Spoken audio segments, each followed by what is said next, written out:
I'm just giving out free lobotomies.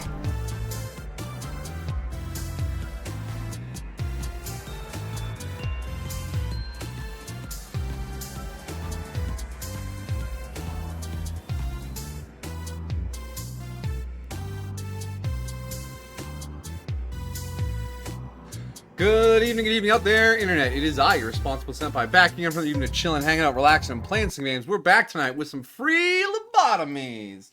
I'm joined on the IRL couch by the beautiful, the talented, the gorgeous, sweet Southern Belle, creator of my mod pack and owner of my heart, my beautiful wife. Hello, my dear. Mwah. And of course, first things first in the chat, Amajiki is here. Hope you're having a good evening. Hope you're taking care of yourself and being well. Sorry, I sometimes forget that you stream early. You do not need to apologize. That is, I appreciate you coming by, but you don't need to apologize if you're not here immediately every time. Alright, so, we are back to the lobotomizing.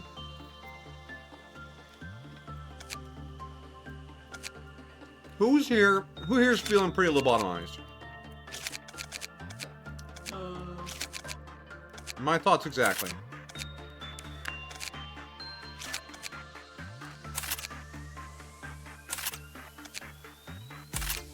So after stream last time, I went around and did our standard day 36 reset, fixing equipment, leveling Mammy, etc. Because tonight we are going to do Chsed's core suppression, which means we need to advance one day, and then we will deal with his business. And then after that, we will poke our nose into some new abnos. I'm just giving out free lobotomies. I am giving out free lobotomies. Please sit in the chair and try not to twitch too much when the nail comes out. Ice pick. Ice pick. I'm just giving out free lobotomies.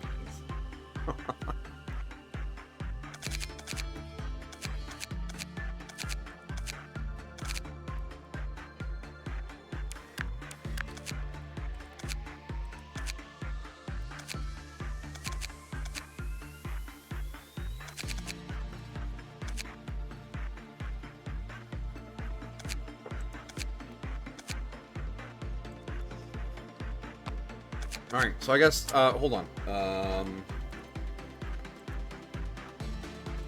Where's that Google Doc I have with all my console commands on it? There it is.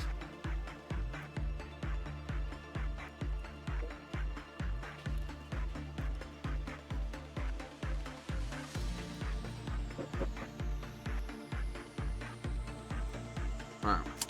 Get in here. Pass this day.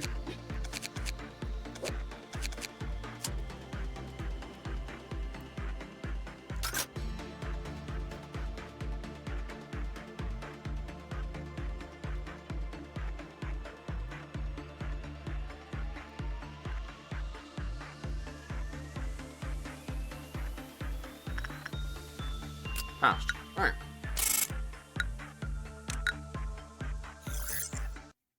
"32 delightful agents, all working hard.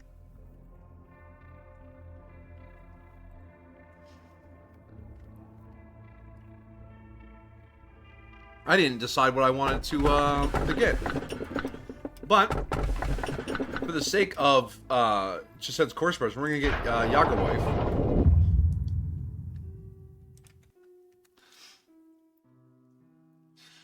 And we will put that into the extraction team. We'll worry about Record's team on another run.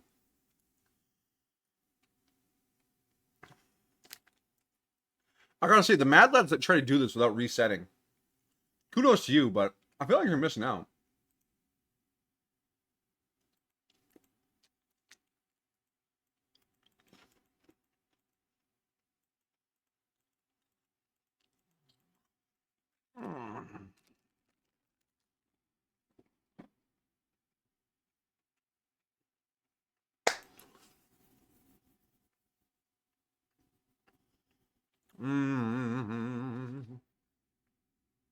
We're fresh out of Kit Kats now.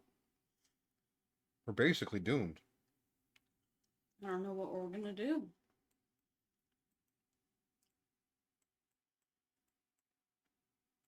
Hope the grocery delivery doesn't mess it up. Here's your coffee crisp.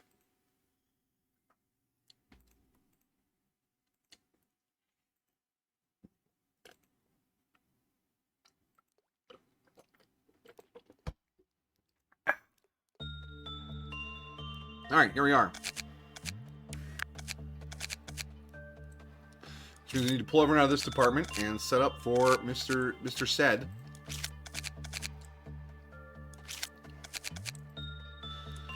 I also want to shuffle some other people around here.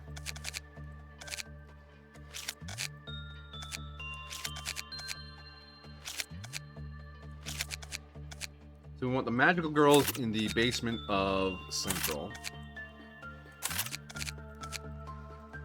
And Tim and Joel need to be together. Well, Tim, Joe.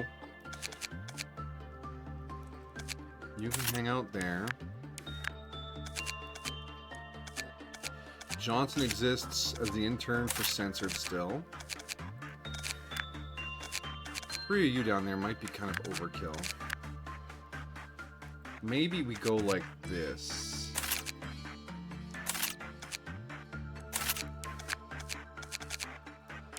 Yeah, let me just have...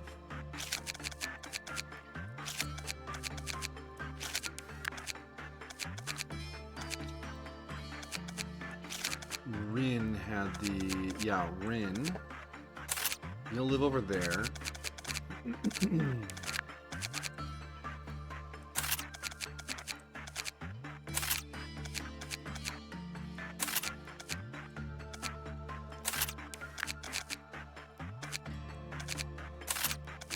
Iris, Idiot, Cheeky, you guys can hang out there. Christopher.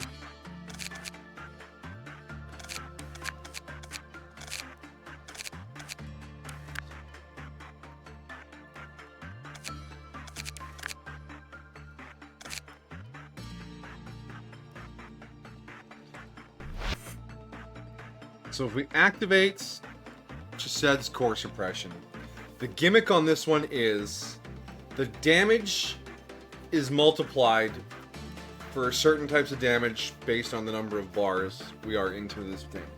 And we need to get to Q level 8 to finish this, which I'm pretty sure will include a midnight ordeal. So we'll probably re-roll the day a couple times to get a good midnight ordeal, because I don't want to overcomplicate things. Isn't that right? Mm-hmm. So...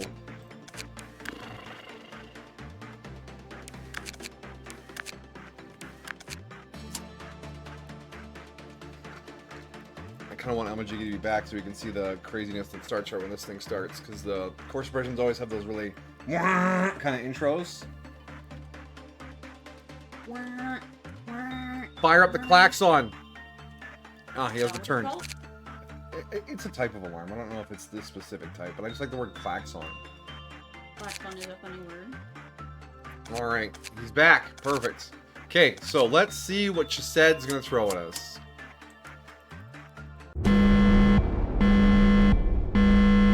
Oh, please don't. Okay, good. It's just a little bit of rain. So there's our boy Chesed. Even though he's a monster, still got a coffee. He seems pretty chill most of the time. I mean, he doesn't seem too stressed out. So currently, if we take white damage, we'll be taking 500% white damage. And that's the only effect right now. That will eventually increase. Rain is falling. This rain, the tears of all the employees. The downpour will never stop. Oh, come on, that's a bit depressing, man. I mean, a lot of people died. He looks like a biblically accurate Wheatley.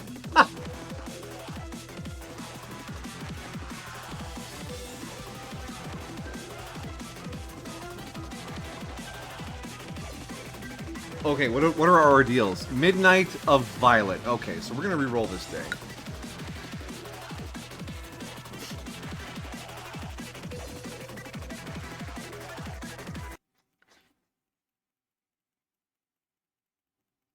Wheatley was very mean.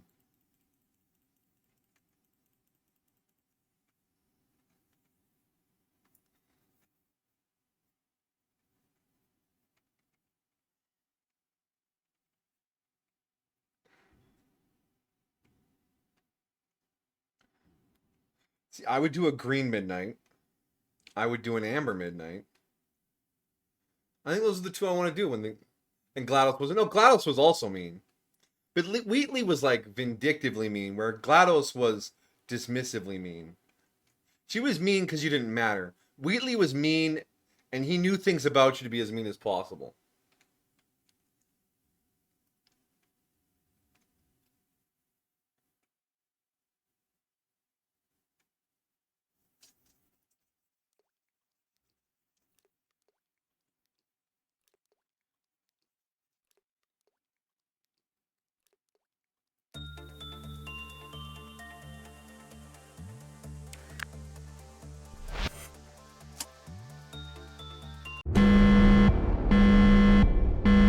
There we go. Dawn of green, noon of green, dusk of green, midnight of green.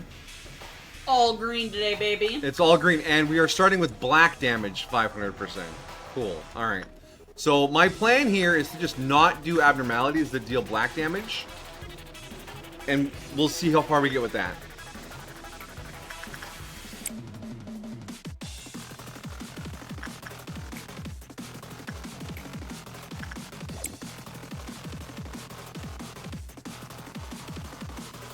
I burned the crap out of myself trying to get leftovers because someone put utensils in the oven. Why would there be utensils in the oven? That is insane.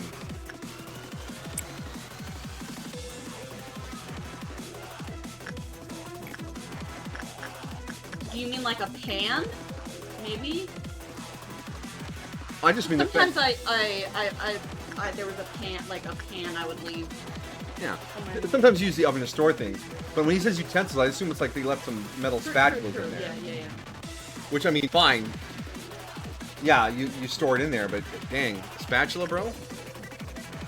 It was a pan alongside the leftovers. Oh, it was a pan. Okay. Yeah, because utensil makes me think that, yeah, like it's a spoon or a knife or...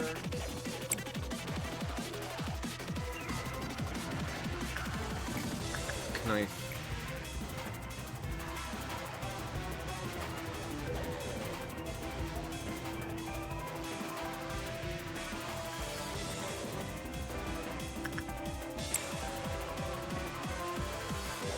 Spatula. Oh, there's a spatula there too. Yeah, okay.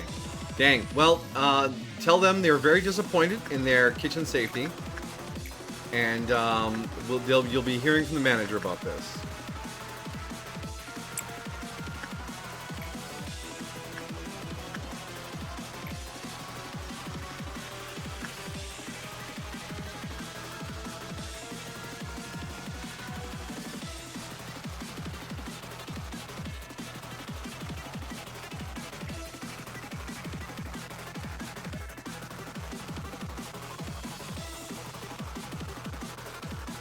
Yeah, your mom. Okay. Well, in that case, that's part of it to come down on for. I have a concern. The rain effect.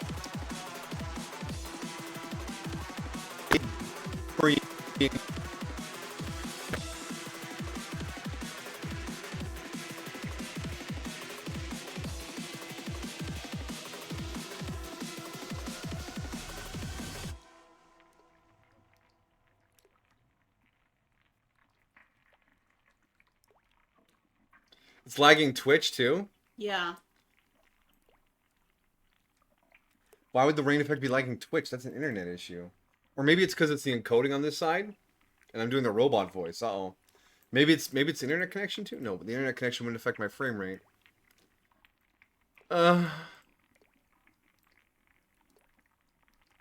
Wait, no. Sound back now.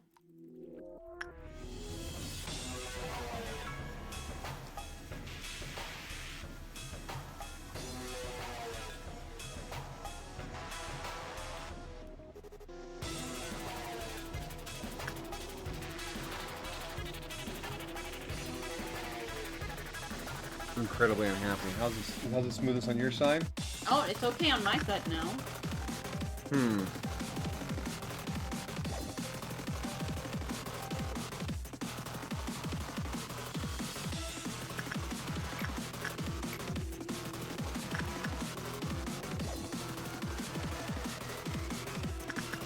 Let's try sending a little more work. see if it does it again.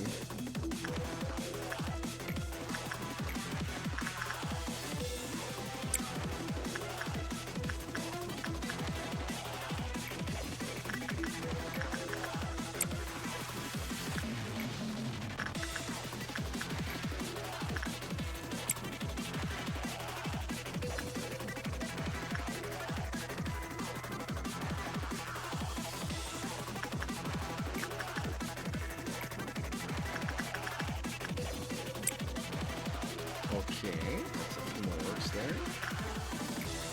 Yeah, not doing it. Oh, yeah.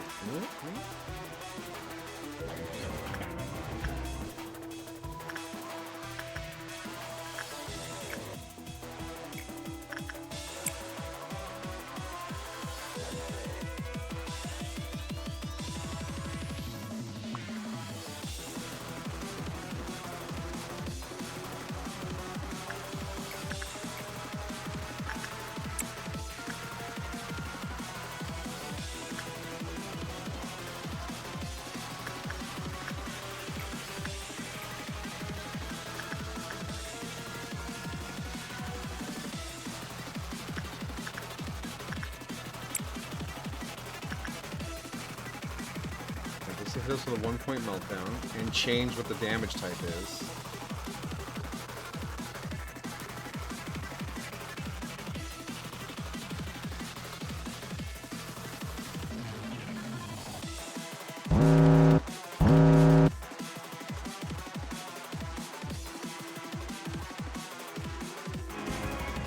Alright, where's our 1-pointer?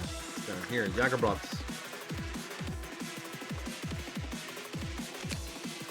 Okay. Okay, black damage, it's fine.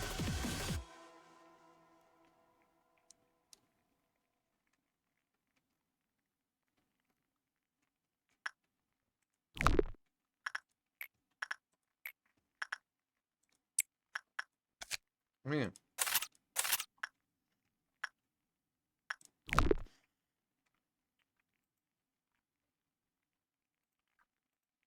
It's a very sus Twitch ad blocker. I'll just sit through my 30-minute ads.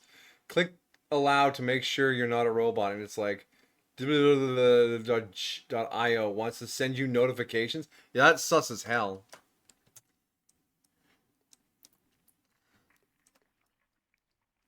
I mean, there is a way this mechanic could absolutely destroy us here. Is if when we're fighting our ordeal, the damage type that's multiplied by 500 is the damage type the ordeal deals. Oh. We'll have to be very careful. Yeah, that would be really fucking bad.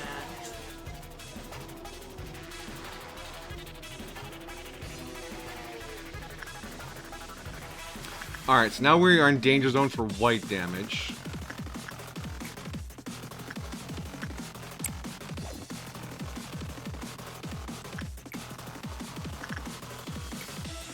So we want to focus on things that don't deal white damage. Pour that lukewarm coffee down the drain. Dude, don't waste your coffee.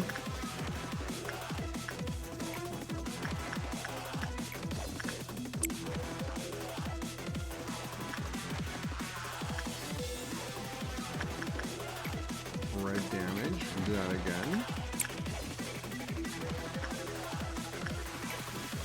Red damage, that'll be fine. Punishing Bird has breached. Ain't nobody worried about Punishing Bird breach. We getting cat visited? We are. It's Shade! Looking as scruffy as ever. Imagine trying to brush that cat. Oh, they're leaving. They heard me talking shit about them. There they go. Yeah, shit, definitely. You see how much fluffier he is? Yeah, so fluffy.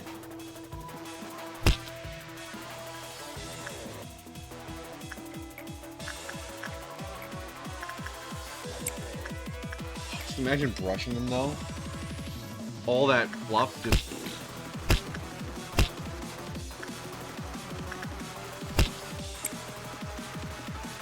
Our outdoor cat feeder has 3 regulars and 1 semi-regular. We got Monoka, which is a black and white cat, because they're mono-colored cat, Monoka. Shade, which is this shaggy gray cat. Looks like it's never been brushed in its life. And then Pluto, which is like this striped cat. But you can only really see the stripes on the night vision camera. And they usually come in the middle of the night.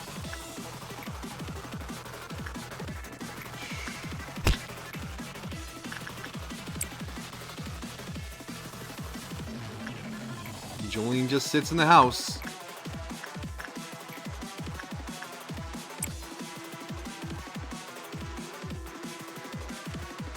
Let the coffee drown the drain. I'll need another cup. Finish your coffee and then you can have some more. Come on.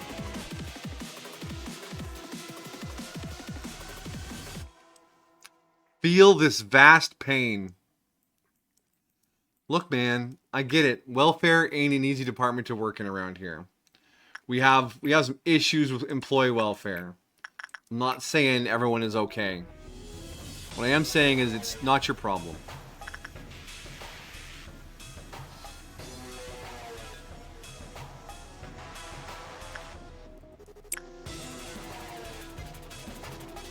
Oh, the semi-regular is boots or stripes or what? They don't come often enough for us to have like a solid name on them. But they got like the white paws and a little bit of striping. And they only show up every now and then. Often confused with Pluto.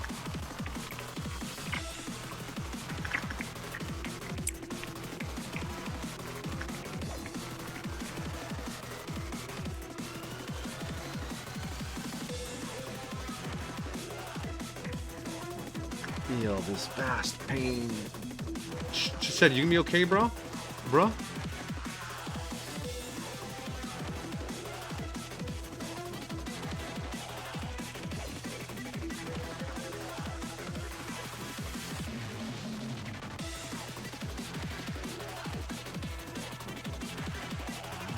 And we'll set off our green dawn and see what this gets us.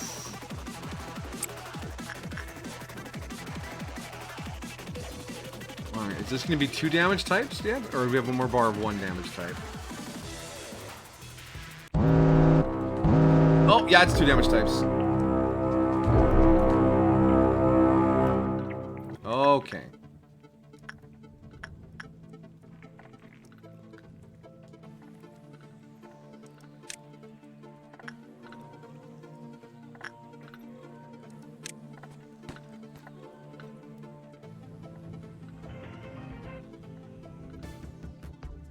Alright, that robot. You came to the wrong neighborhood, buddy. Attack type red, and we're taking bonus red damage, of course. But I think because they're the little soft robots, this won't be too big of a problem. Well, you could send... Does Vi still have the Kyoko armor that makes her invulnerable? Not currently. Plus, the robots are spread all over the facility. When it's the more serious problem with fewer robots, that'll be more viable.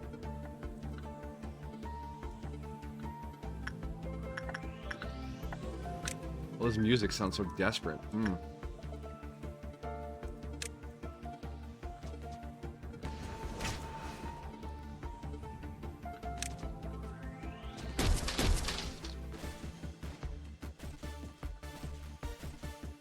Yeah, it's barely a problem. They all blew up so fast.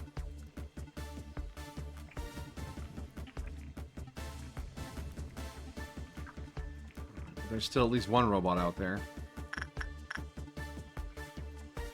Oh, there's one down there.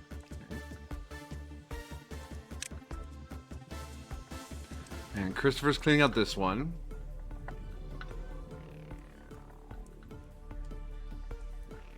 I thought I saw one over here. Yeah, there's one over there too.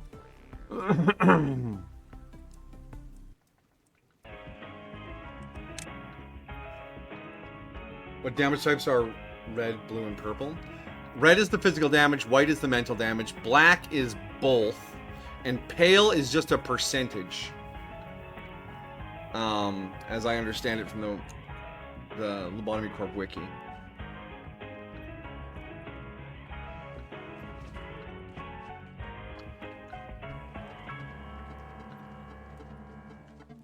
Oh, Bong Bong is schmovin'.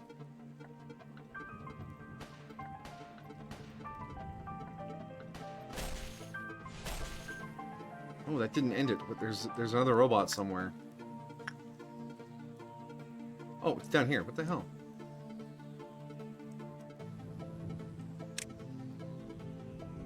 Go forth, Willajiki. Do you think purple is colored blue? Purple because it's a combination of red and blue. Purple is a combination of the red and white. It'd be more accurate to call it pink damage. Alright, so now our works have to be the white or pale to be safe.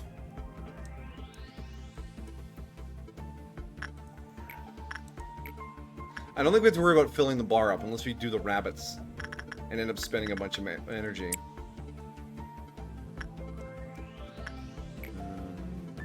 Damage, no.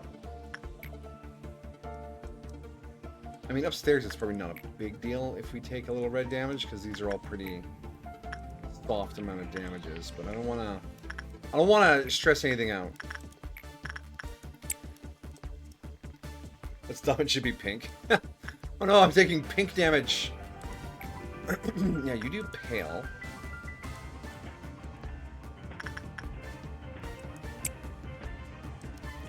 I think the penis does... Yeah, he does white.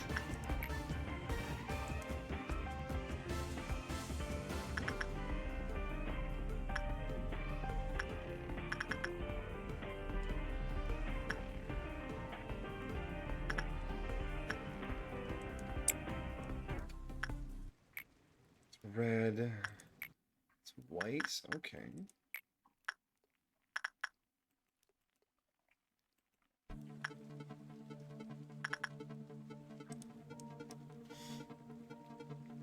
Pink, white, blue, and purple. With those three of those, you got to transfer. Yes.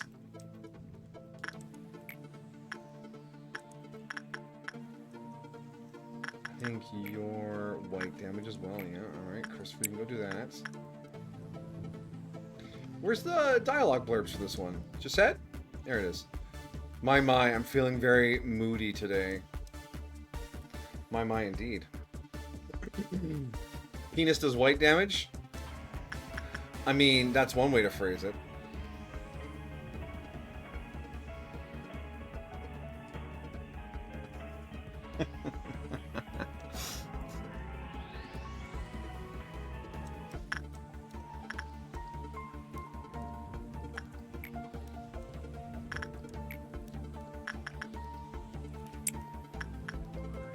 The dream? Oh, the dream does black damage.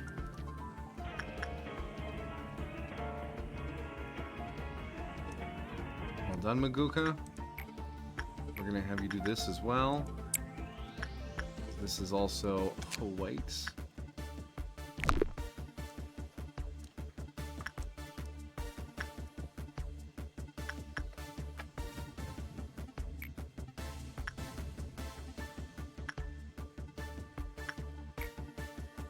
Red, that would be insane. Guess we'll do this again. Man, if one of the later bars we get like pale damage only, we're gonna be in a little trouble. I wonder if I can heal employees while they're working with the healing bullets. I wonder, do I still have a conscience left inside me? Look, if you feel bad, you definitely still have a conscience, alright?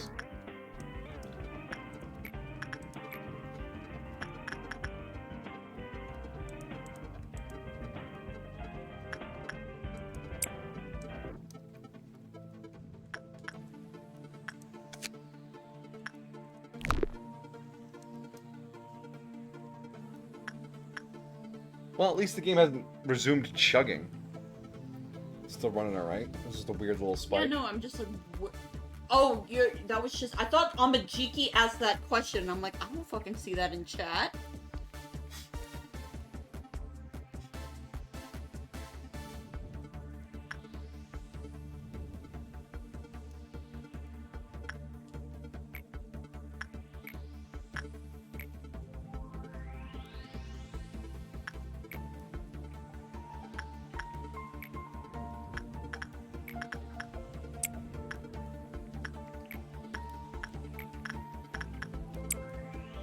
You are a Majiki.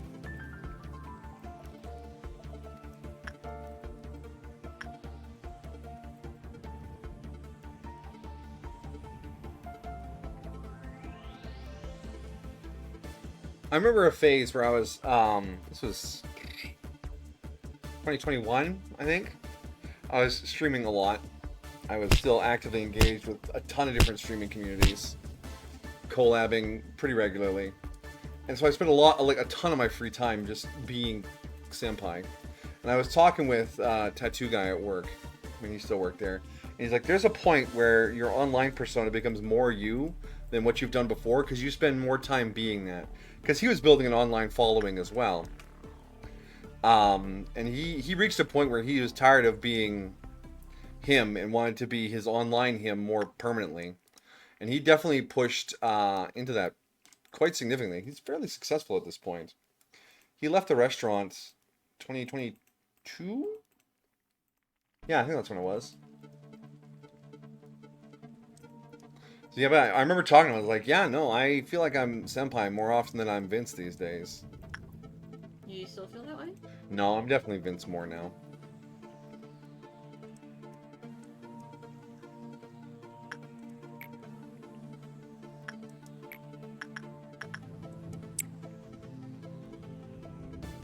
That's how people like Jacksepticeye feel. I think, yeah, I mean, if it's your career and you're like making money off of it and you have employees and all that stuff, I mean, it could be your stage name, but it's definitely who you are most of the time.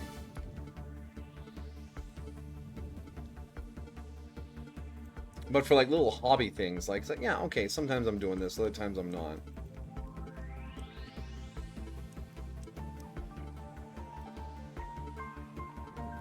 I feel like Jack feels more like Sean in a lot of his videos. Well, there's also a point where you've been doing it so long, it's the label becomes irrelevant. It's just the new you, too, right? It's where it's because if your life and your online life are significantly different, there does begin to be a little separation there, you know.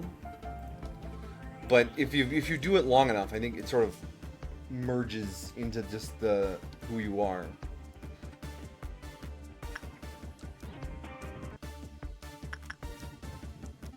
All right, 2-point meltdown. Let's go.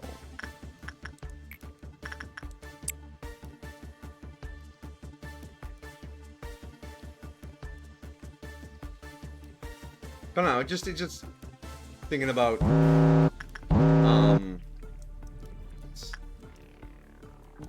labels and what you choose to put out into the world, you know? Okay. White. This one is black damage, right? Yeah, okay. So what's your black resist? 70%? And you have a 95% success rate? You should be alright. Discipline.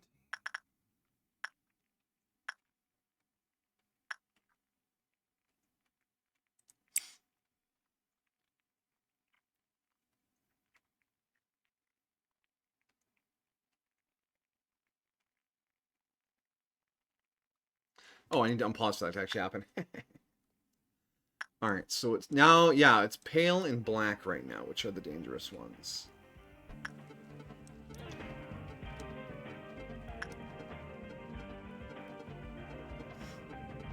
But visually, yeah, Chisette seems like the chillest of the abominations. I think it's the coffee cup that softens him. You know? That he just kind of casually holding his... I need my sippies.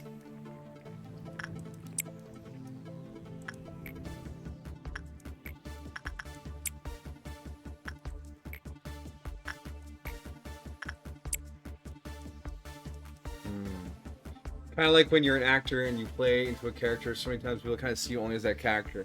Anti-Star of Homelander, I don't know how he wants to be known as Homelander. Yeah, you don't want, if you're playing villains, you gotta be real careful with getting typecast. Because the guy who played Draco Malfoy routinely gets hate mail from Harry Potter fans for how he treated Harry Potter. But on the other side, Daniel Radcliffe has received offers of adoption because Harry Potter needed to be adopted by a loving family. And that part of that is just people not being able to separate the two. Because I don't think either of them played into the act off stage or off screen, you know? Whereas when you're doing online content, streaming, vlogging, whatever, Let's Plays on YouTube. Yeah, but now Daniel Radcliffe can't get any other acting gigs because all people see him as is Harry Potter. Yeah, but he also has the money from Harry Potter to just say fuck you and do his own films.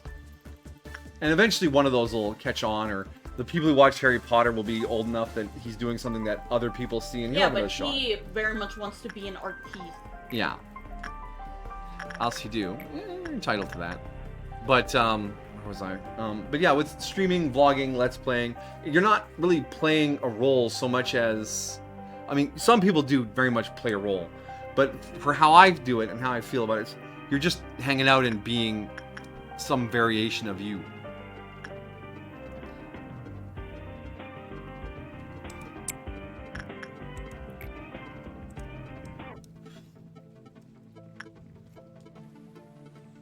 A lot of people try to cast Daniel Radcliffe as Wolverine if Hugh Jackman retires. Like, it's difficult to see with anything on his hair. Yeah.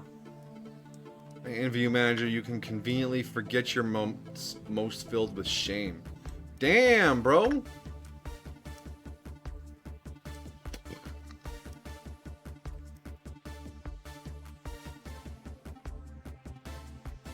But yeah, there was a woman on Star Trek Deep Space Nine. What was her real name?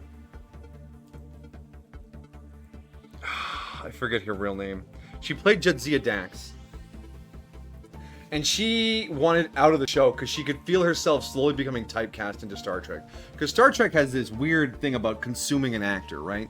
You get merchandise, you go to conventions, it becomes your identity afterwards for a franchise like Star Trek. Star Wars, too. And she wanted out because she didn't want to be stuck as Jadzia Dax for the rest of her career. And eventually, yeah, she got herself written off after 6 seasons.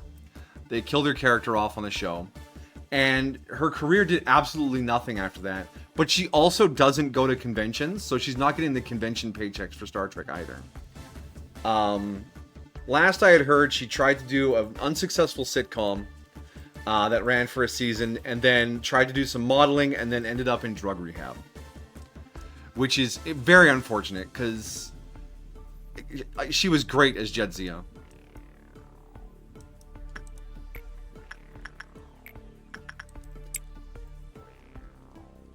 But yeah, William Shatner, he did a bunch of stuff after Star Trek, but no one cares about any of that stuff. He just did that because he could. Leonard Nimoy, same, like the 1960s Star Trek fellas, nah, that was it. That was all they had. They were shooting commercials in Starfleet uniforms to pay the bills. I mean, Will Wheaton successfully broke out of Star Trek, but that's because no one liked him on Star Trek. And he just ended up playing himself, the most punchable face in nerddom.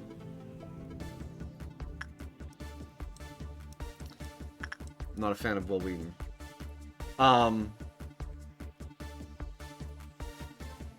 But yeah, it's weird when you perform or put yourself out there. It's easy to get like caught in like weird social identity kind of situations. You can see Daniel being someone like Mr. Fantastic or even Harry Osborn. Haha, Harry. He just doesn't seem aggressive or bulky enough to be Wolverine. That's the thing with actors, right? They can get fucking juiced up and exercise and have special diets and basically tweak their body how they want. Because they have the money and time for it to prepare for roles. Because you hear about actors losing 50, 100 pounds, putting on similar numbers just to be ready for X role or Y role. So I could see him like just working out like crazy and chugging the protein powder and getting just Hugh Jackman'd up, you know? And aggression can be performed. I believe in him.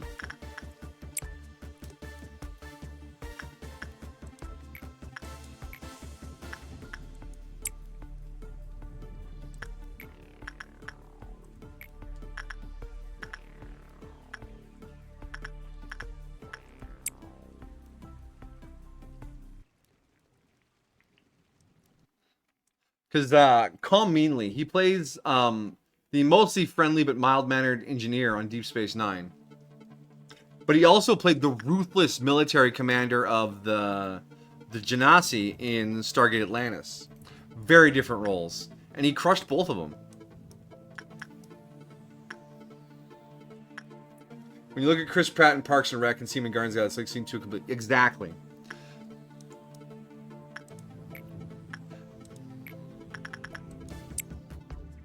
I mean, some actors don't have range. Oh, shit. Our damage types have changed. It's pale and red. Uh-oh. Okay, you might be in a little trouble.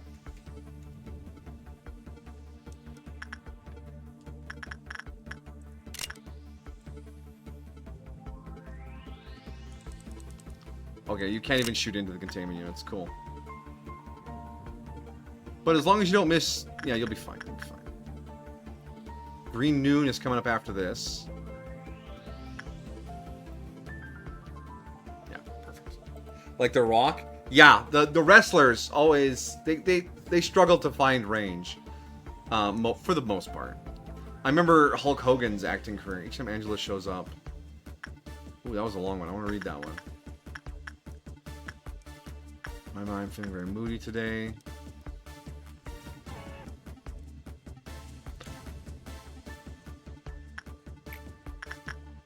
Shit.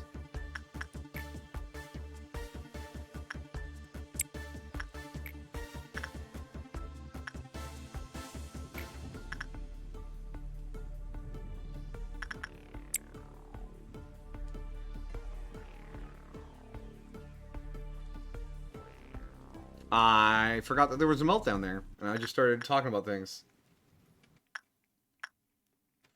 Come on, come on, come on. Get there before the refraction variant breaks out. Ooh, alright. Jagerbraut. Okay, what happens when her Q counter hits 0?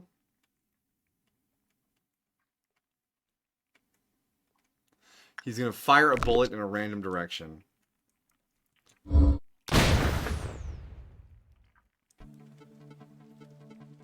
But nobody died. So I think we're fine. Just double check, make sure everyone's alive. Yeah, we're fine. All right. John Cena, Dave Bautista. Did John Cena really have that much range, or was he just terribly amusing being John Cena? I asked this having not really watched any movies with John Cena in it. But Dave Bautista, yeah, he's I saw him as Drax, but I know he's done some other stuff that's gone pretty well. He does Aquaman too. Really? Wait, Aquaman. Wasn't Aquaman Jason Momoa? Oh yeah, but Jason Momoa was also a wrestler. Oh, he was? Oh. I remember seeing him on Stargate Atlantis. He played the tough guy alien team member. Yes, I'm going to assume that's yes that John Cena has range and isn't just riding off his likability. He's also Lobo. Oh yeah, he's going to be Lobo.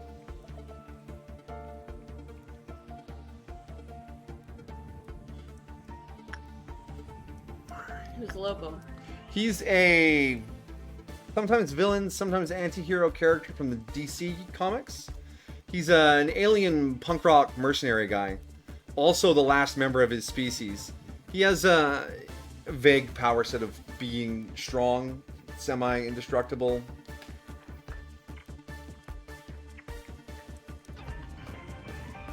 Yeah, he appears most often with Superman.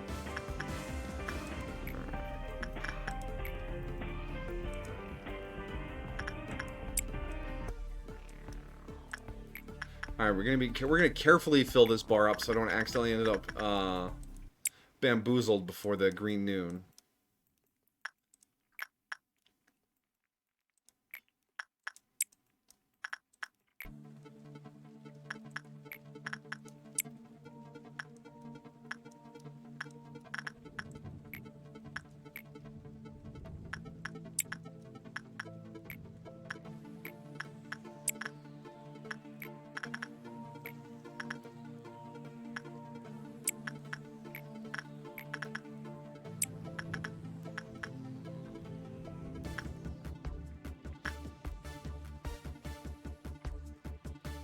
You ever think about how Flash doesn't have any movies? No.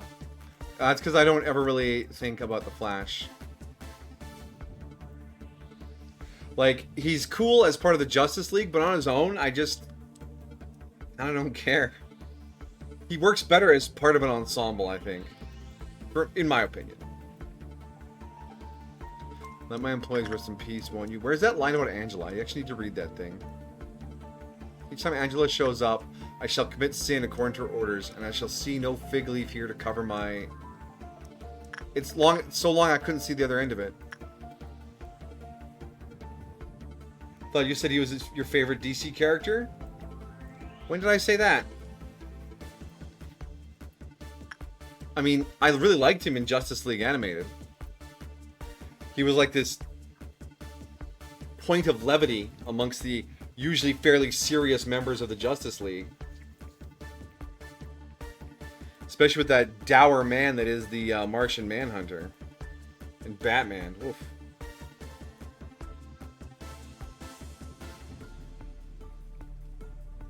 Three or 2 years ago? I don't recall.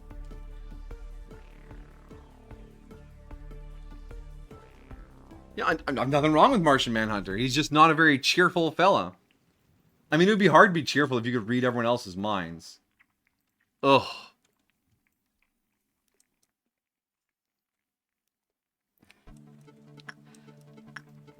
Probably a lot of nasty stuff in there, yeah. Yeah, I can't imagine. Can he turn it off, or? I don't know if he can turn it on or off. It's been a while since I watched. Because I always remember the young adult novel I read. I don't remember even what it was about. But the girl could read minds, but she could never turn it off. Yeah, that would drive you mad. But it was a young adult romance novel. So she meets a guy and she can't read his mind. Oh. But she constantly has headphones in. To just drown everything out? To try and drown everything out. Yeah, there was a Twilight Zone Outer Limits episode where a guy, he was working on an electrical pole and lightning struck the pole and he survived.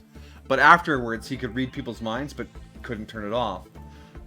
So he used it to like stock trade and gamble and shit and make a bunch of money. And eventually he started living in a really high up penthouse because it got him away from most of the voices. But even then, it got stronger and stronger, and eventually even that wasn't enough. So he ended up climbing a electrical pole in the middle of a storm again, and when the lightning struck, it switched his power off. So it was I think the ominous voiceover at the end is like, "Some gifts come with a price tag we may not be prepared to pay, but even then, is the experience still not worth it?" Or something like that. That is very ominous. 2 more works.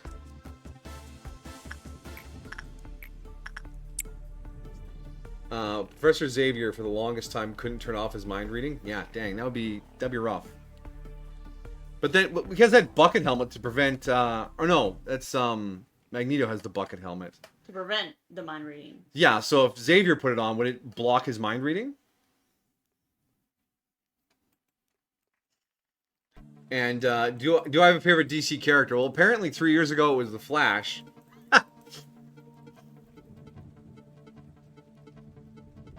I don't know. I recently watched a bunch of clips because YouTube threw them at me for Amazo.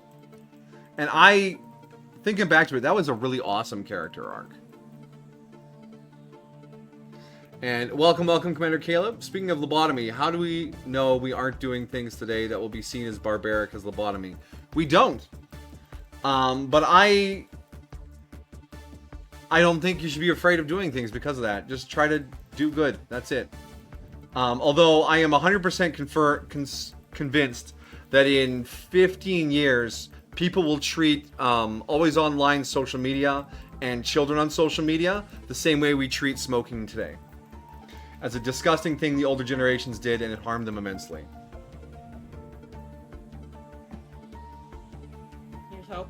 Here's hoping.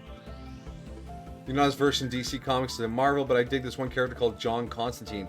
I saw a clip of him too. He's a big magic guy. He tricked the Flash into running back in time to kill baby Darkseid. And then when he couldn't do it, he couldn't kill the baby. Constantine's like, it's okay, as long as you're there, the spell I put on you will kill him. Because Constantine doesn't fuck around. Alright, Green Noon, here we go. We'll kick it off with over here. No, that's not what I want to do. I want to do attachment. The Fairy Gentleman is 100% safe to work right before we switch work types. Because his work type heals. Oh, good lord, we're at 3. Oh, fuck you, game. Fuck you. The only damage type that isn't doing 500% damage is Pale right now. How cruel, game. How cruel. Alright, Magical Girl team. Go deal with that. There's one over here. We will ignore that for now. There's one over there. Oh, God. And there's this one, that one. Here, a problem there, a problem everywhere, a problem.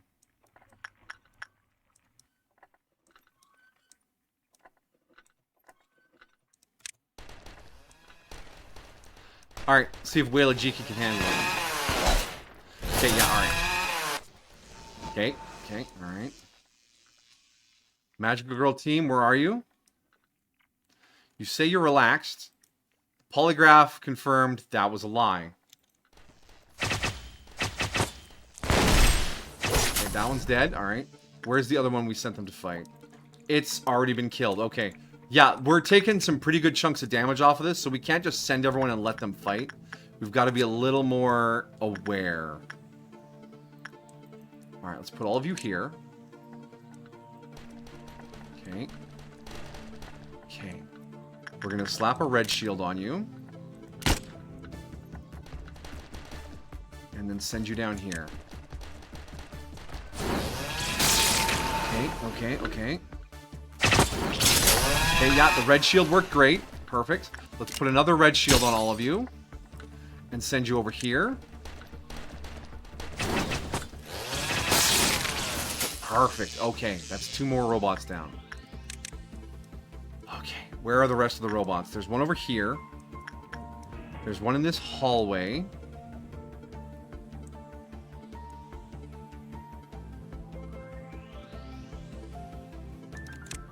It's doing its recharge thing right now.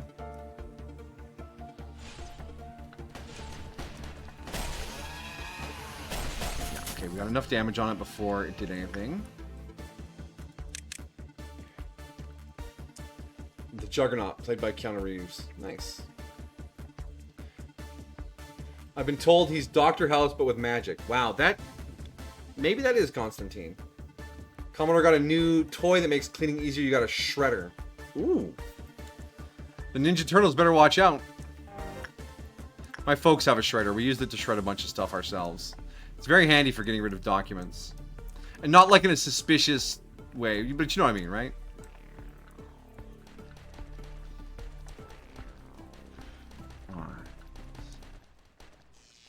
Okay, he's recharging.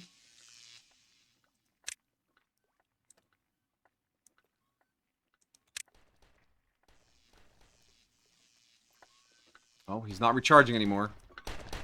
He's coming into the room. Look out, clerk. Where's he going?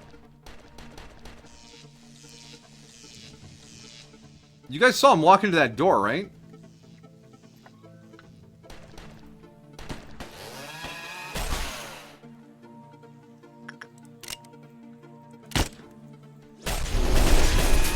Okay, dead. Deadified. Completely deceased. Let's grab this whole department and just send them over here. That should be enough to blow that one up. I think that's the last robot. No, there's one more down here. You guys come here. We're going to slap a red shield on you and send you in. Okay.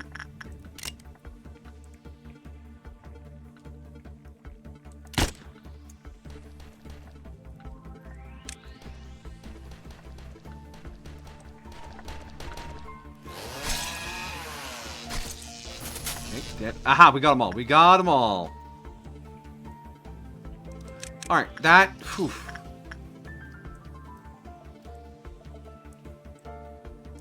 Solution problems.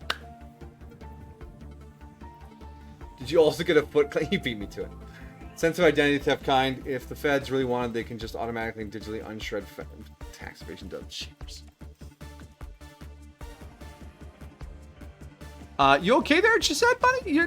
You're twitching a lot. I think you switched to espresso. Yeah. Coffee.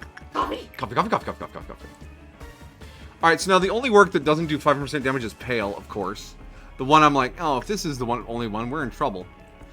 What else deals Pale damage? I mean, we can just work the Fairy Gentleman over and over again. And some of this stuff upstairs is probably pretty safe. Yeah, this stuff's pretty safe to work.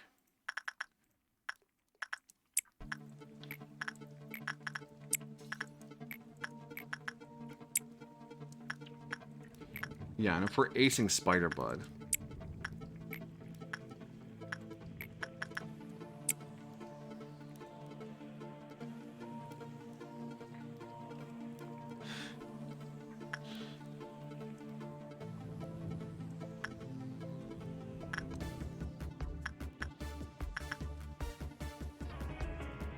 Hail damage always kind of throws me for a loop. Because either it's too dangerous, or I need it and I don't have it. You know? You know.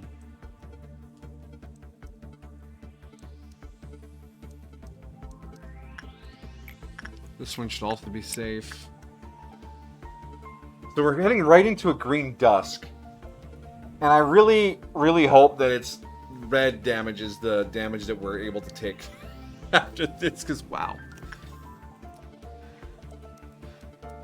And then if we get a meltdown bar, we should be good to just finish the day, because we're on bar 6 already, and we only need to do 8 bars.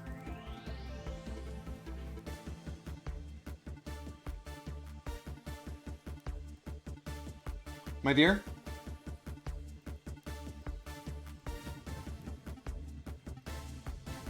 Sorry, I was just looking at you lovingly because you're my favorite thing to look at. Because not only are you beautiful and amazing, I get to dream about a future with you and your kind, warm, loving presence at my side. I appreciate you. I look forward to spending time with you, and you replenish my soul. Thank you, my dear, for being you. Love you.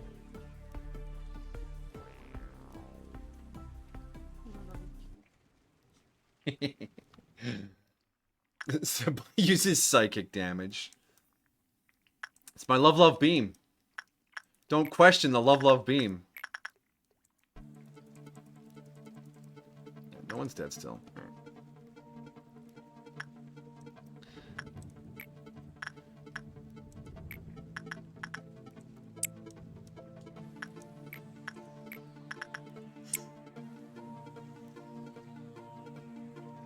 Belle, I would never abandon you, not even for Taco Bell caramel empanadas. I have no idea what that Are those really good or something? I haven't been to a Taco Bell in a long time.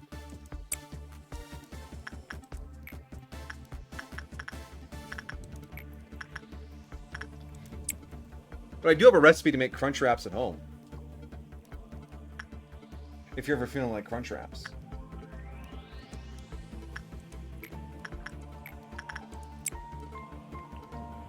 They're Hot Pockets filled with melted caramel. That just sounds like a really good way to burn the shit out of your face.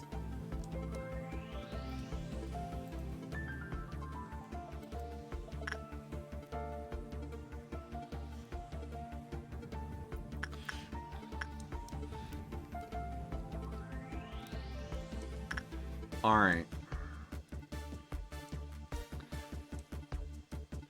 Okay, green dusk. Green dusk. Let's set that off. Go, Quinn, go. Some things are worth burning for.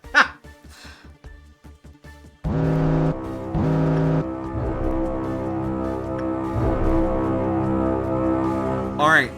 We have robot factories. We need to blow them up as fast as possible before they produce too many robots.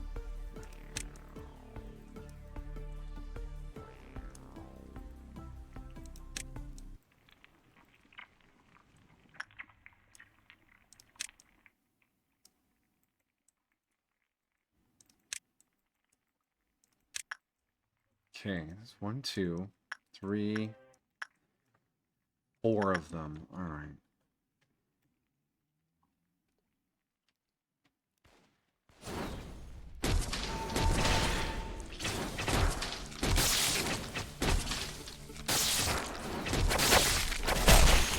All right, one down. Okay, what about the other one here? It is about to go down. How about this one? It is already down. Oh, did we get the jump on this just as fast as we needed to? Oh my gosh, yes. Some of our clerks are panicking. Oh my god, are we gonna do this on our first try? Nobody's dead. We're on bar 7. We can take red damage right now. Alright. Okay, and our energy bar is full. I'm feeling really strong. Taco Bell employees, like, some employees just want to watch people's mouths burn. Look, man. My brother is a spice head. He loves dangerous hot sauces. I'll put it at that. And, yeah, I don't know what it is. He just wants the world to burn. And by world, he means his face.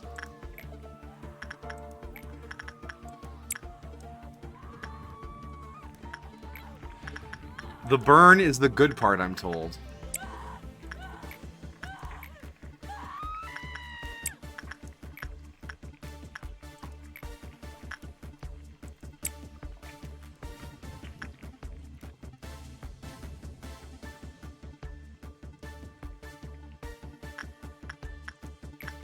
Yeah, you deal red damage. We can send somebody to work on you. Okay. What else do we have that's red damage? Not much else, really.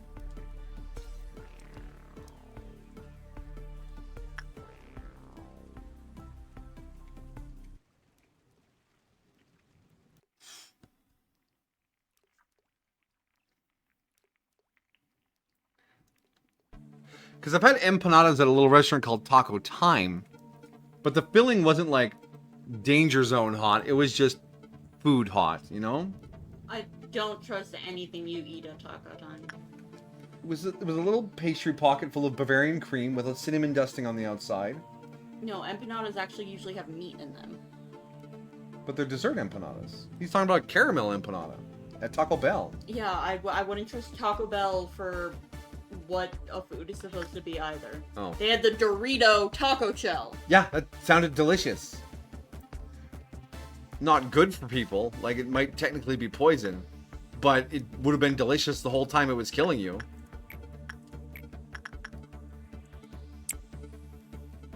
They're versatile.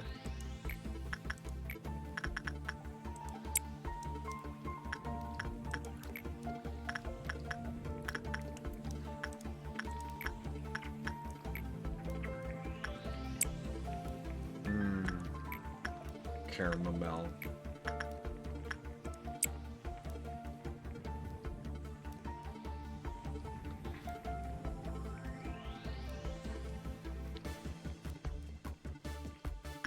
Compared to Gaburich, Sed's pretty chill. You just have to be careful with your work types and get lucky with your ordeals.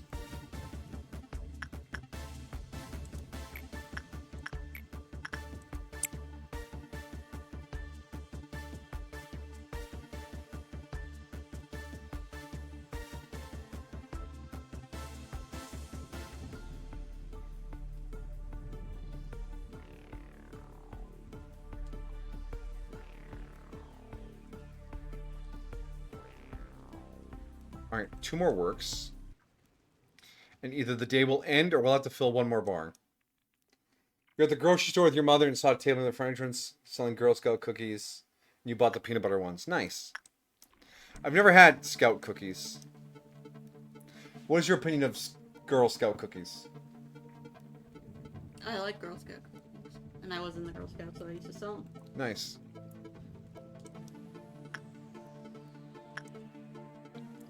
See, we did a fundraiser at my school where we sold chocolate bars. They had like almonds in them, and they were big. They kind of look like off-brand Toblerones. They didn't have the peak on the top, but they were the same like chunks, slightly angled sides, and they had some nuts inside. And you'd get a couple of boxes of these things, and you'd go door to door and sell them, and it was a thing to raise money for the school or whatever.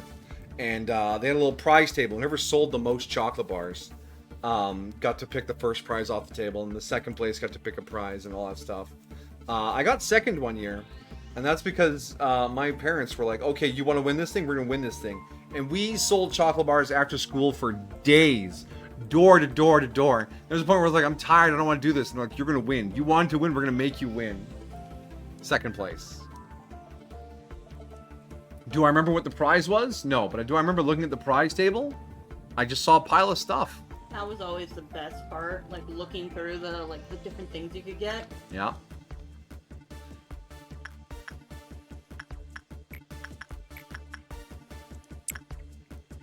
Sell them at church, that's what I did. No, our church fundraisers were always just give money.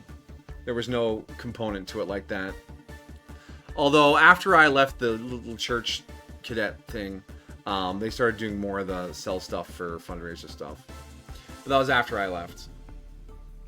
You did that and got a rubber duck? Nice.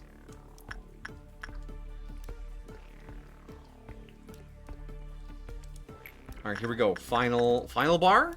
Or success. One of the two. Because we need to get to 8. And the energy is full. Is my world finally crumbling? 32 alive, 0 dead, first try, said core suppressed. Seemed like this was a relatively easy one. Yeah. It felt very easy compared to some of the other ones we've done. We did it!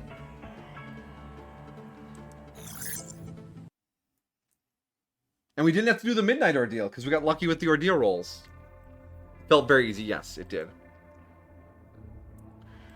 All right, day 38.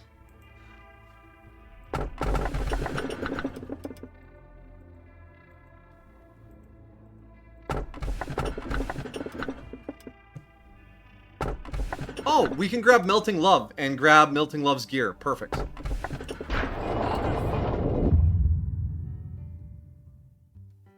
Could have... Yeah, I saw the infinity sign there. That was one of the Magukas. But I want to grab Melting Love's gear because it's on my list of missing gear. What? You're kidding? People here don't drink coffee in the morning? There's no better way to get energized than drinking a fresh cup of coffee before you start the day, man. Hot take here. Hot take. Coffee is the world's most acceptable and widespread addiction. More so than alcohol? More so than alcohol.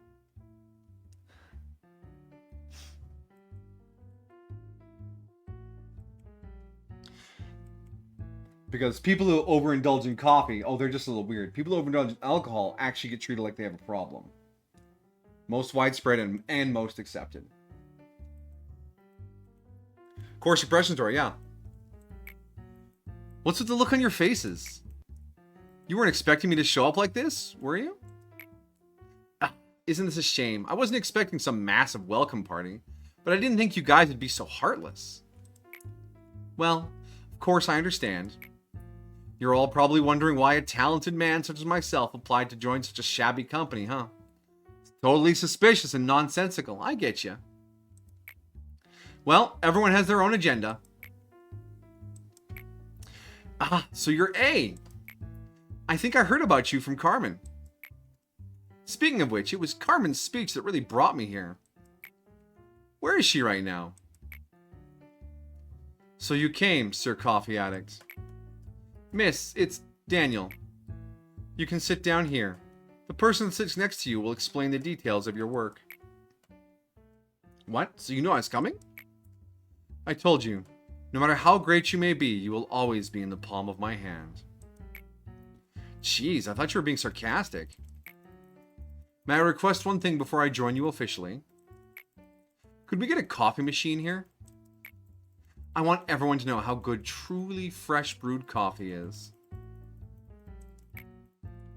Daniel grabbed everyone's attention with his fancy suit that didn't fit in here at all. I vaguely remember Carmen had told me about him a few days prior. that one of the elites would stop by to apply to our company. He's a bit pompous, so don't believe everything he says, she said to me. I asked how she was able to recruit such an elite. Carmen answered nonchalantly as if I had asked about something trivial. I'm a master at blowing people's minds. Don't you know that by now? Turns out that a revolution doesn't always have to be accomplished with bloodshed or the bearing of flags, manager. I've waited a long time for a savior. Someone who could free me from my inertia and wake me up inside. Wake me up inside! Why did I never come to the realization that I myself could be my own savior? Would you be so kind as to remember my mistake?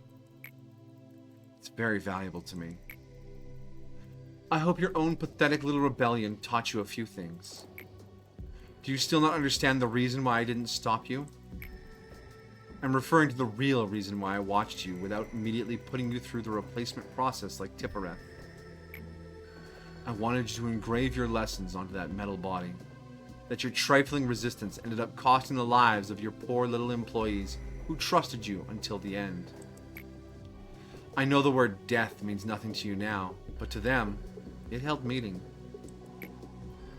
That's weird, Lady Angela. Since when did you start caring about the deaths of our employees? That's rich coming from the one who would gladly force a containment unit open, just to garner a little more energy, isn't it? Yet here I was, clumsily going along with your flow as I assisted you. However, don't go thinking that this was entirely my loss. I know now that you don't really care about our condition. I know now that you weren't the one I should have been obeying. It's obvious that you should obey our manager and not me, she said. There's no need to state it out loud. You clearly know what I mean. I'm not going to let you do whatever you want now. You're such a loser. In the past and even now. Yes, I'm a failure. You don't have to point it out to me. Thanks anyways. However, although you may want to believe that nothing has changed, it is in fact that many things are changing. It rests on you now to resolve the mess you made, she said. Let's, as they say, bury the hatchet with any hard feelings between us. There is one thing I want you to know, though. No matter how great you may be, you will always be in the palm of my hand. I'm still afraid, manager. I'm still unsure if I can truly fight back against the fear I may face in the future. But I've decided not to run away at the very least. So what are my orders, manager?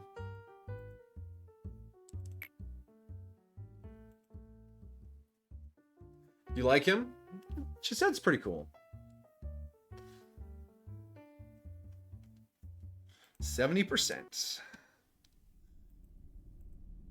My data and analysis are now lacking in some degrees, as this is the first time we've reached this point. Everything from here on out is a mystery. I know I'm not in a position to dare predict the outcome of your endeavors, but your task is not an impossible one. There is a real distinction between impossible and 0% possibility.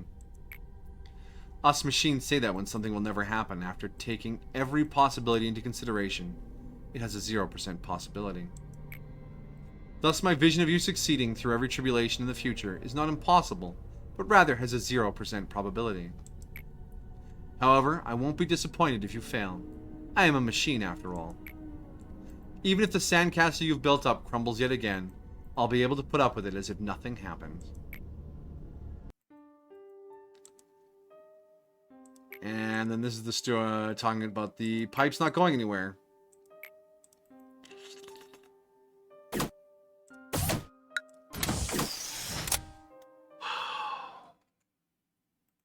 Two more core suppressions left.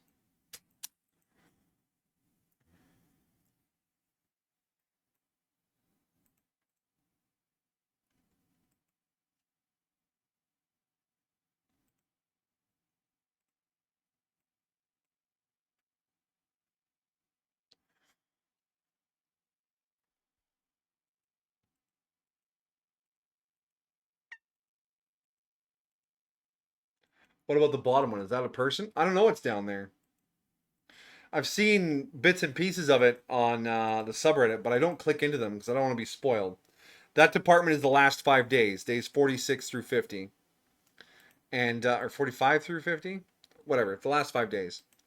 And, yeah, they're all special days. They're not normal days.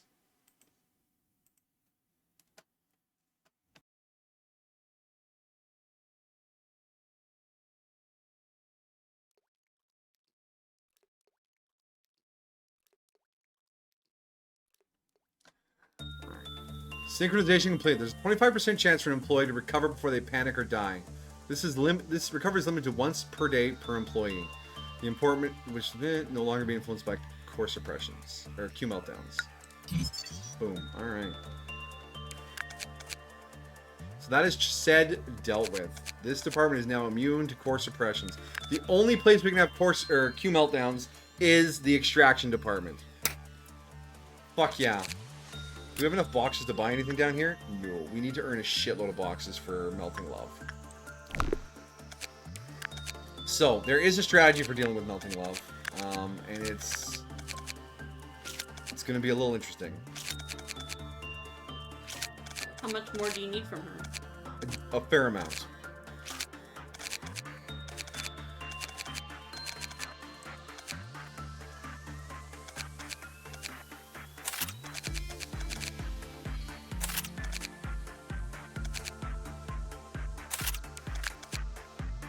Who was over there again? That was Mihoyo, Idiot. We'll put Amajiki with the Magical Girls. Angel Dust. Oh, Bong Bong is over there. Rin. Angel Dust right here. So, Melting Love. They have an infection. And you need to do a good job every time you go in there, right? So that means attachment work, and you gotta nail it. Gave a lump of slime to the first employee who performed any work other than repression. Repression is not a good work to do. The lump healed them and raised their work success rate. However, further observations need to determine if the lump's effects change according to the state of Melting Love. Do repression work, Q goes down. Employees who are in the same area as the infected have a low chance of being infected by the slime. Those who are infected by the slime become a different type of infection. They can be distinguished by slime on their cheeks. Employees who make contact with the secondary infected also get infected. When enough time passed after the infection, the skin was completely merged with the slime and the infected employees turned into slime monsters. When the Q counter dropped to 0, when the number of infected took out more than 50% of a department while the first infected was still alive. The Q counter dropped to 0 when the first infected died. After a series of experiments, it's been found that the spread of the slime can be controlled through insight work. If the first infected performs insight work and produces 24 or more boxes as a result, the slime will not infect another employee for 30 seconds. However, please be cautious. If less than 24 boxes are produced, every single secondary infected will transform into slimes. So, the way to deal with this is to have one employee in the department. Kill all the clerks, bang, bang, bang, and then that employee just never gets to leave the department and no one else gets to enter that department. It is totally quarantined while you work on Melting Love. It's only 50, you thought it was 100 days? Bro, we're on day 38 and you thought we were going 100 days? I appreciate your dedication to this game, but no, it's a 50-day run. We're close to the end of the timeline here. So we're gonna figure out Melting Love here. We're gonna unlock her shit today. And then maybe do a little something on day 39 this week. And then we're gonna rewind one more time. And we're gonna finish math, or what was the other one I was struggling with along with math? Bloodsucker. Bloodsucker, yeah. We'll work on one of those maybe on day 39 alongside Melting Love. And then we'll rewind, and maybe we lock in our extraction team so we can focus on Hawkma's missions. Because that's probably going to be something we want to get done sooner rather than later. And actually, I'm going to... We also need to do Incubator. We do need to do incubator at some point as well. The arcane crew, and I'm actually going to sit this one out because this day is going to be a little fussy.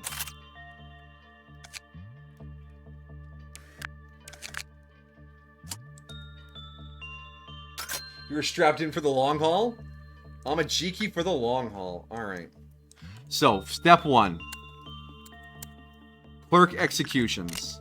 I cannot have clerks in this department. They will spread the disease. Alright, could you two please walk over top of each other so I can kill you both with one bullet?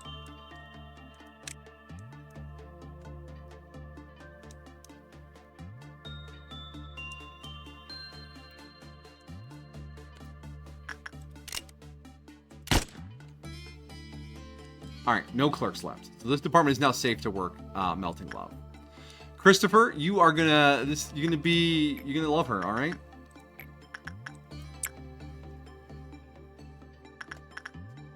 Makes those who look at it feel affection without realizing it. I mean, that's just how slime girls work.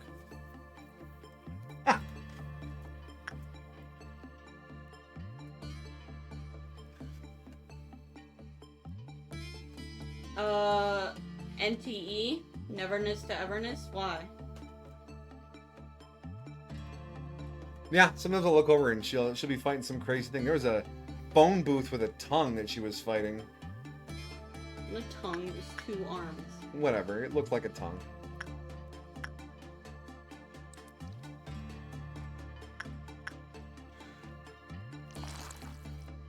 Alright, so Christopher has been marked. Oh, we got the EGO gift right away. Look at him go.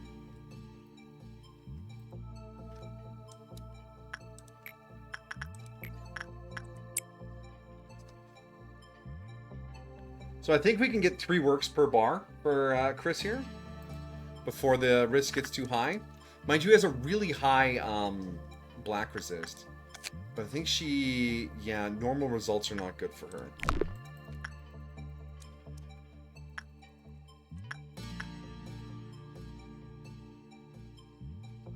But it's boosting his work success rate, so...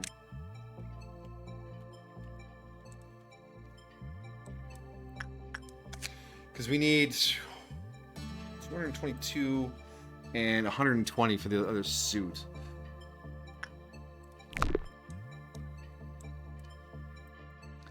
So that little splash effect on it is him trying to infect other employees. So like I said, he just doesn't get to visit any other departments. No one else gets to come down here.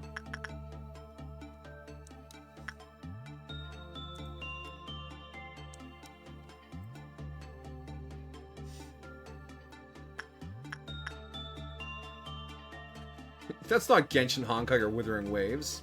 Ha! He's got you pegged. Maybe. It's like a Saints Row GTA open world kind of gotcha thing. You travel around a big city and find stuff. It kind of gives me Once Human vibes too, for all like the weird anomaly stuff there. Yeah, it's a GTA with like supernatural Vibes. and stuff.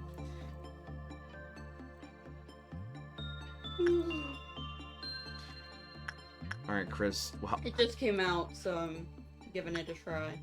Gotta get those launch day bonuses. You know it.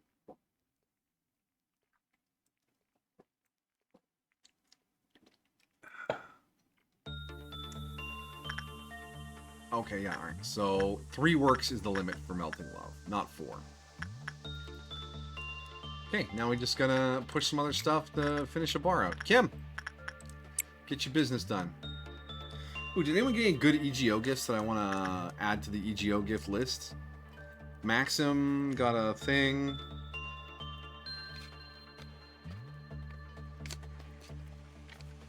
Griffin got a hand. We'll add Maxim and Griffin to the list. It's going to be the Jesus Crown. And Griffin gets the Fairy Hand.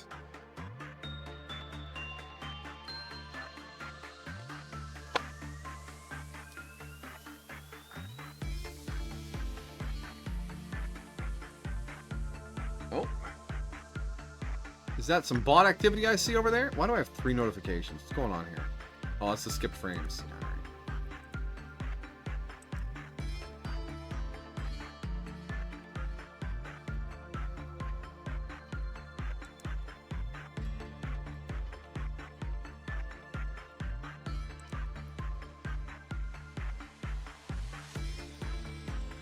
Well, whatever happened refreshed all my Chrome tabs.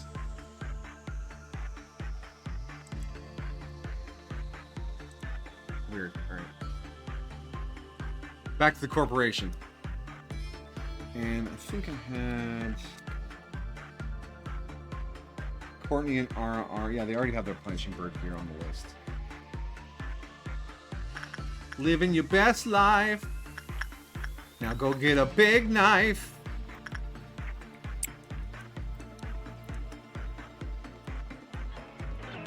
Right, my dear?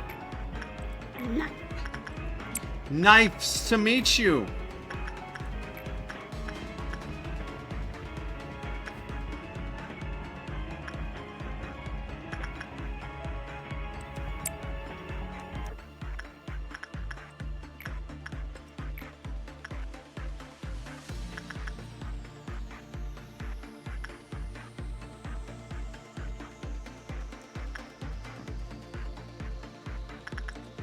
Thank you, my dear. More water.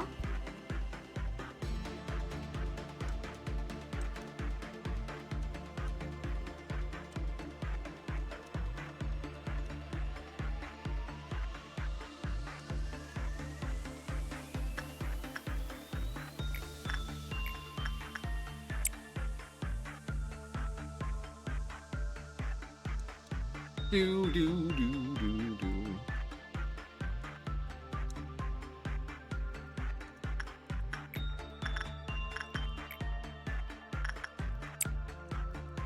Just keep pushing works. Come on, we gotta finish some things here before we can do the thing. The thing, yeah.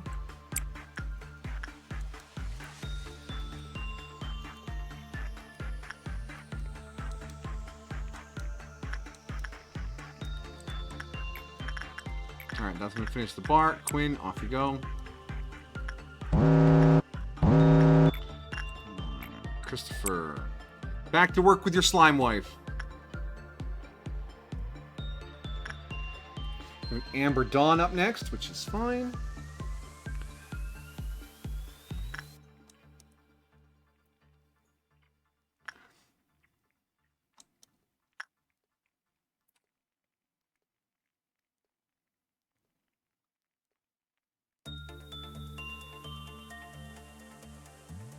My mind's telling me no, but my body's telling me. Sorry.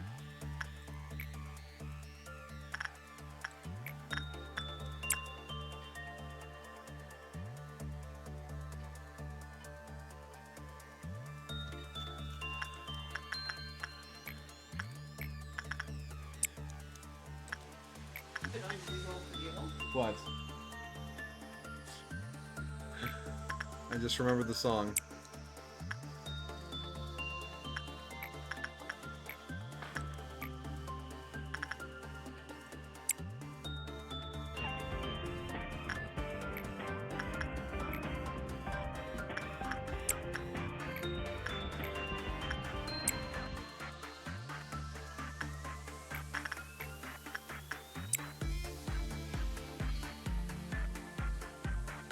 The immature part of me is like, I would put an Easter egg in there if you go into work on Melting Love at 69% success rate.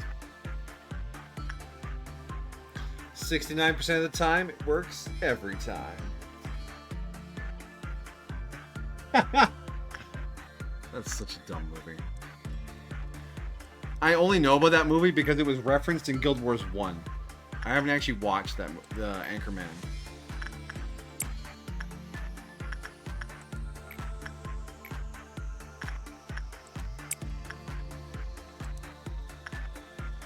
Punishing bird has escaped. Run via lives.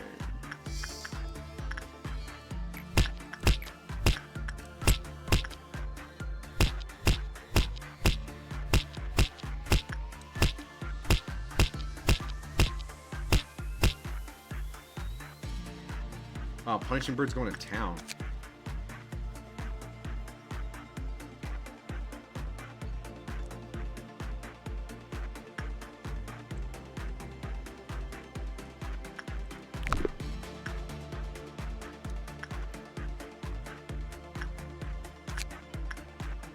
Punishing Bird don't fuck around. No. Punishing Bird's working for Internal Affairs. Did you know those are the hardcore cops? The ones that investigate other cops?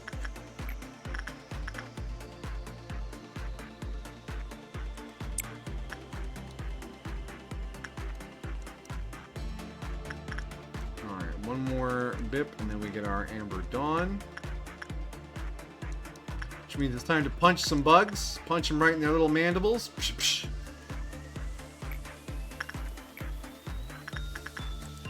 I wouldn't want to get punched in the mandibles. I need those for eating things.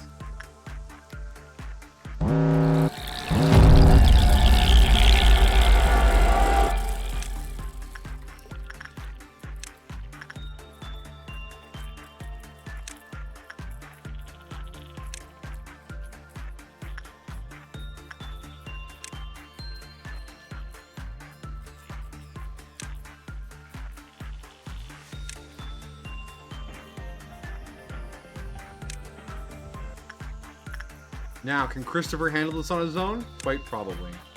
Because he has to. He has no other choice. Oh, straight into a red noon after this. Yikes. Okay, game's gonna be a little chuggy while the first parts of combat clear out. He has the Kyoko Spear, which absolutely obliterated those bugs. Wow.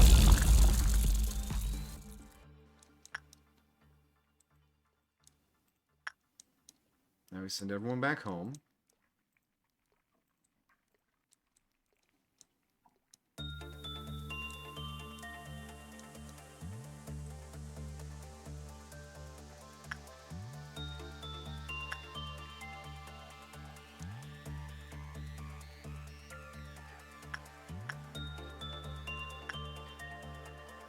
I love the little Dakota teleport. Just swoop. Alright, Really? Because you used to just complain about it. yeah, after combat it's not such a big deal. My opinions are fairly fluid, alright? Apparently Flash was my favorite DC superhero 3 years ago.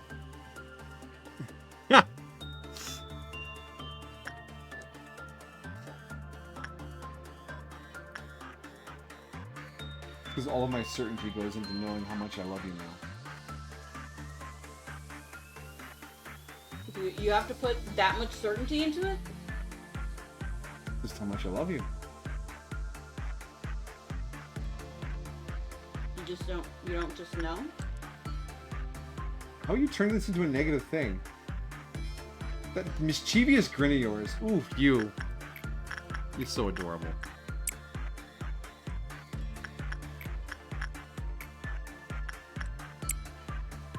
Are they, though? I don't know what fluids mean. She raises a good point. Okay, alright.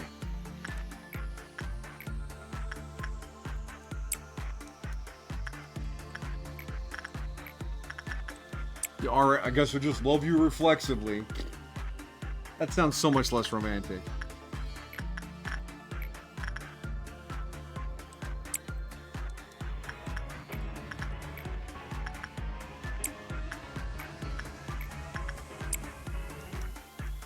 Does it though? I don't know. It sounds less romantic to me.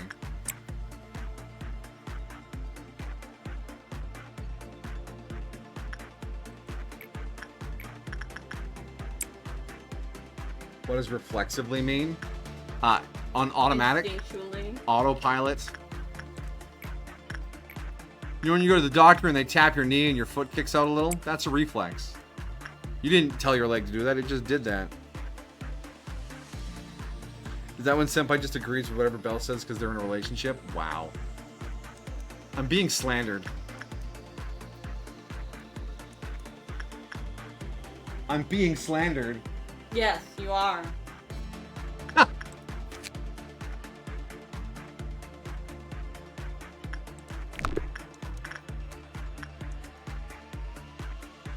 Like reflecting her opinion back to herself. No, I have my own opinions. We come to consensus on things. It's not always just yes, dear. Reflecting and reflexing are different. Yeah. Yes, I agree, my love. Yeah.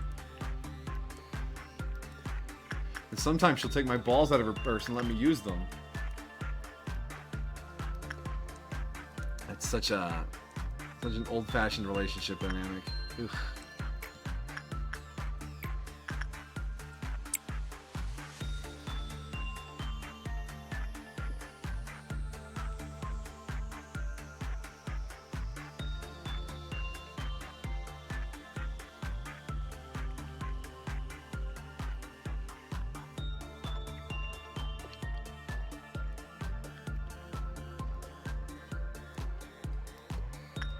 Alright. Slow the game down now because we are about to unleash the fucking Red Noon. And we want to be ready to fight the Flesh Chimera. What was the Duskord deal today?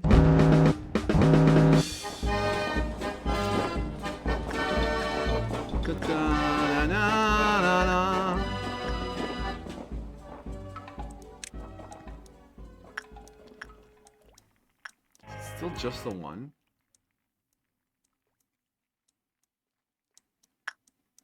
How is it still just the one? This feels undertuned. Like there should be at least 2 of the Chimeras at this point. I'm not going to complain. I'm not a huge fan of this thing. I don't like its hair.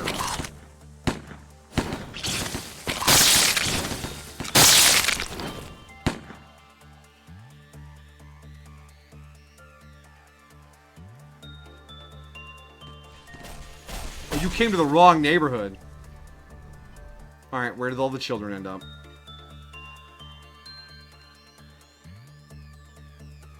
Oh, 2 in this hallway. Aggressive.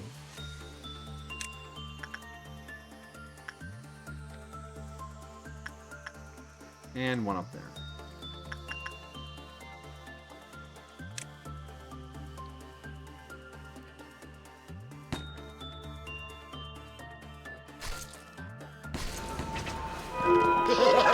Dealt with. I resized the...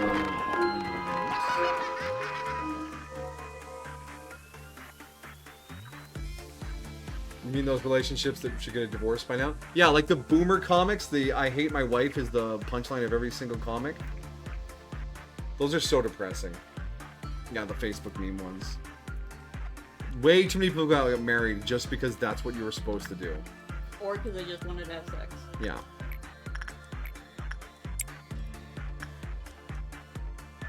That's what led to the whole panic about divorce. There's so many divorces. Oh my gosh. It's like, yeah, because there's a lot of people in really crummy relationships that just want it out.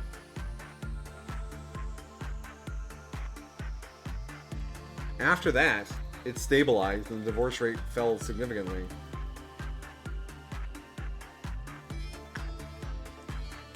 Or they had sex and accidentally got a baby. Yeah, that's another reason a lot of people got married. Alright, back up to triple speed. We'll probably have to do 1 more bar after this to finish Melting Love. Yeah.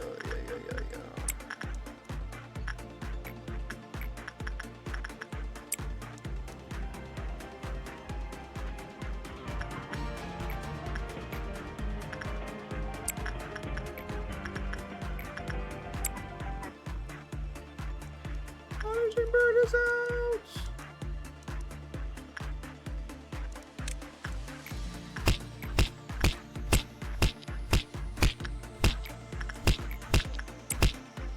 Shotgun weddings.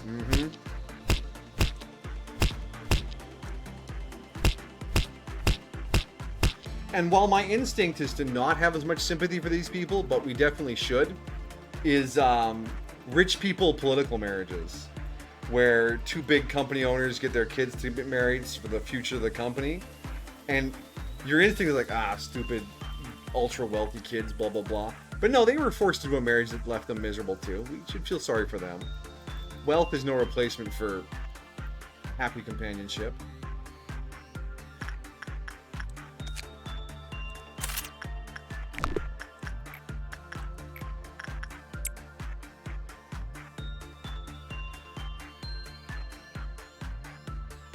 thought that ended in the 16th century. No, some big companies still do suspicious things like that.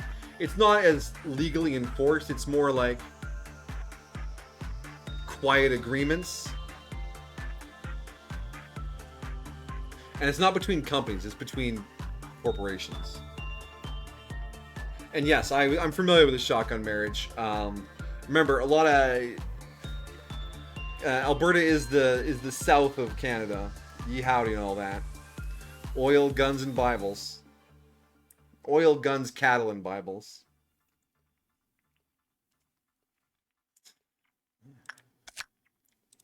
So yeah, we just have to knock out one more bar here, and then we can lock in Melting Love. Lock it up.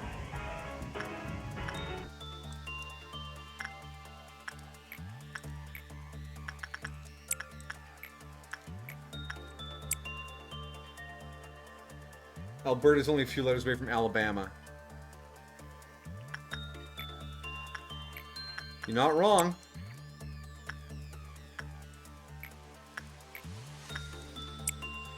I wish you were.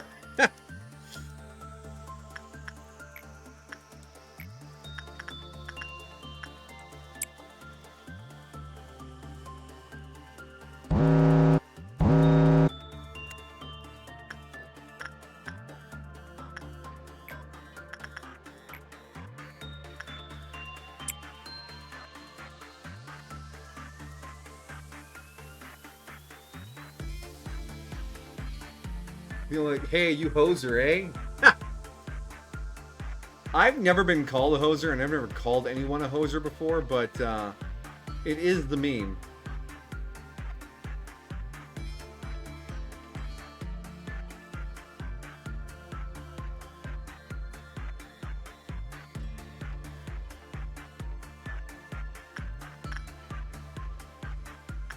Come on, Chris, you gotta go faster.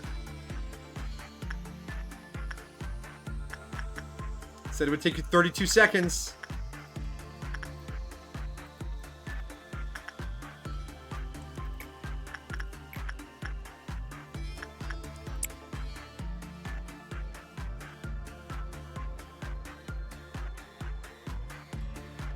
Nailed it. That was a little risky.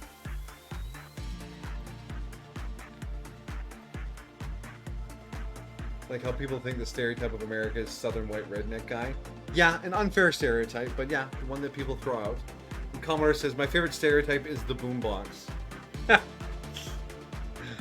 They were a lot of fun.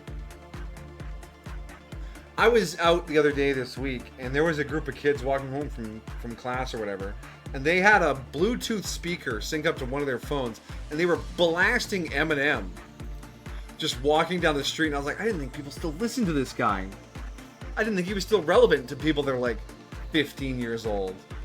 But no, I'm the real Shady, yes, the real Slim Shady, all you other imitators don't, you know, the whole thing, just boom, boom, boom.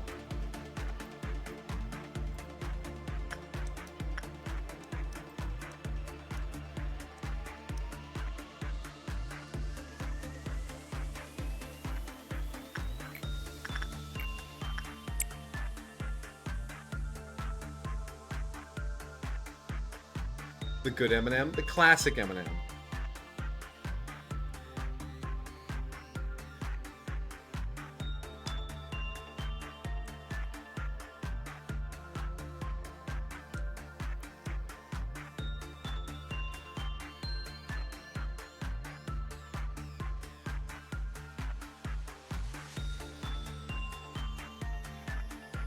Yeah, Commodore or Commander, I think you're falling into one of those traps again. And we're just gonna move on from that to this evening. But yeah, I'm with Amajiki. I disagree.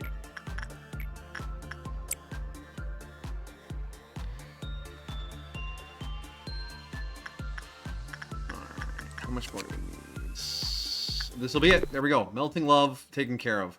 Yeah, Melting Love is one of those Aleph that if you know what you're doing and can build around it, it's not too bad to farm it out. But the catch is, if you get it at the wrong time in the wrong department, it is an absolute nightmare to manage the infection. So, We got lucky getting her when we did. Because she is a dealt with now. And the workday is complete. Alright. Well, what would you like next? I don't know. We have one more workday before we have to rewind. What do you think we should try and take care of for our one more workday? I will let you decide, my love. No, it's up to you. I decided the whole mod pack. Yeah, but what do you want? What do you think I should unlock in my one more day this week?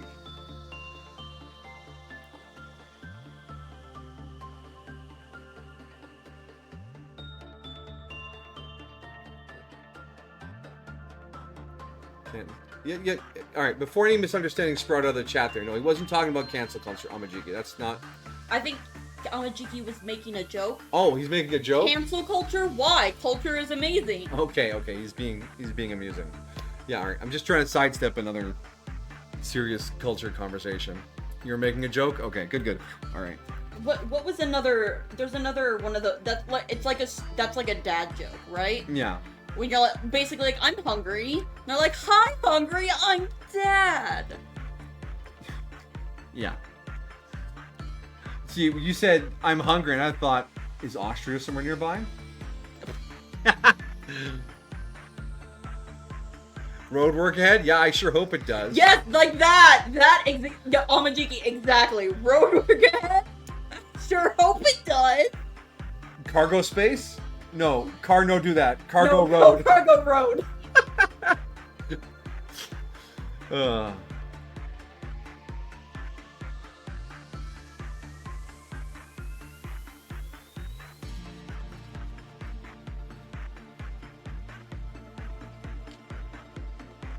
Are you wanting to get more equipment? Are you apartment complex? I find it quite simple.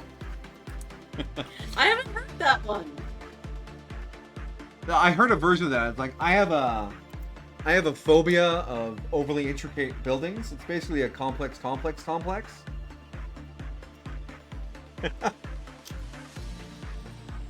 classic refrigerator. Here's a question. Refrigerator. Does that mean somewhere at the food factory where they freeze things for the first time, they have a refrigerator?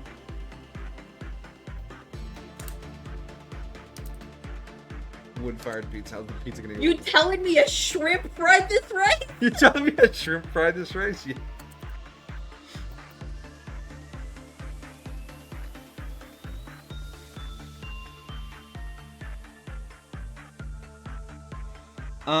Let's. So we have the option of getting equipment, finishing off the other two, or the new two. Let's grab, what do you think? Panic Day or Bloodbath? We started Bloodbath, but we didn't finish it, right? Yeah, Bloodbath stuff's pretty expensive, so we've been getting it a little bit of time every time it comes up.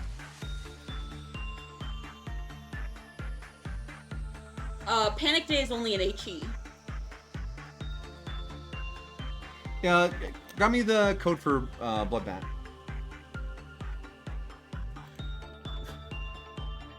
Why do they call it a TV set? It's one item, and I can understand it's a pair of underwear. If a toque is one hat, what's a threek?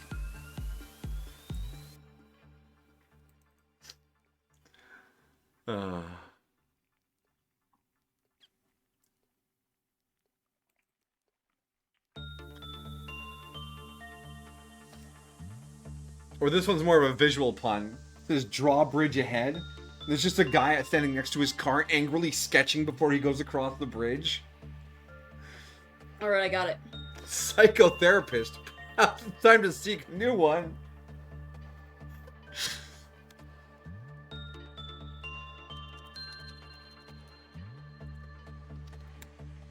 Uh, 710 710 026.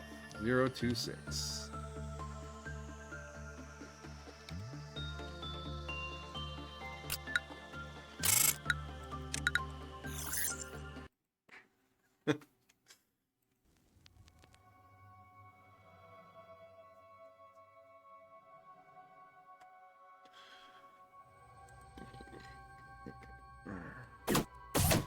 Words are so funny sometimes. They are. Did I spell psychotherapist wrong? No? No, therapist is just spelled the rapist. But psychotherapist would be one word.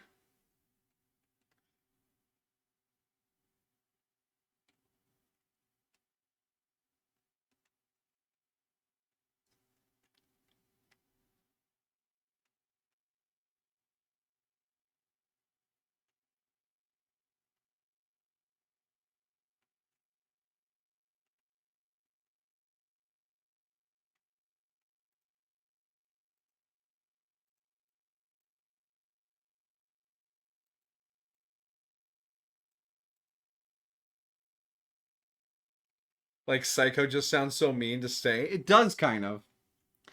Like, okay, what does psycho mean in terms of actual, like, terminology? Because you call someone a psycho because they're dangerous or whatever, but, like, what's the clinical use of psycho? Or is it just It's an not used anymore. It's an outdated term? Okay. Other than psychotherapist? Oh, a psychotherapist is a specific branch for psychoanalysts. They're called a psychotherapist. They're usually called a psychoanalyst. Okay. Which is Freudian.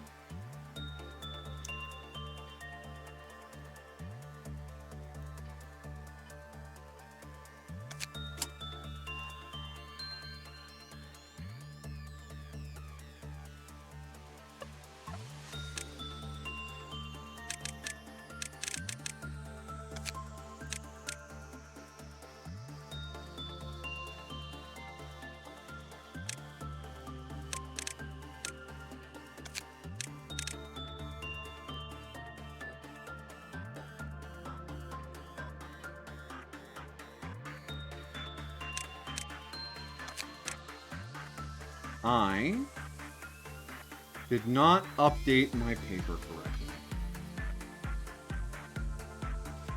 Bloodbats, Saya, and Kyoko are actually finished. I don't know what I was doing when we did that, but...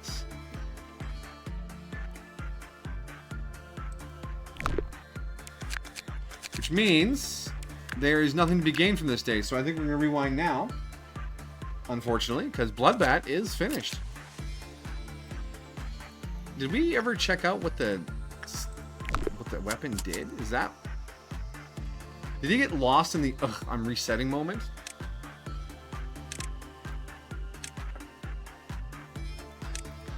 Deals more damage to lower the user's HP. On hit, drains the user's HP and injects the target with blood. Target with blood will lose HP and be unable to heal. Okay.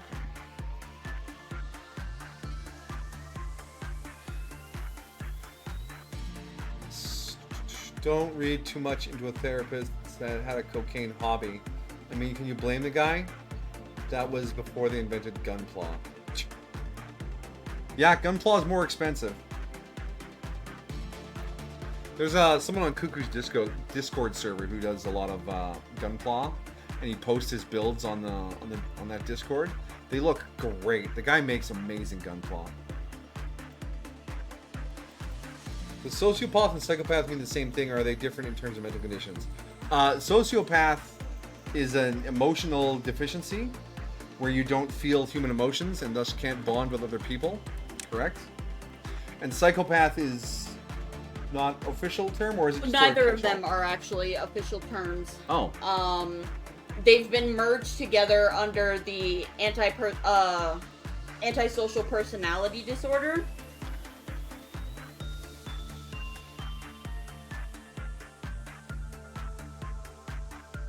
So they're unofficial terms.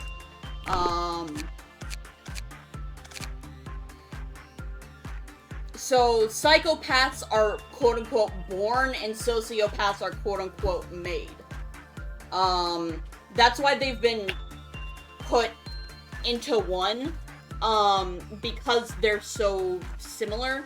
So a psychopath are the people that is more like a neurospicy. ASPD it's a personality disorder. I I would say neurospicy is usually like being like ADHD, autistic, anxiety, depression. This is a very serious, very debilitating personality disorder. It's one of the most severe ones because these are people that are either from birth feel absolutely zero empathy, and remorse for their actions, or they feel it in a very diminished capacity. They really struggle forming connections with people. They don't often feel emotions themselves and have to learn by mimicking other people. They can display very violent tendencies. But the psychopath is the one that's born that way. The sociopath is there has been a severely traumatic event that kind of causes them to become that way. So yeah, they're not this is a pretty good image.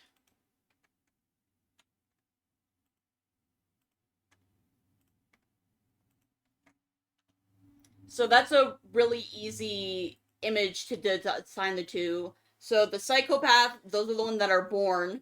That they don't feel guilt, remorse, or empathy. They pretend to have emotions. They can't really form true relationships. They tend to be very successful. There is a very high amount of psychopaths within the CEO roles. Yeah, because they have overlapping traits. They're honestly usually very dishonest, and they're very manipulative, narcissistic, and, superficially charming. This is what Dexter... I mean, I haven't watched Dexter, but what Dexter kind of feels like. Dexter's inner monologue talks about him faking emotions so that he can fit in with other people. Yeah. And the sociopath are the ones that have had something super traumatic. So this is what most people are. When we see the... Like, this is what, like, Sasuke would be after watching his entire clan get murdered and everything, right? Light would be a psychopath. He is born this way. Nothing super traumatic has happened to him. So the sociopath, the people who are made that way, often feel a lack of remorse, but they do still have some amount of guilt and empathy. And they do have emotions, often like anger, but they're not as deep as most people. And they can have attachments with the people. And unlike psychopaths, who usually often are trying to fit in, the sociopaths often have a disdain for laws and following rules. And they tend to be more aggressive and reckless.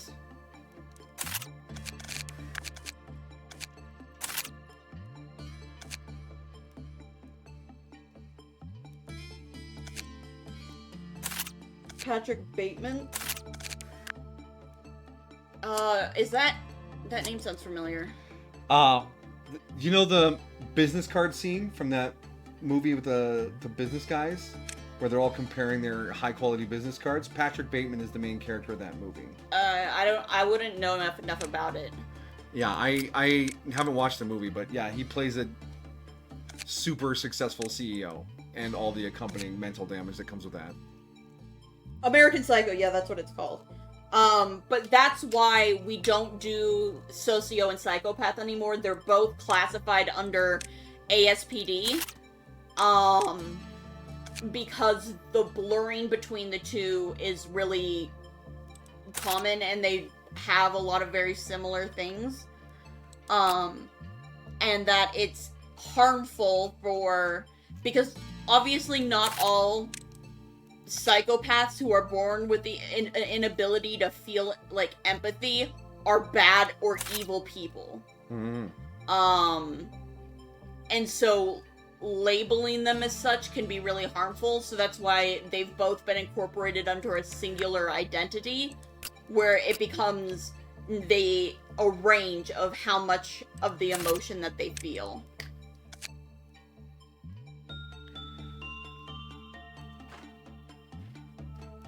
It depends.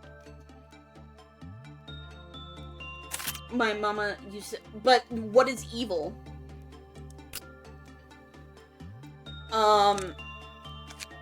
Some are just corruption or a loud minority ruining it for. But, well, not necessarily. The issue is that that in the old sociopath is that they have a flagrance for laws, as in, like, they're often displaying very reckless and aggressive behavior that causes them to break the law.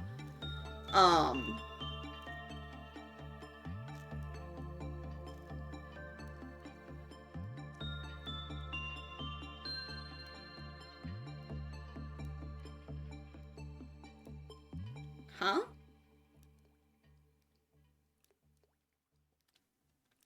Like the con men that do whatever they can to cheat and steal you. The flagrance of the law. Yeah, yes. I mean, but this isn't usually the people who, the sociopaths, it's not usually meticulously planned out. This is usually because of recklessness.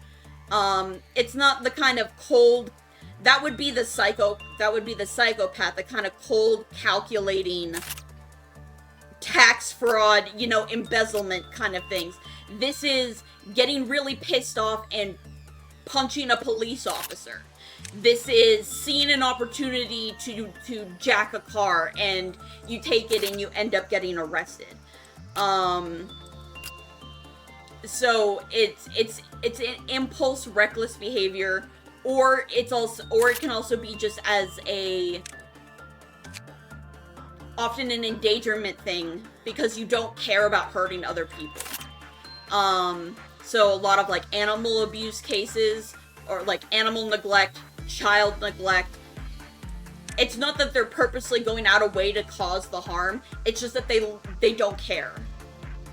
Their focus is on themselves, and they're, like, so if they got behind the wheel driving drunk, they wouldn't really care. That's normal to them, because they don't care about other people. So what if someone else gets hurt, as long as I'm okay? Yeah. That kind of behavior. But the antisocial personality disorder happens only in an extremely small minority of people. I hit a deer again! It would be, as morbid as it sounds, driving a car and seeing the dog run into the road and not trying to swerve around it, because that would be too much effort. Well, if I swerve, I could have gotten hurt, so I just ran the dog over. And then, you know, the other person is like, my dog! And he's like, well, yeah, you shouldn't have let your dog out. But it's a very difficult, thing to study, because it only occurs in, like, 1% of the population. And especially with the psychopath, the ones that are born with it, they are very good at hiding these emotions. And so it can be difficult to spot it, so then you can study how it develops, because if they don't learn how to, like, mesh in with society by faking it, then they obviously become ostracized, and then other problems happen, so it's like... Things tend to spiral.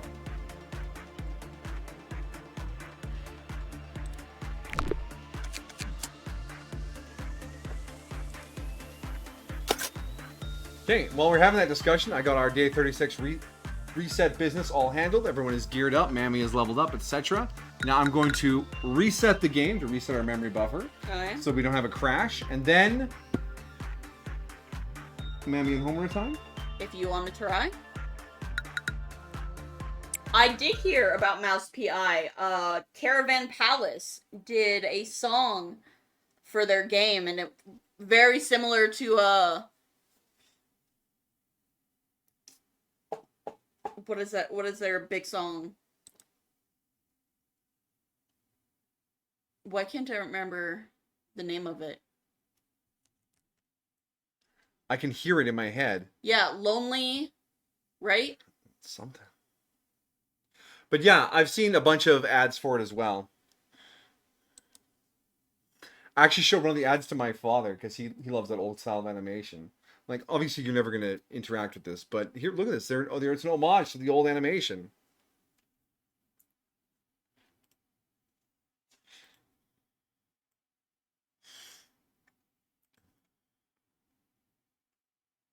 Everything has just the right amount of stretch and bounce to feel like those old cartoons.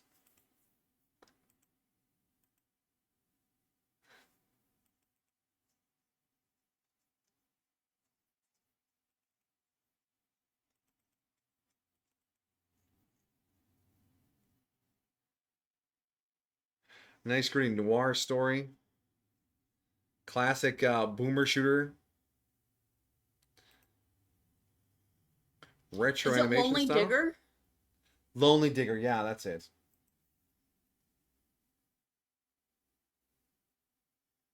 It's hard to animate like that.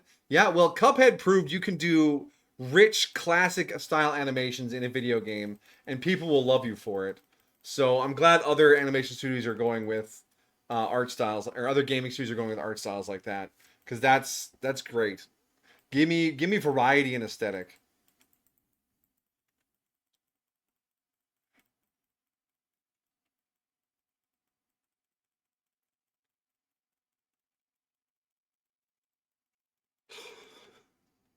Bendy and the Ink Machine.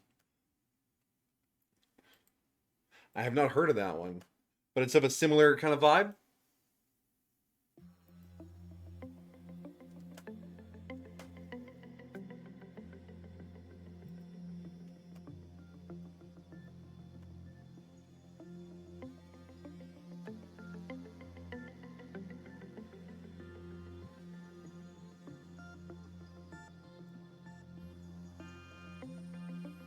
An indie game with the rubber hose style of animation. Nice.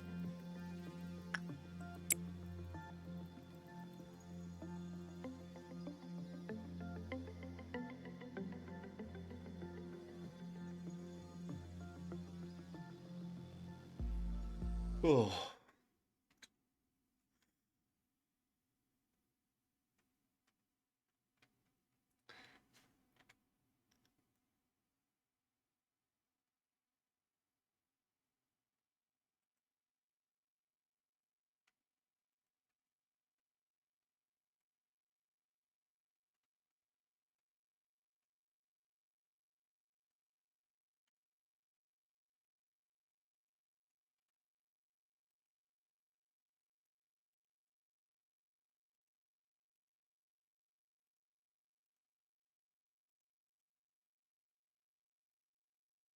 Really great art style and color gradient. The entire game is dark yellow and white.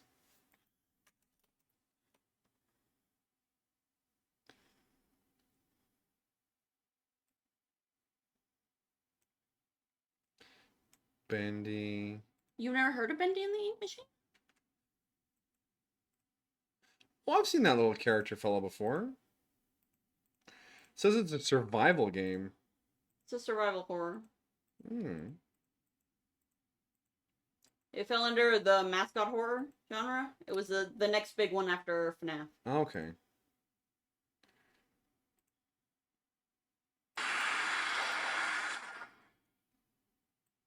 Thanks, YouTube.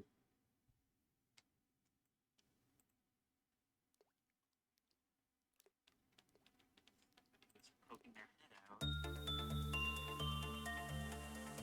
For sure. Is the audio recording somehow played out that?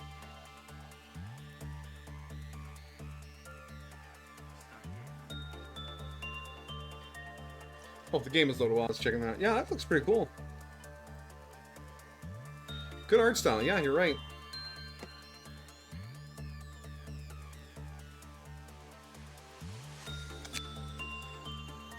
All right, everyone's still set up? Yeah, all right. All right. Whoa, whoa, whoa, whoa, whoa.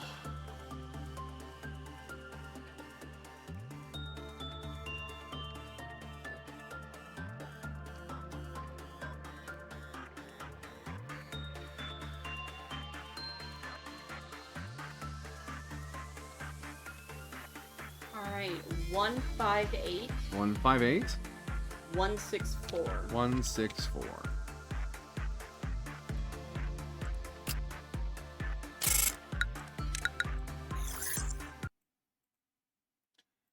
What procedures today that doctors of the future will think is barbaric? Dialysis and fundoscopic? Endoscopic?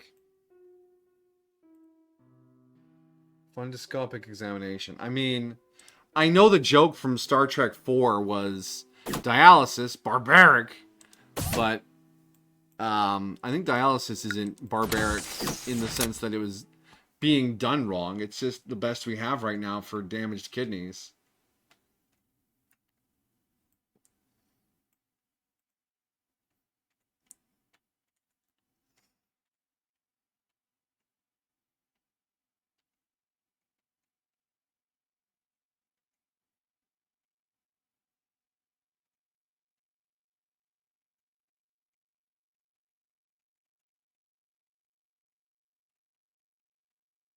Oh, Star Trek 4. What a cheeky look at look at the present day for them anyways.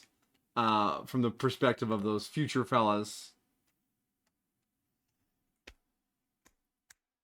You think the panda on the Panda Express logo is cute and you want to pet them? I think that's by design.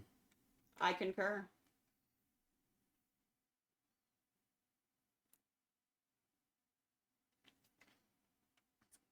The mascot horror has twisted our vision of mascots. They're supposed to be alluring in some way, either cute or sexy or fun or I don't know. cool. I never. What was the appeal of Ronald McDonald? Clowns used to be fun.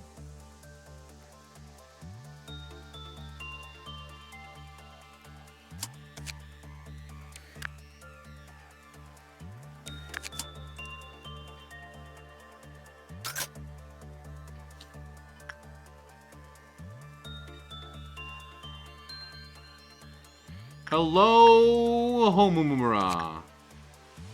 Oh yeah, you had very expensive guidelines. Alright.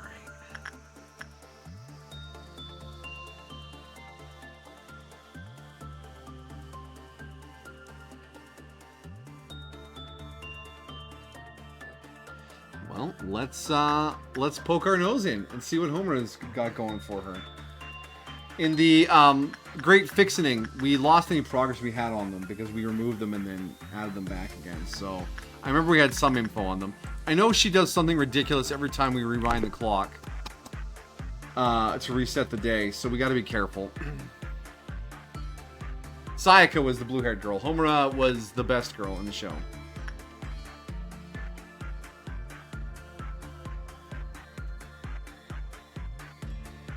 The makeup looks creepy close up, but fine at a distance. I mean, the makeup looks as good as the makeup is done for clowns.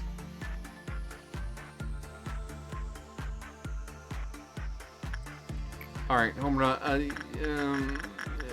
Instinct, Vi. Yeah, time travel girl.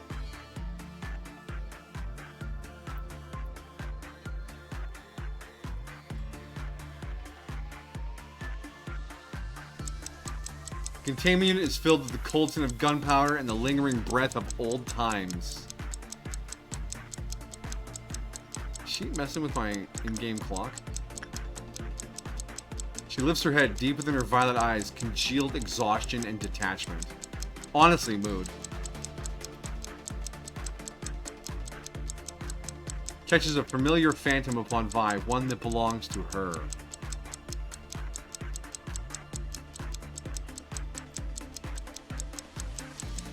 Oh, is instinct just the correct word? Vi cautiously approaches her, only to find her lowering her head, gazing at the flowering grains of sand within the shield.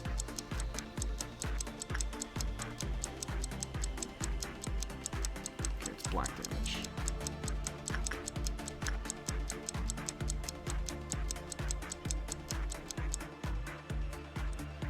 You alright there, Vi? Yeah, she's fine. Love when Homer shot Cubane. Yeah, that was pretty good.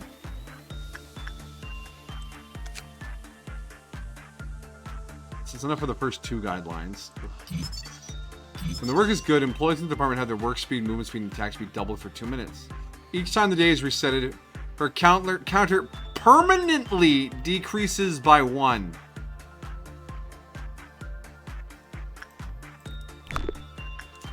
Punish me harder. Okay. Got someone that's better at resisting black damage? Jinx is, yeah. In you go, Jinx.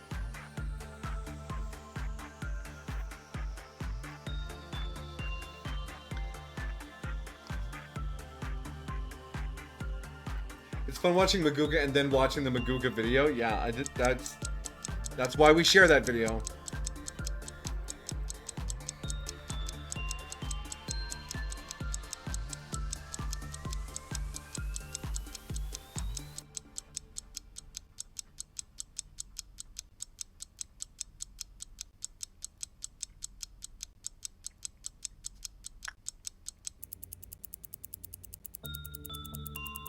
I turned the speed up and the ticking stopped.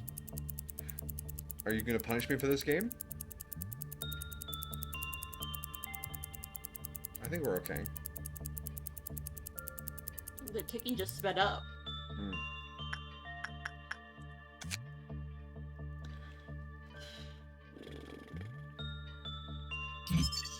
When the counter reaches 0, if pause is used, she will immediately breach.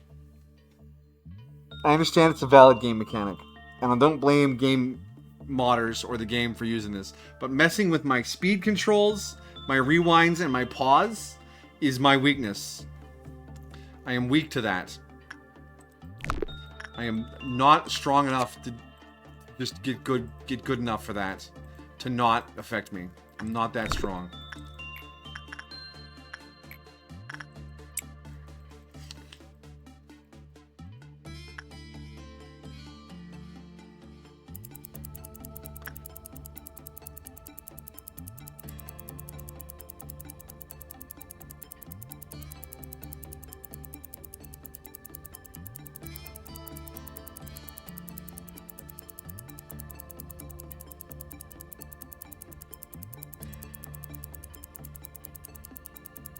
Oh, Jinx is gonna do really poorly this time.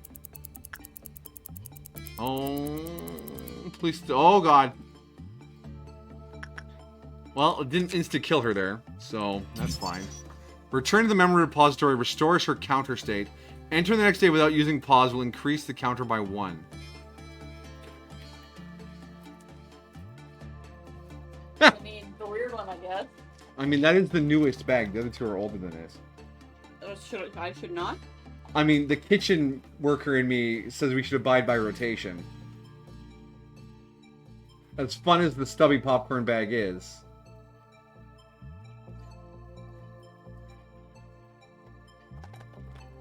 We got a bag of popcorn that's like packed wrong. So it's like shorter and the one face is upside down. Okay, Homura, let's not do anything dramatic, alright? Alright, rest of the team, we're gonna push out this bar so we can get some more work on Homura, alright?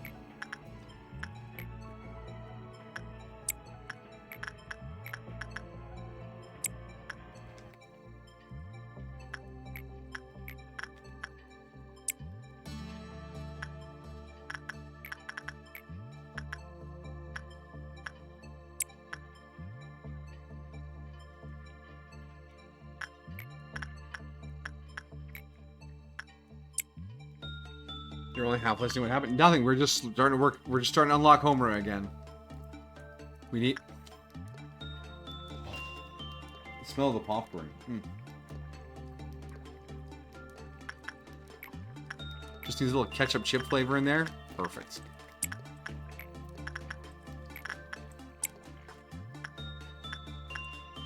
Oh, don't do that.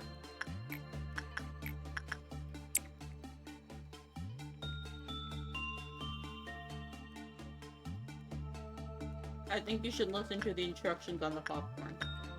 But what about the instructions in the microwave? Whose instructions are the right instructions? How do we know? I think the popcorns, because every microwave is different.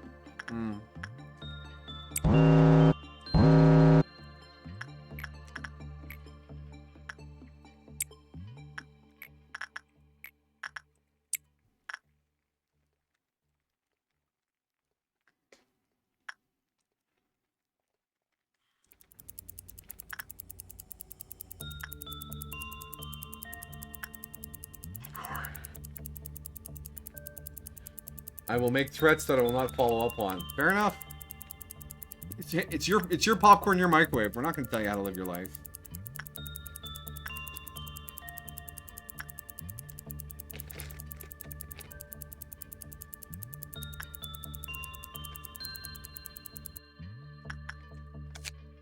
All right, and the last guideline. No offense, but I don't want a microphone that has. I don't want a microwave that has a microphone in it. I don't want my microwave to be listening to me. Hey, what's up? This is your microwave. Your popcorn's done. I heard the last pop 15 seconds ago. Magical girl.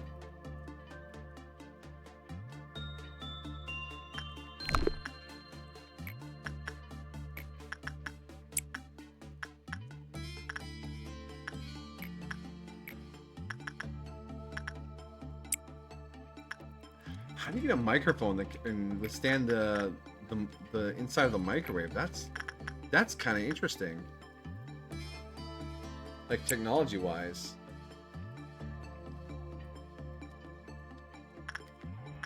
Oh yeah, within a 90s microwave, it's definitely not. It's not online at the very least.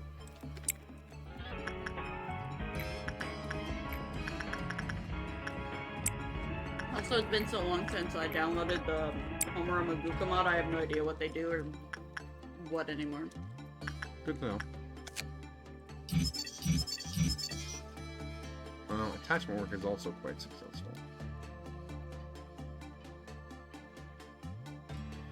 Greatly reduces the initial spread of Immortality's bullets. I'm assuming that's the name of the weapon. Alright.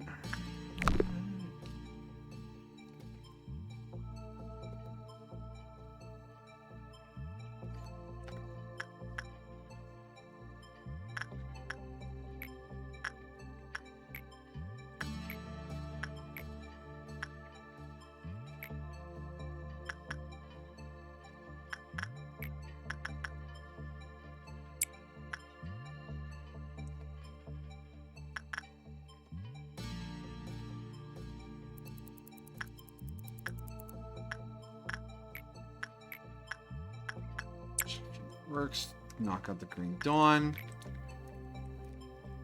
It's going well. It's going well. I'm feeling pretty confident here. Maguka will be the real test. Because her magical effect was the one that murdered my frame rate last time. Oh, punishing birds out.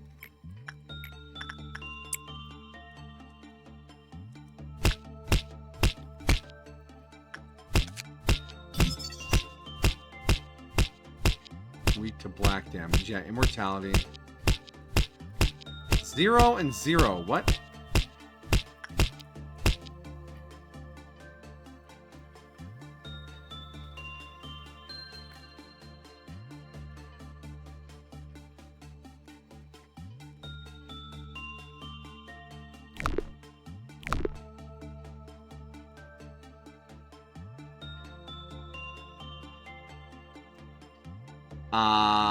I guess there's some trick to unlocking their weapons. Interesting. It's probably something to do with suppression or having Maguka or something like that. Or rewinding time. Who knows? We'll know. There's also moisture sensors in microwaves. Yeah, our microwave has a sensor reheat setting, and it just detects how much steam has left the food. And once a certain amount of steam has left the food, it tells you your food is done.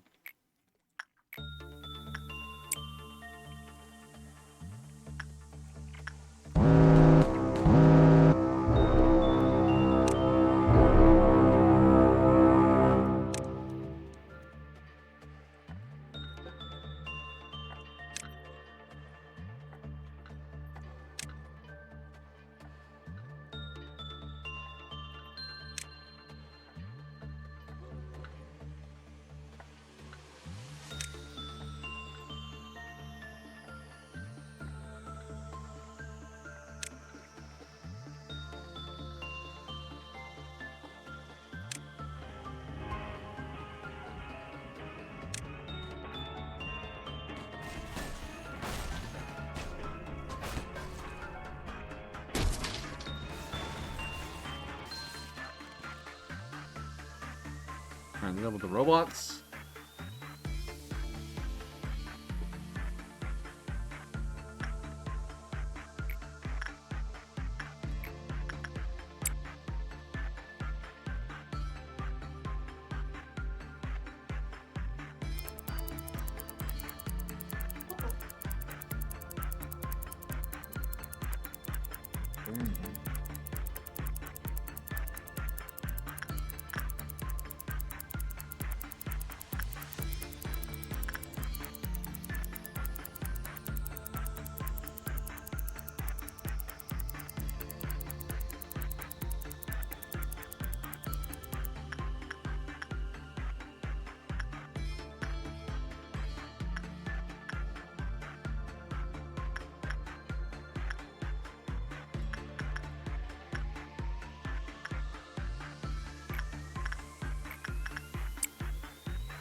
Speaking of microwaves, I remember there was a YouTuber by the name of Backyard Scientist. I don't know if he's still around. But he did a bunch of stuff with microwaves too. Like he made a giant microwave. He had like a dish that could measure microwave radiation. He did a whole bunch of like experiments for like YouTube. Just to fuck around with microwaves and microwave generators. And then on the truly ancient YouTube, there was the channel, Is It a Good Idea to Microwave This? And the answer was almost universally no.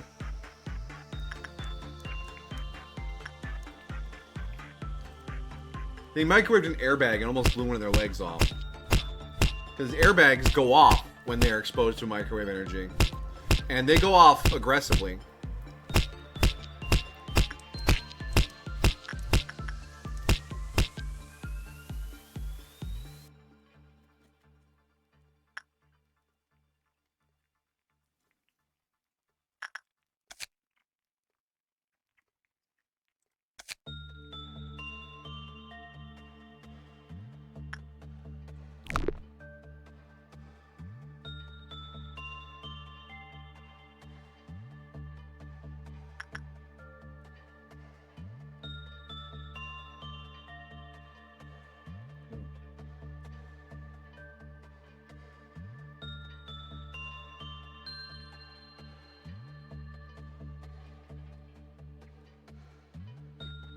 Will It Blend used to be like a full YouTube series, and he would blend things like cell phones and bricks.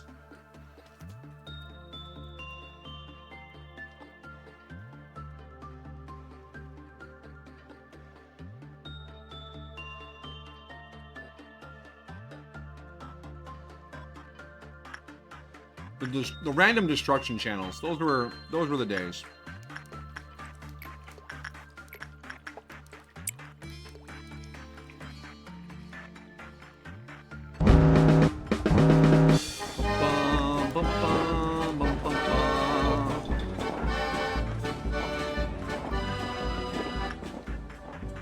Where's the Chimera? Up there, all right.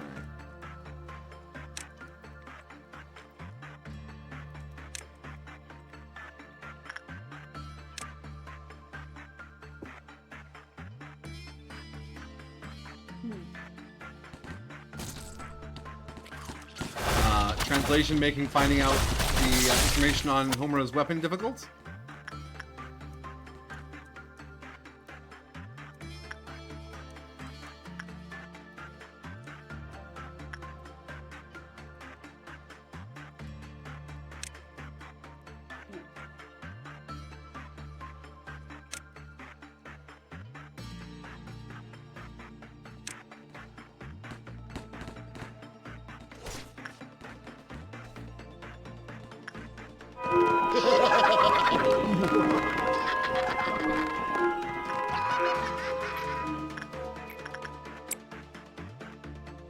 Who's the red-haired magic girl? Kyoko? That was Kyoko.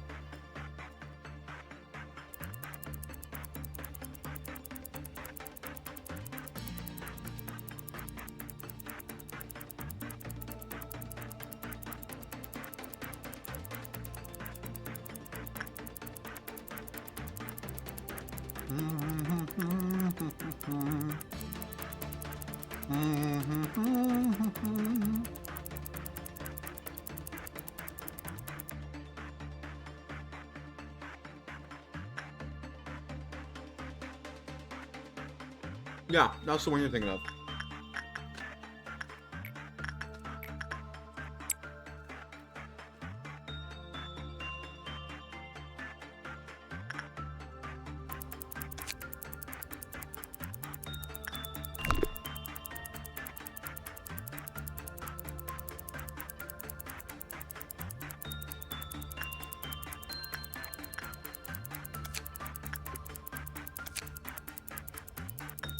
So, I think this mod has a special hire mechanic. Higher? Hire. Employee. Oh, okay. Because only Homura Akemi can equip the gear. Oh.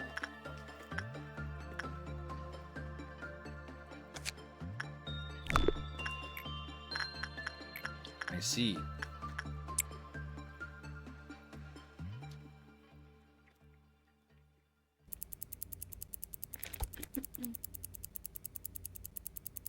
Can you, like, cycle through, like, hiring with LOB?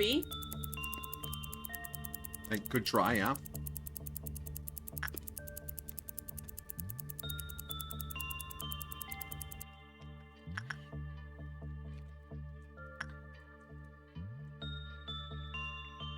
Why weren't you good enough? They all have a special thing on them. Yeah, I imagine. Alright, well... I'm gonna finish this day out here. We just need to grab a little more energy and this day will be complete. And then we can add our Maguka, and while we're on the setup screen, we can look for Homuras and Magukas, I imagine. Why didn't Modoka just wish for Cubing all of his race to die? Because they were technically trying to fix the universe. And she is an inhabitant of the universe. She just wanted a less cruel way of saving the universe.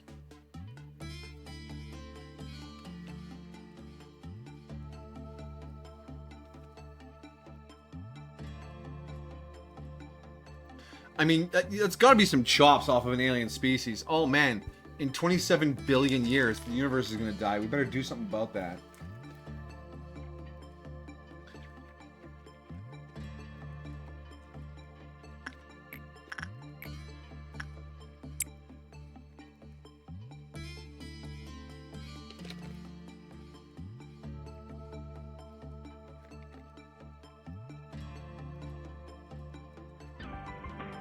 Where I'm sure Commodore's mind went to the genetically modified folks from DS9 when they made a plan to save the universe from energy decay.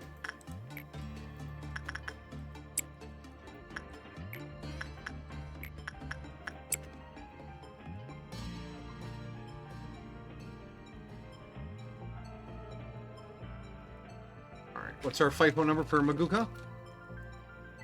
158 158 165. 165.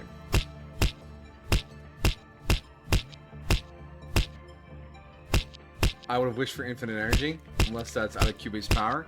QB's power seems very vague. I mean, if they have the power to make magical girls fend off the end of the universe, why not use that power to just directly fend off the universe, you know? Or the end of the universe. Alright, Punishing Bird has put themselves back in their cell. Homura has been worked. Oh, we worked Homura good. Ain't that right? We have 190 boxes, so we can almost get the armor or the weapon when it becomes available. And we can earn some more tomorrow. 32 alive, 0 dead.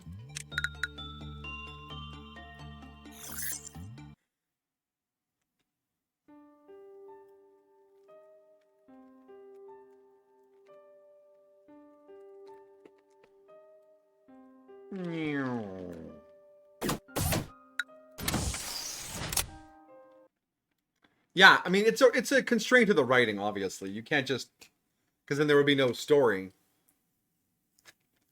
It's, you just sort of suspend your disbelief for parts of things like that. You know, like oh, that's just. I guess that's just how it works.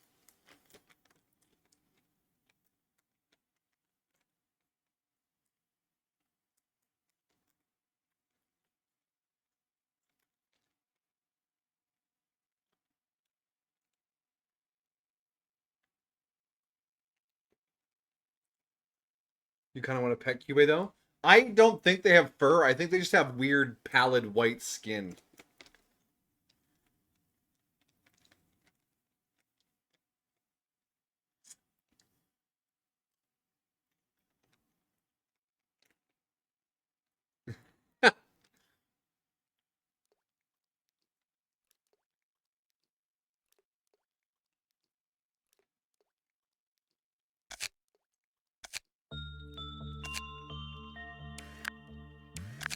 All right.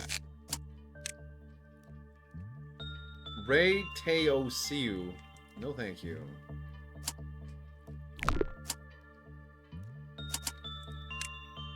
Rose. Jacob.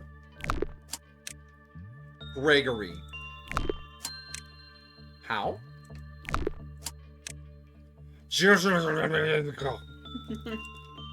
I'm sorry, Korea. I don't, your name. I'm sure they make sense to you. Sio Boregi. Cedric. Max. Owen. Ruby. Oscar. Vera. Vincent. Stem cell dash 49 or 642. What? You heard me.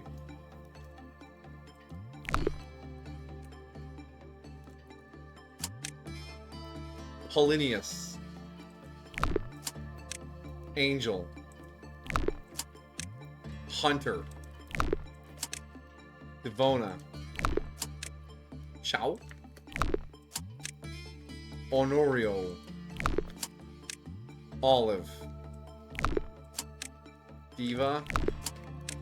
Eva. Steva. Yuri. Julian. Korean name. Tasha. Bella. Alin. Why is the L so aggressive in the middle of that word? Robertus. Hoon. Yunhu. Nox. I'm not seeing any magical girl people showing up here.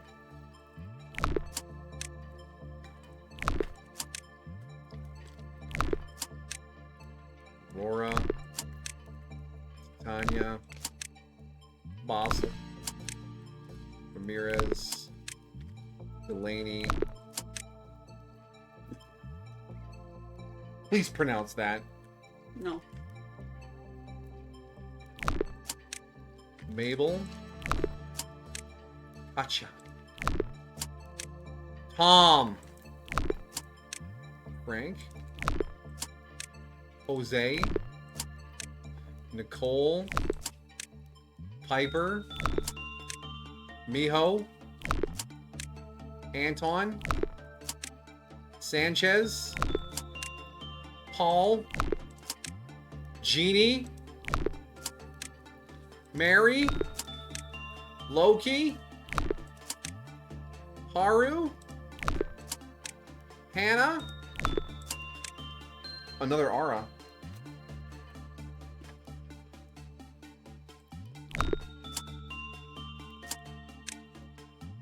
Isabel.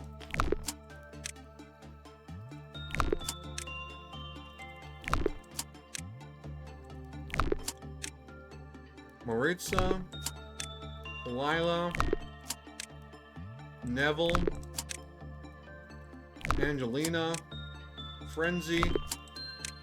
Pansy. Morty?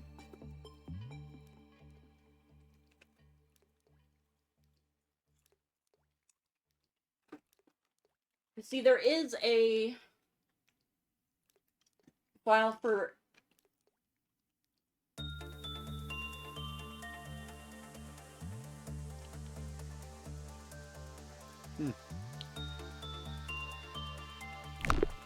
Do you think there's just that many names slash presets that we haven't hit any yet? I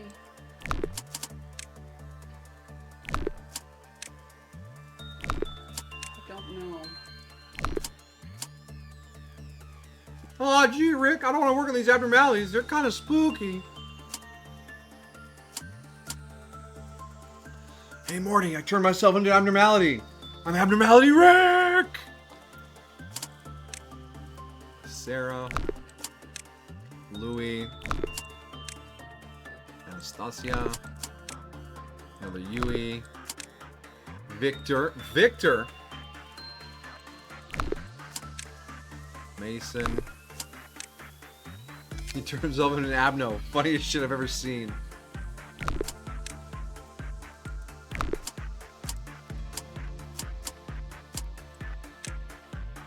Evgeny. Odili. Archer. Well, okay, hold on. Okay. The base ID of the target. Energy consumed when firing. The independent box consumed when firing.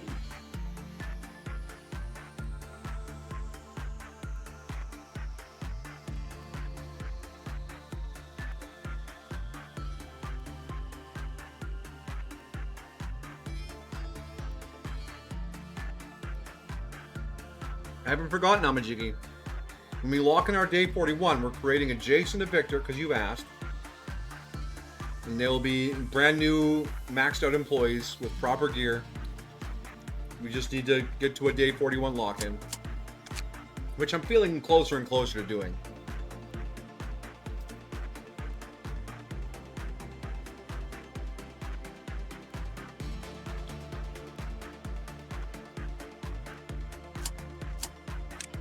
I wonder if it appears in...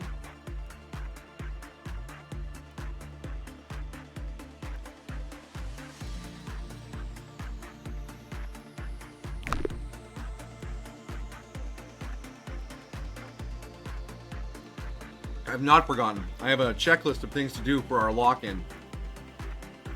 Right next to all the EGO gifts we have to add. And new employees to create. You're saying, my dear? I'm wondering if you're supposed to run into them on the selection screen. Oh, like on the Abno selection screen?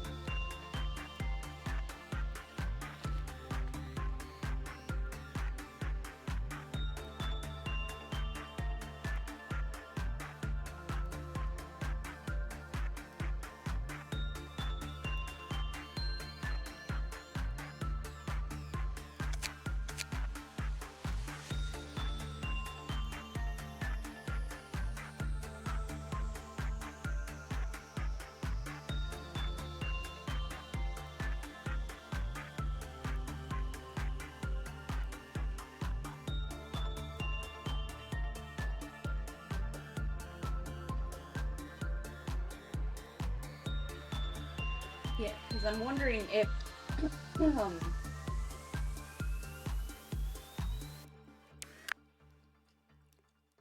you go ahead and go into the day. All right, I'm going to the day. If maybe we can force spawn them in. Would you like the rest of these? No, you can finish it. I'm done. Really? All right, How bad is it? It's a little chunky, but probably serve. Why is her unit always so much bigger than everyone else's?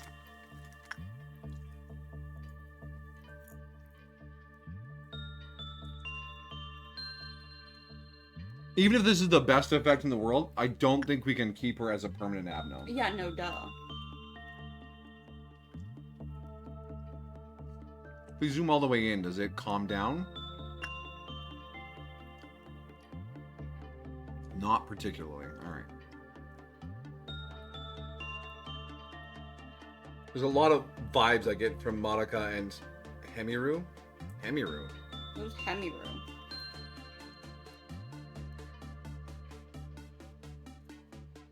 You mean Homura?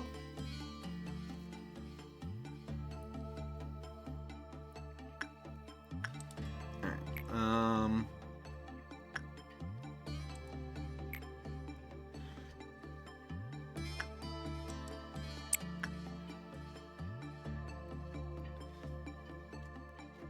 Oh yeah, Homura, okay. Wait, was she called Hemiru in the Maguka video? I'd completely forgotten that. Oh. Larger containment. The containment unit is filled with warm yet slightly tense atmosphere. I cannot see how well this work is proceeding. Don't worry about it. Floats with an enormous soul gem. The containment unit also seems more spacious than those of other abnos. You don't say!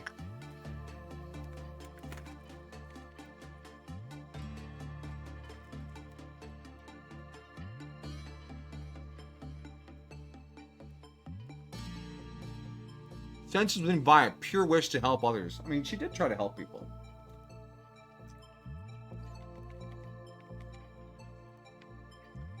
Softly calls out, but Maguka does not respond.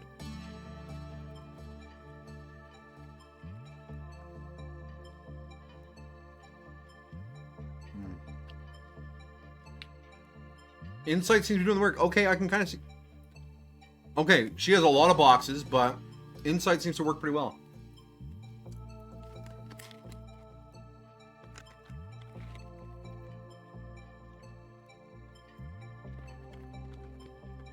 There are already 5 boxes. They give you vibes. It's called sapphic. They have a sapphic relationship. They're gay. Or the fact that Homer is a crazy stalker. She's a gay yandere. Mm-hmm.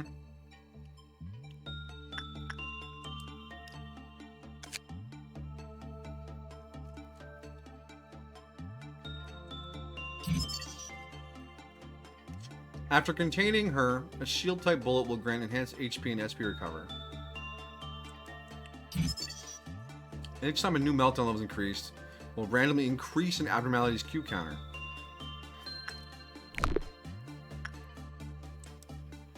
Alright, Vi, back in you go. Go, slide, show. Would triple speed help this at all?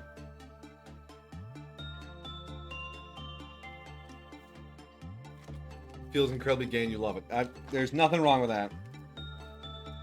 I mean, other than the fact that cumulative across all of her timelines, Homura is the equivalent of a 32-year-old woman who's been living the same 4 months over and over and over again, where everyone she loves dies. Would it be helpful to put everyone in one spot? Everyone? Oh, maybe. Or it would just stack up all the visual effects on top of each other and they'd still be playing. I can give it a shot. Whereas Maguka is still a 13-year-old girl.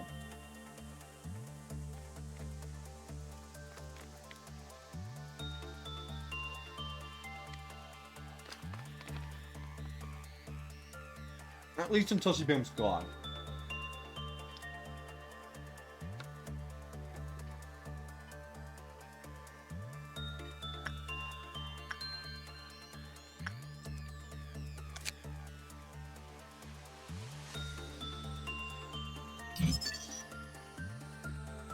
Link's all poison gonna be increasing the damage dealt by 20 each time you must have poison gain +2 maximum HP and SP.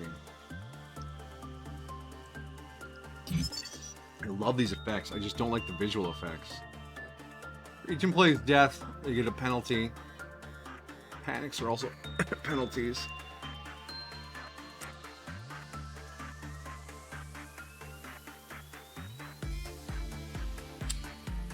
Okay. Magical girl.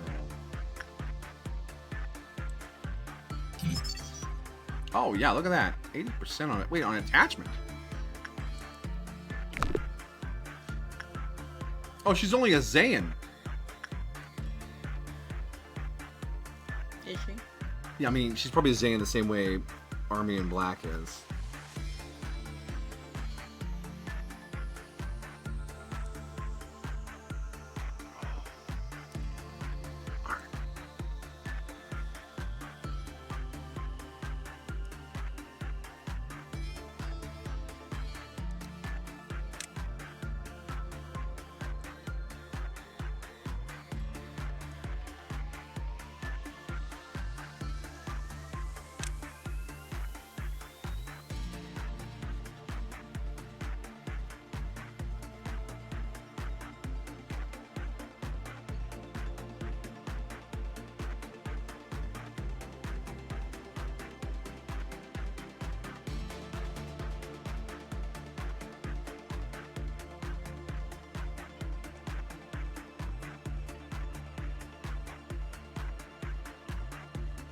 One who wait. Make magical girl escape. One who longs for happiness. Unknown.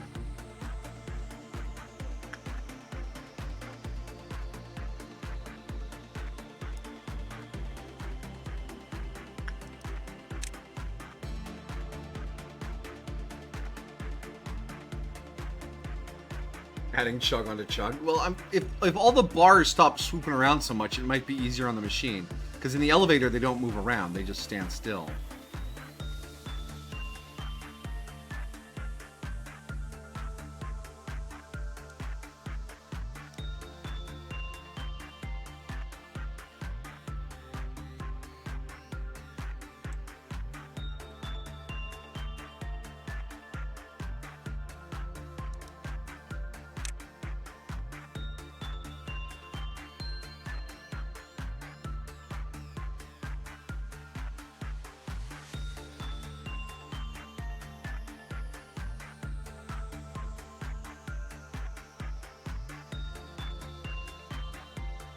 Do you think it's helping or making it worse? Or not having enough time? It feels about the same.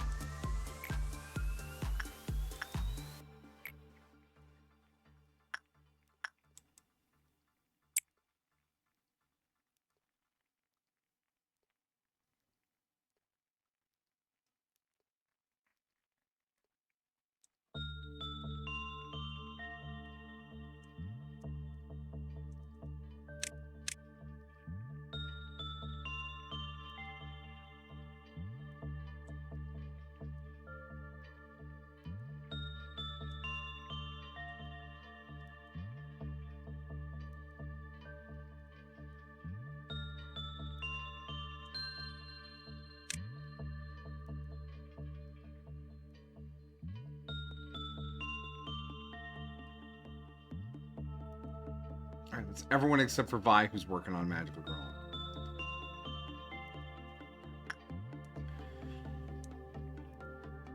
Alright, computer, you can handle this. It's a Zayn. There's no stacking penalty for working it over and over again.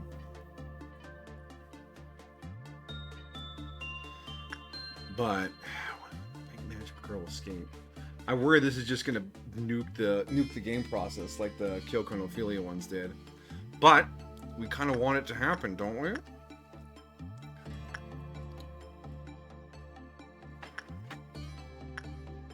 The question is, if I get enough information on her, will this change to say Maguka's actual name, or does that just mean any magical girl? That's what I need to know. So we'll go boop, bap, boop.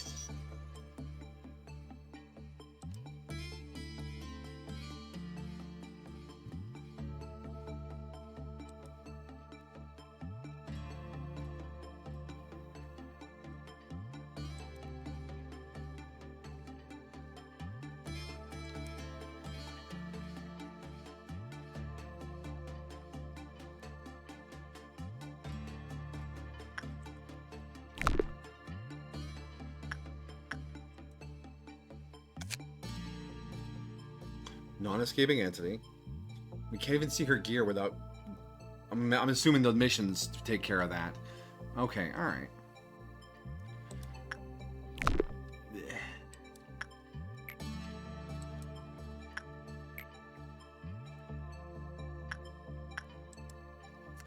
Off you go. Well, that's running. We never read Homero's story, so let's take a quick moment to do that.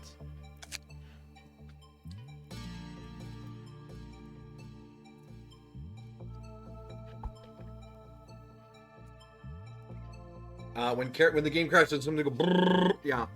This one hasn't done that, but I've had other games do that before, where it gets stuck on an audio file. Alright, Homura. I am the transgressor, the sinner who judges time. My crown is a spinning black record engraved with every farewell that was ever chosen.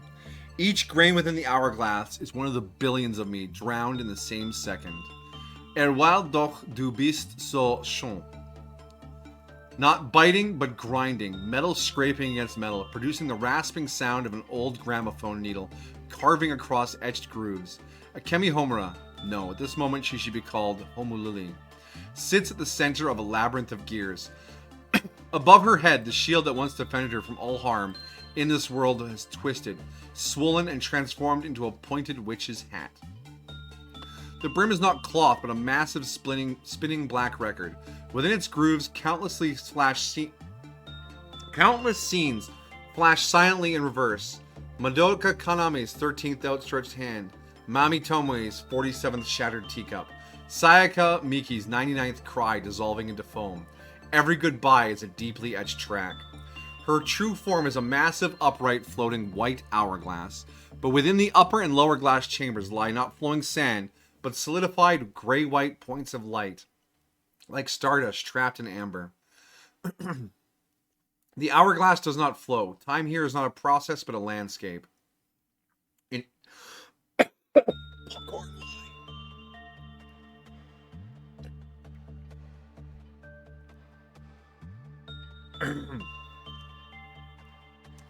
Time here is not a process, but a landscape, an infinite silent landscape of repetition. From both sides hang the black braided pigtails she once cherished and abandoned, now merely lifeless ornaments. How much weight can a human soul endure within endless repetition? Akemari Homura is such a girl, burdened by the heavy shackles of time. The cruelty of fate lies in this. When she signed a contract to save her beloved, what she received was not a miracle, but a one-way ticket to purgatory. As long as it's for Madoka, I'll redo it as many times as it takes. This was the first scar engraved upon her soul. Countless failures, countless farewells, countless times witnessing hope turn into despair. Memories accumulate like chains, binding layer upon layer. She cannot forget, dares not forget, and refuses to forget, for forgetting would mean betrayal and the loss of the only meaning her existence holds. Loneliness is her armor, indifference her disguise. Beneath her obsessive protection lies a soul long shattered, barely held together by her fixation on Madoka. When the one she seeks to protect can never truly be saved, the fortress she built, isolating all in freezing time, becomes her own tomb. Will doch du bist so schon. The record spins on forever. The hourglass stands eternally still.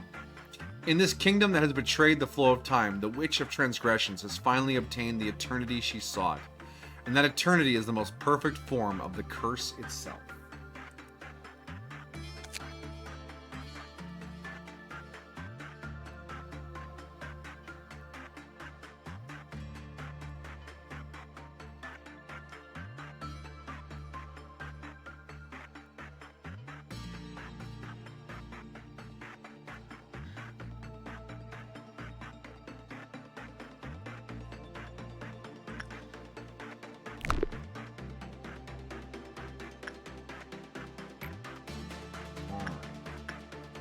That's a great summary of Homura, by the way. The absolute disaster that her existence was. Looping over and over and over again. Death and failure on repeat. For years of relative time.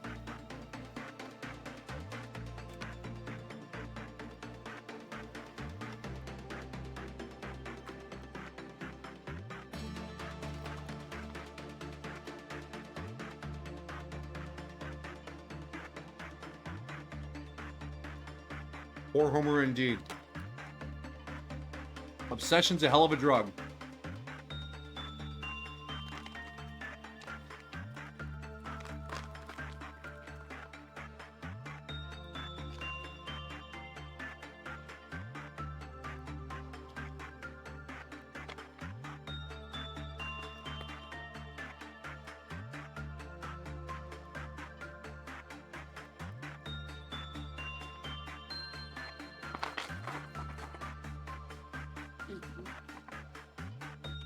Goodbye, popcorn.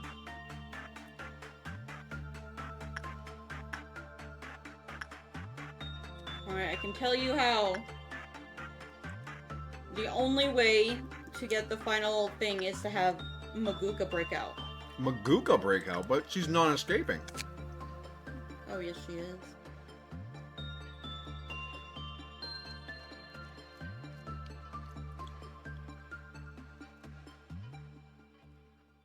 What is the one thing that upsets Maguka the most?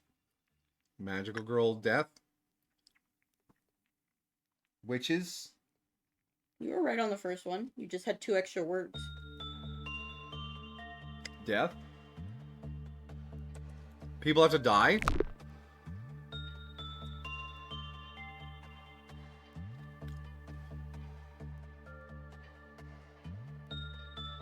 I do not know if clerks count or not.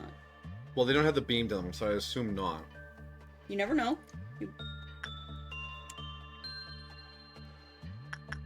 Oh, Homura is still moving, even when you pause. Yes, she is.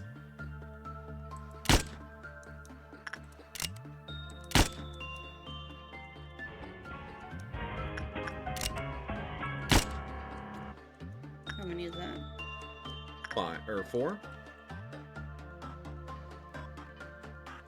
Clerks die. I Do sleep. one more.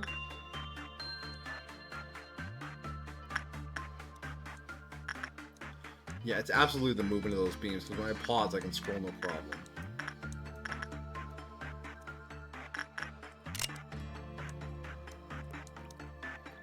And we're hunting. We're hunting for the most shootable clerk.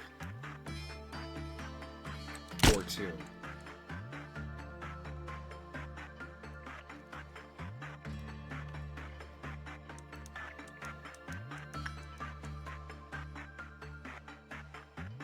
That was 6 clerks.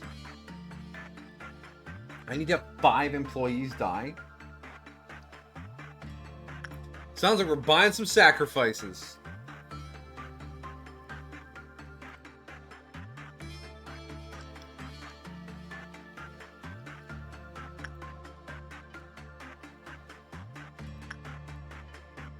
That's expensive? Not really. It's just 5 LOB.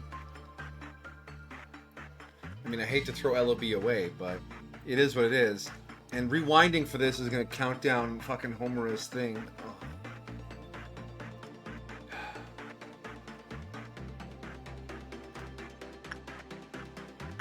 But yeah, Maguka can be unlocked in just like half of a bar, so getting her information is no problem.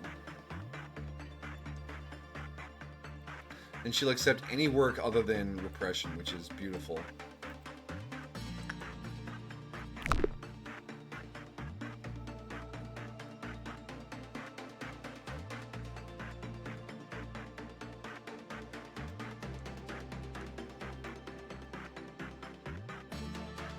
Alright, let's give this a shot. Let's rewind and retry the day.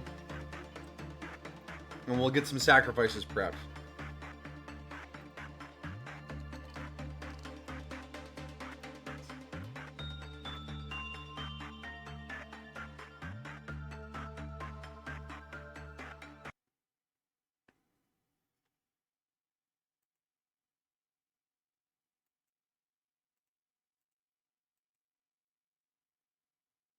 You've decided on something. You're going to take better care of yourself. Always a good thing, Amajiki. I decided 6 years ago when I moved into this house that I was going to exercise more. And I literally broke my treadmill this week because it had been used so much.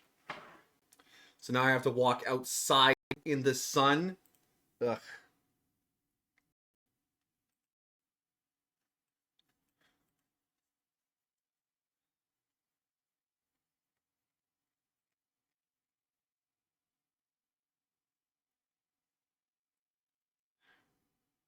Horrible, just horrible, yeah.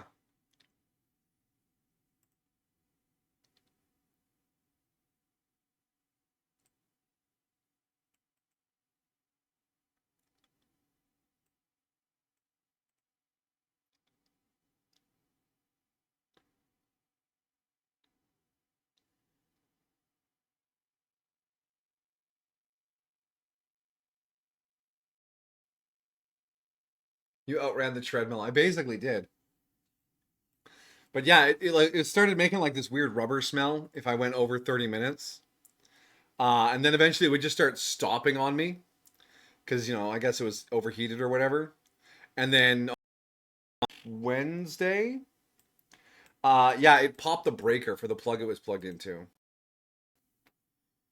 So, that's not a good sign. Start eating vitamins because you don't eat good. I thought about picking up multivitamins just to make sure I'm getting all the bits and bobs.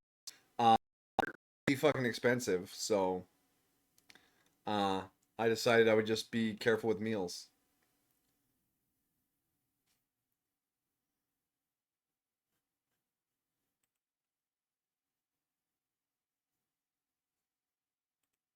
I thought there would have been more fixes by now. Oh, is it bugged for people? The deaths aren't counting? Uh, it's an issue for some people, but other people can.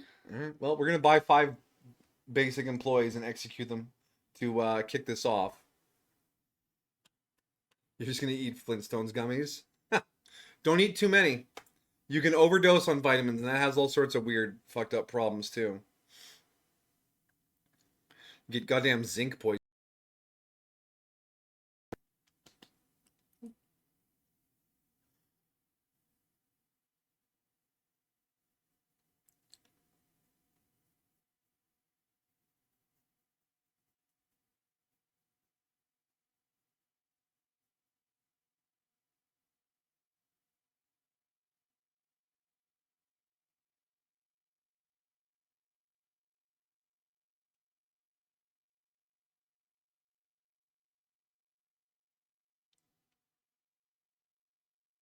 Remember to take care of yourself in other small ways too. Don't neglect brushing your teeth. That's an easy one to let slip. I know my brother struggled with that, and I did too. That's usually the first sign that I'm being super depressed is when I just stop taking care of my teeth.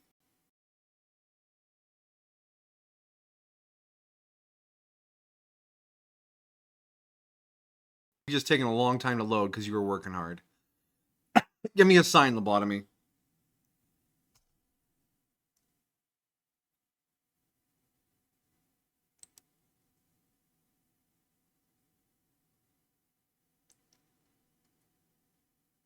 Don't think that's a good sign. What happens if you keep microwaving nothing? You'll shatter your microwave plate. Someone did that at the restaurant once. They're like, "Oh, I'm off in 10 minutes." So they just hit 10 minutes in the microwave and hit start, and the microwave is microwaving empty. And after about 4 minutes, you just hear this ping as the microwave plate exploded. Why would they hit 10 minutes on the microwave? Because they had 10 minutes left on their shift and they wanted to beep when they were ready to go home. That's what phone alarms are for. Yeah, well, not everyone is plugged in like that. But yeah, you'll blow up the plate.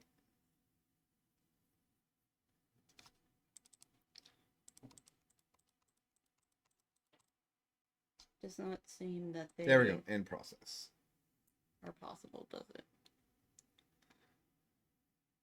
I mean, every time there's like a big visual effect or something, the game gets a little chunky on resets because it just works too hard. So if I get in here and take a crack at this day and execute the employees, we might be able to push it out in one go. Otherwise, there is a command to spawn in PE boxes. 52,000 of them or 520,000 of them. Because the max storage on PE boxes is $9.99. I don't know. We can give it a shot if this doesn't work.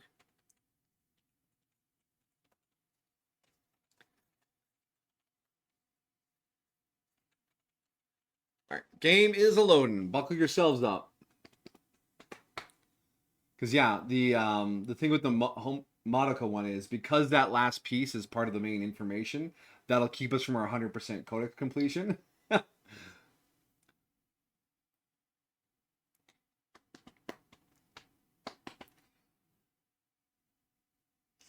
could also try to manually decrease the Q counter.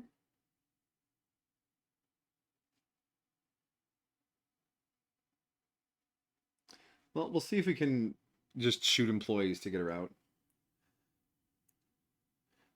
What I'm wondering is if there's a command to just set her to observation level 4.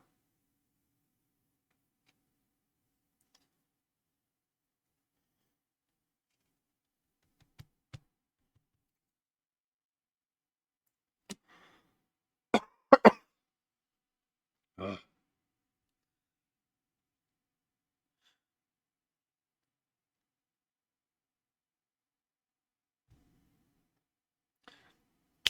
Fun fact on Majiki, since we're talking about microwaves. If you take out the spinner in the microwave and put a large plate in there with cheese on it, and then microwave that cheese, and without the spinner, the plate just sits there very still, you can actually measure from melted spot to melted spot to measure the wavelength of the energy in your microwave. Because the standing wave the microwave produces is just a standing wave. That's why the plate turns, because it spins the food so the food goes in and out of the standing wave and gets heated up. So if you take that away, only certain spots in the microwave get hot, and you can measure that using cheese. It was a video on YouTube where it's one of the science guys he's like, okay, I want to see what the standing wavelength of a microwave is. And I think I have a way to figure it out. There is, but it says the code for this command does not work and is from a legacy version. Ah.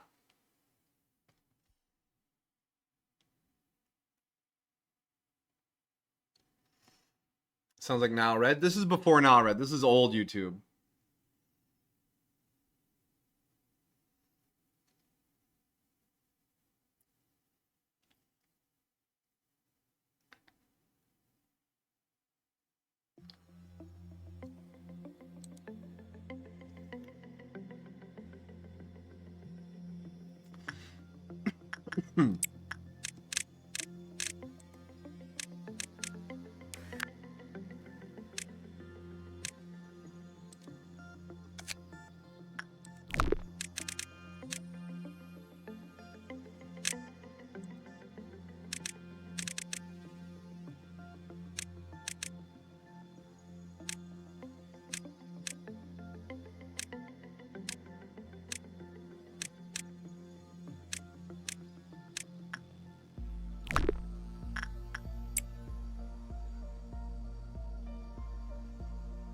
You see the latest Nile Blue video where he made the suit out of tungsten pellets and tungsten dust?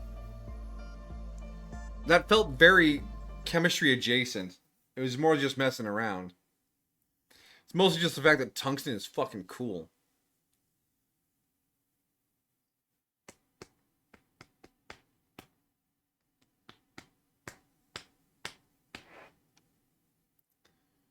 You made a knife from bismuth? Oh, I love bismuth. It's such a cool element. The square crystals, the rainbow colors.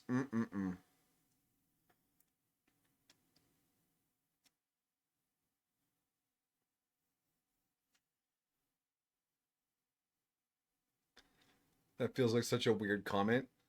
What? Bismuth is cool. I'm not going to be ashamed about my love of bismuth. Right, my dear? Bismuth. Mm-hmm.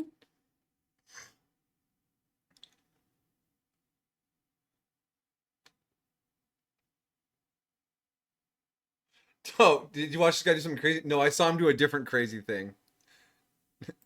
Oh, yeah, okay, yeah. I feel you, I feel you.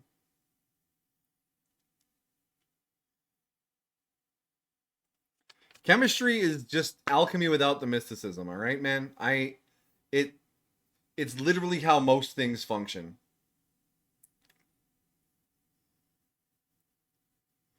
Mitochondria? Yeah, that's chemistry going on inside there. It's manufacturing adenosine triphosphate. In the Steven Universe, bismuth is a blacksmith. I mean, I see what they're doing there with the rhyme. I see it. Alright, we need 5 nobodies.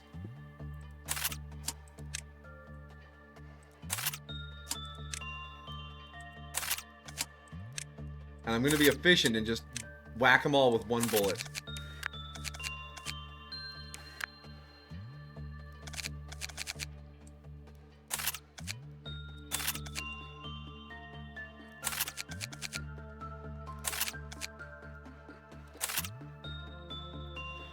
There we go. Nobody's purchased.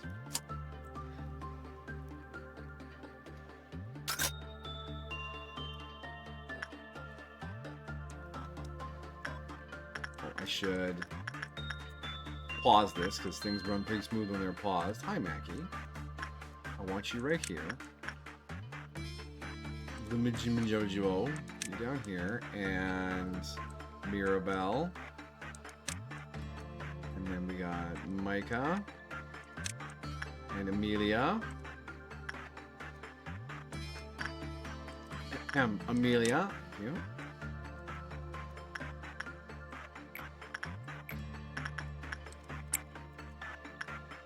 And I'll get Vi in there to unlock all the information as fast as possible.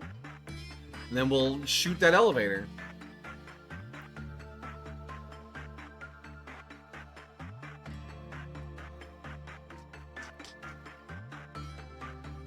Every time someone mentions the Steven Universe, I'm immediately filled with the desire to go and find the rest of Land of the Lustrous and read the manga for it. Because it is unlikely it will ever get animated. Which is sad.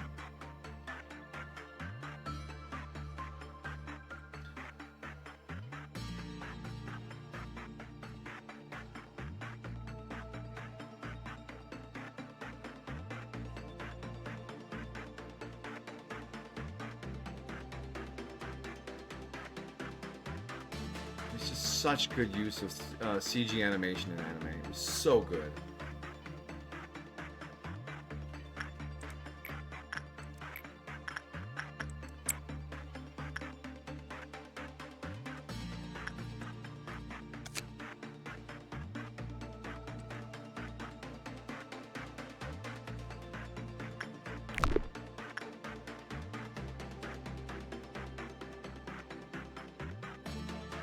Ah, but I finished Beastars.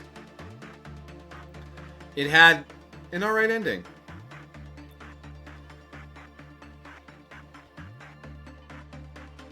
I'm sure the relationship between a wolf and a rabbit won't be awkward or weird at all as they get married and integrated into society. Especially with the last season introducing hybrids like that gazelle leopard mix fella.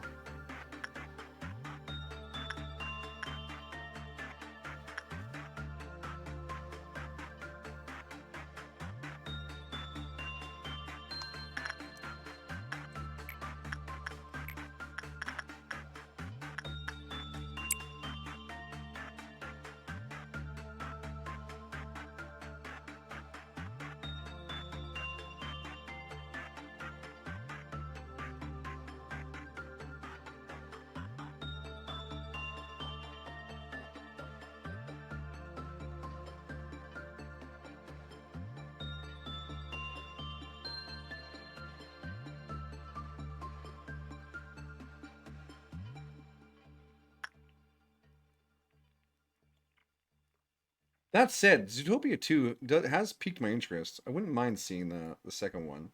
The first one was an interesting enough movie. You know?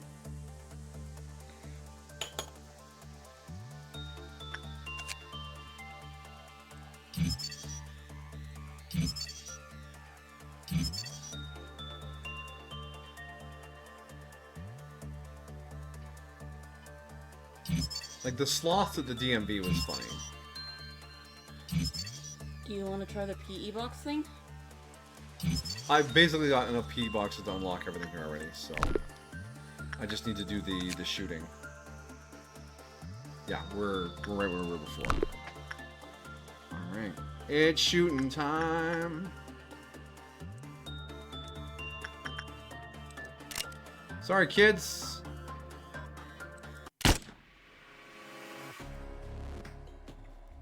Alright.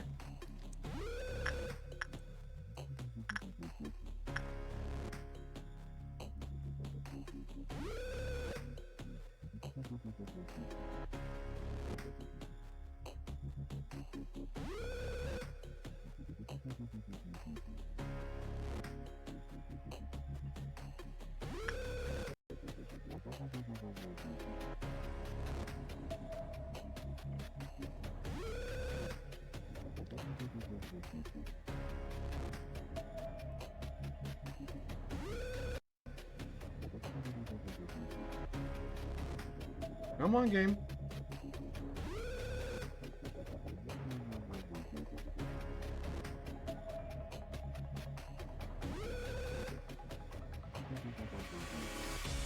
It seemed pretty neat when I watched at the Boys and Girls Club. We have a Boys and Girls Club just a couple blocks from here. When we were playing Pokemon Go, we had to walk past it and around the park that was connected to it. And I always felt a little bit suspicious doing that, because, you know, adult man wandering around a place near children. People always assume terrible things. See, she's an Aleph here. Yeah, now she's an Aleph. Oh, no, yeah, you're right. She's an Aleph here and a Day in the streets, Aleph in the sheets. Let him pause.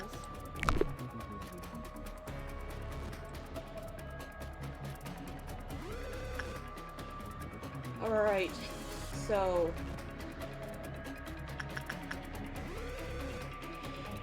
we need the abnormality number, which is based on the sequence in which the abnormality appeared in the current playthrough.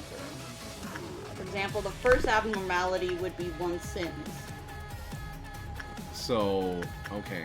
4, 8, 12, 16, 20, 24, 28, 32, 33, 34, 35. Okay. So then go into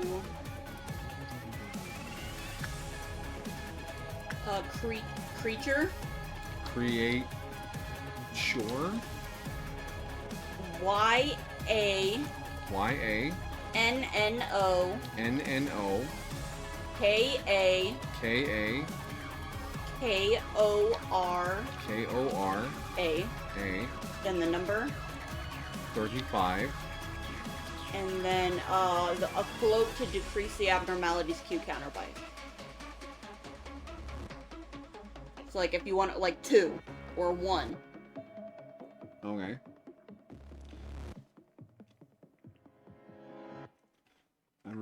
Float. Decrease number. That's just any number. If the float value is set to 0, the Q counter increases. Okay, so let's go 5. 2.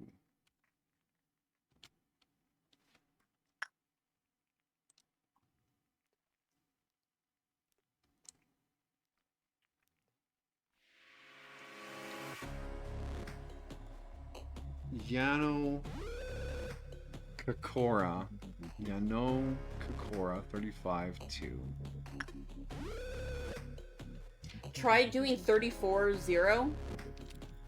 See if we can raise Homura, see if it works, if we have it correct.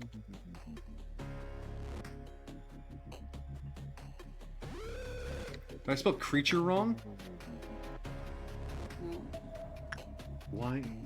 Okay, that's what it says, but it didn't feel right, so let's try... Instead of the 34... Tech support.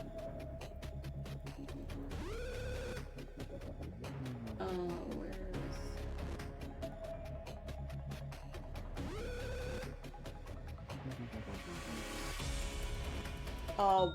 158. 158. 164. 164. And then 0. Yeah. That counted her up. Okay. So now we need Maguka's number.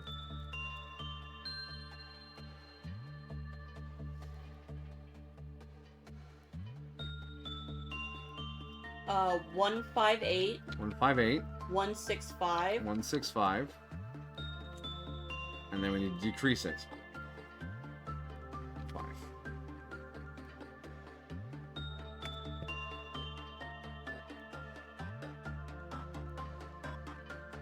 Alright, so it might be then the special function.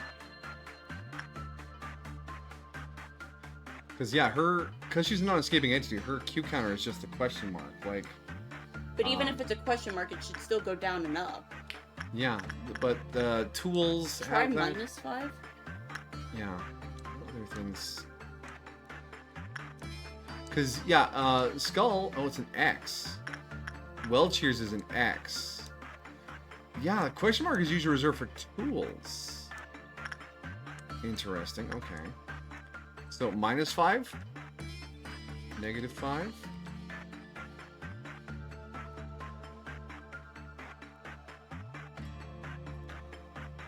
Alright, so then...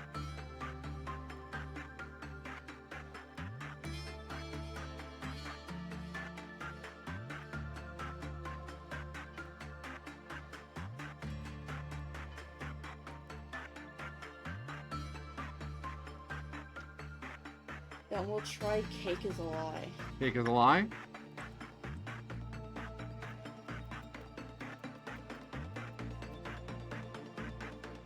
Cake is lie. Oh no, sorry, just cake is lie. Cake is lie, not a lie? Damn.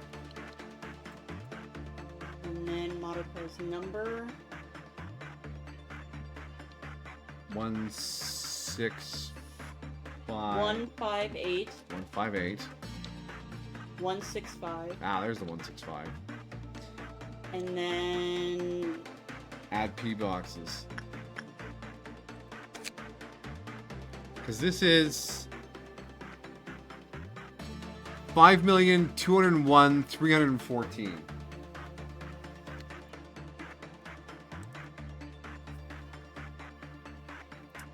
can do that. 5,201,314. There you go. Oh.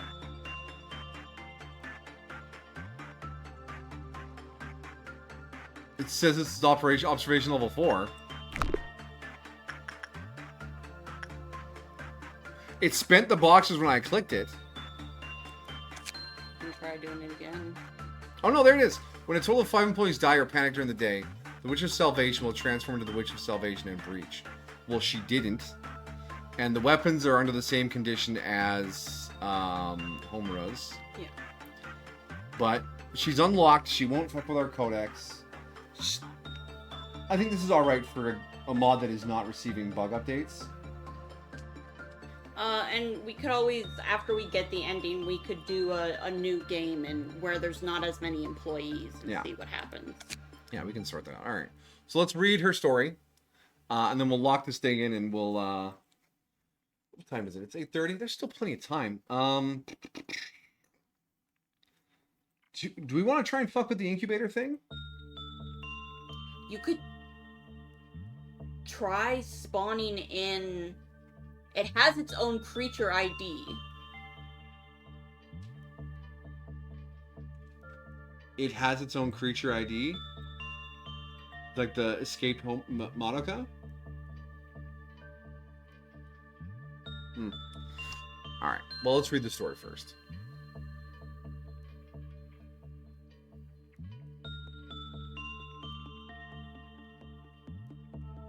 A word that contains a synonym inside of it is called a kangaroo word, like how masculine has the word male or how blossom has bloom inside.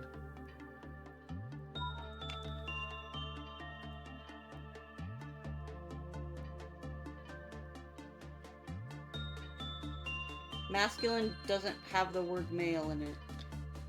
Yeah, both of those you have to shuffle the words or letters around. Because male is there, and in order, you just have to drop the S-C-U-I. Yeah, you gotta... And blossom, you drop the two S's out, it becomes bloom. That doesn't seem very useful, though. Yeah. I mean, it's a neat thing to notice, like, Scrabble-wise. Yes, but you have to remove a bunch of the letters, and so then it's... Yeah. What I like is words that also serve as their own antonym. Like, if you press something, what are you doing? You're pushing it down. And when something is depressed, it is also down. So it's both sides of the antonym, press and depress. But the word changes because of the D. Yeah, but there's some of the opposite. When something is de-something, right? Like saturate, you increase the color. But when you desaturate, you decrease the color. So when you press something, it's down. And when you depress something, it's also down. I mean, people usually don't use the word depress in an action sense. True, but it is linguistically correct, as is the case with a lot of these weird word rules. Like, technically, this is the correct way to use that word, even though no one uses it that way anymore. Depress is what I am. I know. People, we can't even depress our buttons anymore. Everyone's too busy being depressed. Anyways. Merciful Gretchen, Radical Kriemhild, the compassionate Madonna, and the ruthless Wraith. Kriemhild Gretchen, please save us. A priest approaches, respectful in posture, a gentle smile upon his face. You have arrived? No, you have come just in time. The bishop is about to begin today's mass. Of course you may attend the service. The clear soprano voices of the castrati and the sound of the organ fill the hall. The faithful pack the vast cathedral to capacity, on the pews, on the floor, upon the steps. Beneath the great dome, the kingdom of God can hold no more devout followers. Please do not belittle yourself, Miss Gretchen. Hold your head high. Do not be lost, do not be afraid. For wherever you walk, a path shall emerge, and wherever you stand, still shall become our destination.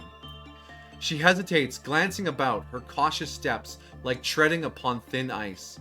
Before her, the crowd parts, and the tapping of leather shoes forming a path down the center of the church, as if inviting her before the bishop. Miss Gretchen, I extend to you my sincerest respect.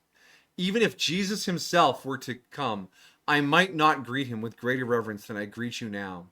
Please take your seat, the Mass is about to begin.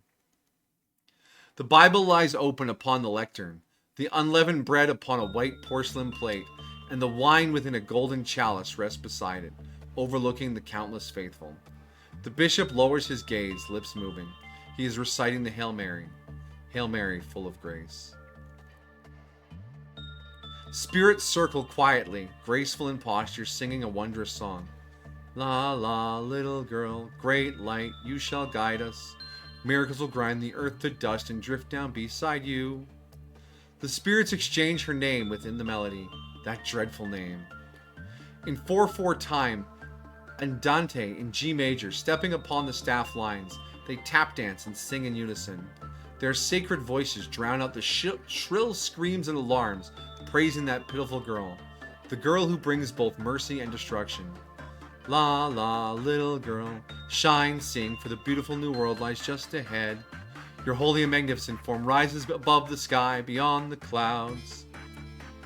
Quarter notes lift a scene of devastation, carrying shattered ruins, corpses, and despair into the sky, where they circle her body in the spirit's song. The hymn is so exquisite that even the dead begin to dance to the dirge. When Do resounds, cast aside your weapons and dance with all your might. When Re resounds, abandon your dignity and raise your hands high to cheer the new world. When Mi resounds, relinquish your hope, for the new world requires no struggle. When Fa resounds, relinquish your despair, for the new world holds no oppression or injustice. When So resounds, relinquish everything and open your arms, ready to embrace your brand new homeland. La, lo, Kriemhild, there are still foolish and reckless children clamoring. Please deliver your loving, blessed judgment. If one bears sin, then grant mercy doubly. Why raise your weapons? Why shed tears? Why scream in terror? Why kneel and beg for mercy? Pray, children. Pray to that girl. As long as your hands are clasped, nothing is beyond forgiveness. 7 trumpets sound amid raging wind and rain. 7 golden bowls are poured out as heaven and earth collapse. When that unprecedented violent storm subsides, the trillions of dead souls and the billions of living lives, our sins shall be washed away from this world together with our very forms. Little girl, like a bird, your magic will save us. Little girl, like a bird, your magic will save us. Little girl, like a bird, your magic will save us. Pray for us sinners, now and at the hour of our death. Kriemhild Gretchen sits upon a pew, gazing upwards at the cathedral's dome, with radiant joy as light pours down from above. For the first time, roughly 14 billion years ago, the birth of the universe, the cosmos is bright. Within the spreading light, she suddenly realizes she can love anyone. She loves this world from the bottom of her heart. She loves every person who has come into it. As the sun scorches the earth and the sound of plants taking root resounds, the church's bricks crumble one by one. Stained glass shatters piece by piece. Candles melt rapidly into pools of wax. Banknotes and indulgences flutter like feathers. The cross rises high. But where has Jesus upon it gone? Sing a lullaby, sing a requiem. Toll the chapel bell, toll the funeral bell. Praise her, the merciful saint. Pity her, the witch of salvation. This strange folk song is for her, accompanied by heaven's choir, as the pitiful girl sinks into the light. I mean, she is kind of Jesus. Yeah. She had some god energy. People did call her Gothica, or Madoka. I was playing Hot Seat Civilization 5 with my brother-in-law when I watched Madoka. So we started a game and I chose Japan, because weeb. And I founded a religion called Madokaism. And he didn't get it, but I did.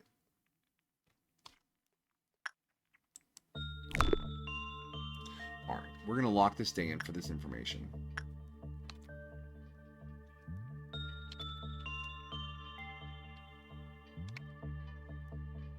And then do you but pause? Try the standard FIFO. Because otherwise we'll just rewind. Yeah, but we can't keep playing with her here. We have to rewind. Just... Yes? Alright.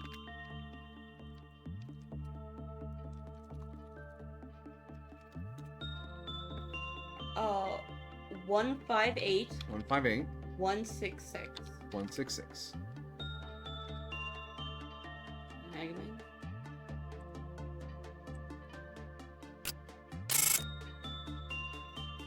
The 5 employees you murdered? Yep.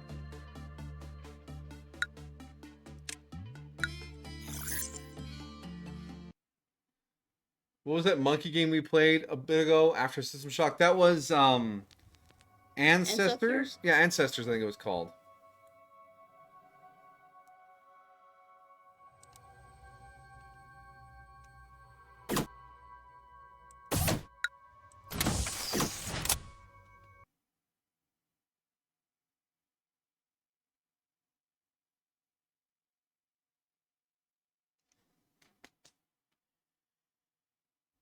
That was one of the funniest games we ever played. I just remember failing at it so badly for like 2 hours.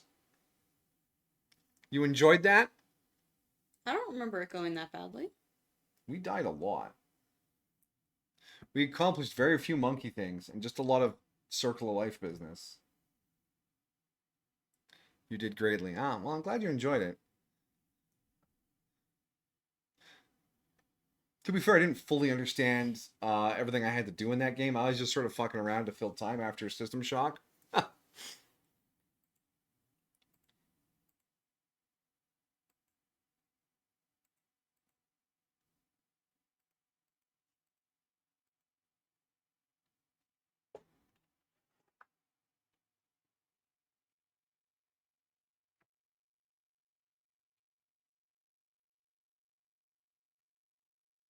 Ah, System Shock. The origin of one of our greatest memes.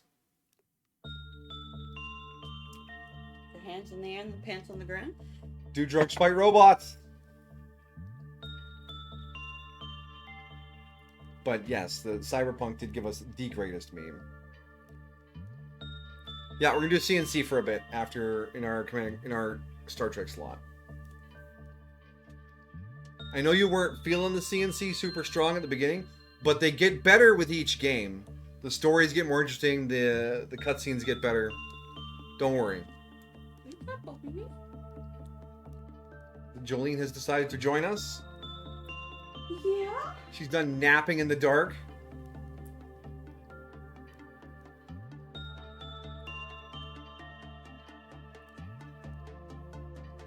Yeah, that didn't add a thing to the facility, my dear. It's just... But that's the wood, but it was just that was the creature identity for her escape form. Okay. All right. the whole game is running real chuggy right now. So we're gonna get into the day because we have to do that to rewind. And we're gonna rewind to the memory repo.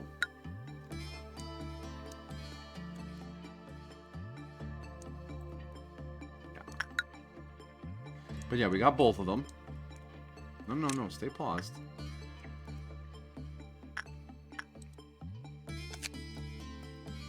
Huh, yeah, work level 4. Work level 4. They're neat, but yeah, they're a little buggy. And the fact that you need a certain employee to use their gear feels a little against the spirit of the game. But other than that, they're both good looking mods.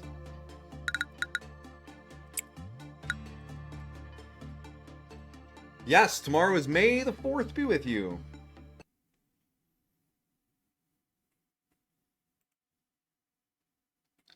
And you get 2 Star Wars next week, because I'm keeping Star Wars on Fridays. And like I said, we're going to go right into Knights of the Republic 2 right after 1 is done. Maybe even on the same stream. Depends on the timing on that.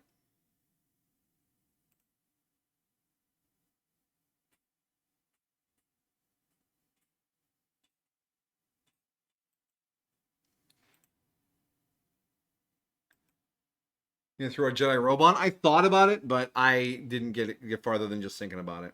That's a tomorrow problem.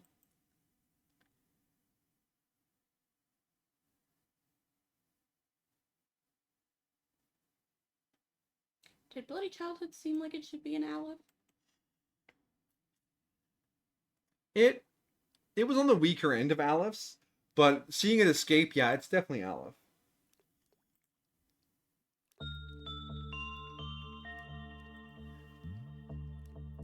Alright, there we go. Day 36. Now, the familiar set of actions for a day 36.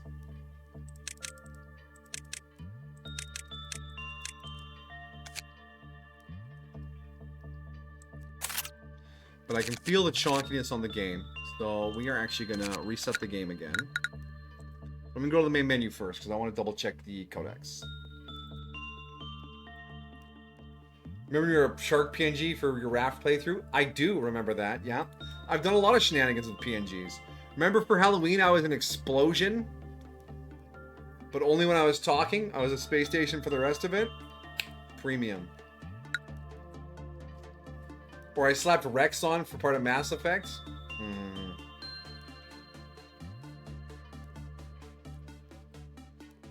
Gura? Yeah.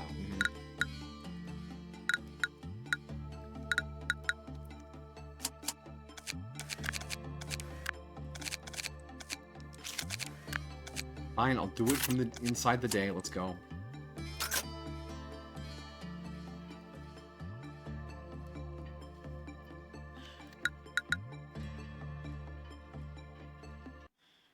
The only being able to use the menu from inside the day and not from the setup screen is a weird bug. Joe Krogan, yeah, exactly.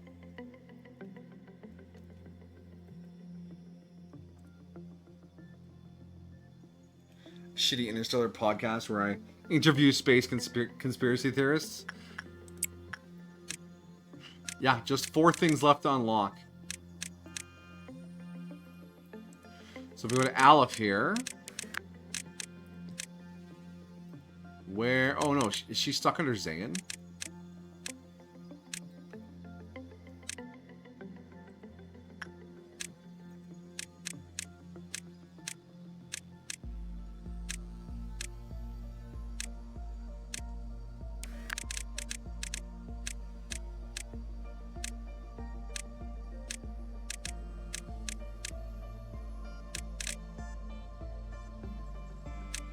Kuka.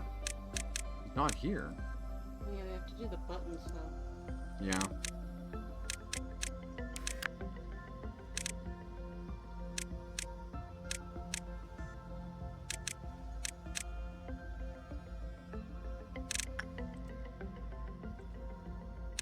Has she affected our...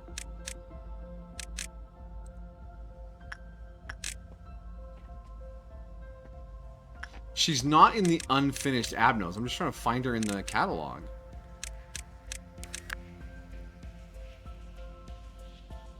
Well, Well, because her thing was actually, like, different.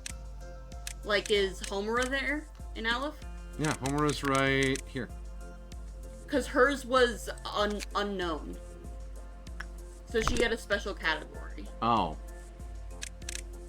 Well, she's not in the incomplete, though. So we've got Witch Doctor, we've got nothing there, we got Bloodsucker, and we still need to get gear from fucking, where is it here? Math.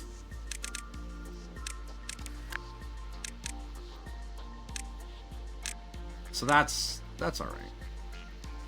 Is it? I think it's alright.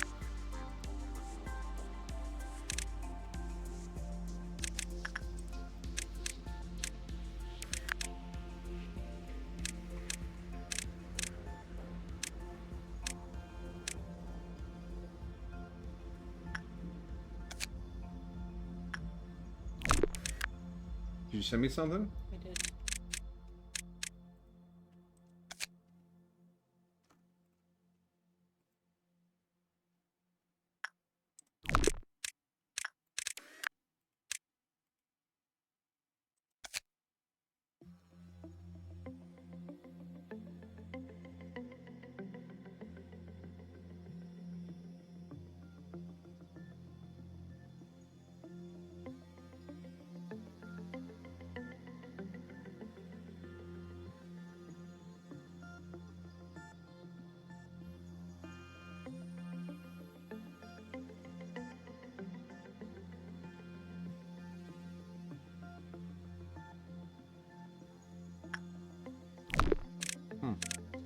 Alright. So. Okay. Let's exit the game here. Actually do the reset instead of just scrolling to that. A weird. That was Go To You. That's that one you're thinking about.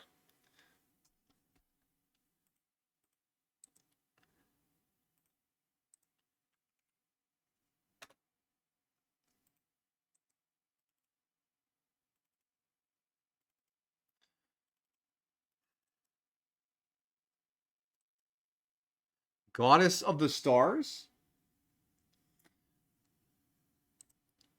Sounds to me like we just got Fifth Admiralty to work on. Yeah, it did glitch the HUD. That was part of its mechanic, yes.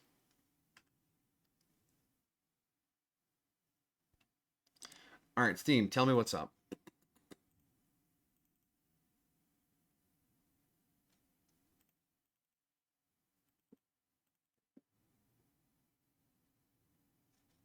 Steam?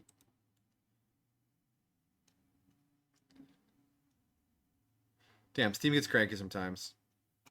Alright, yeah, save is synced up.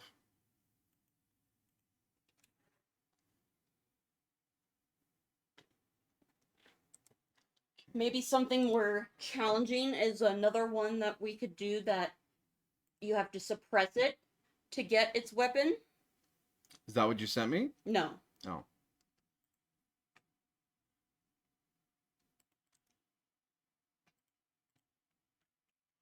Goddess of the Stars. Add to the mod pack.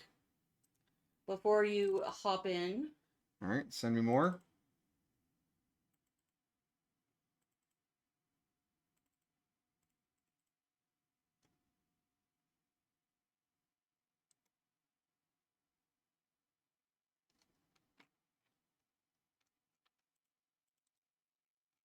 You want both, or do you want to pick between? Because I don't know too much about these.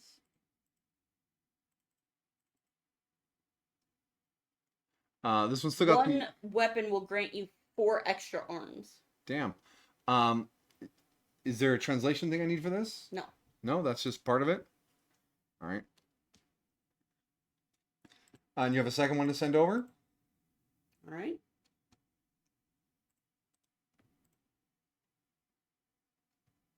I'm sure these names will be very comforting. Ravaging Slaughter Engine. Invincible General.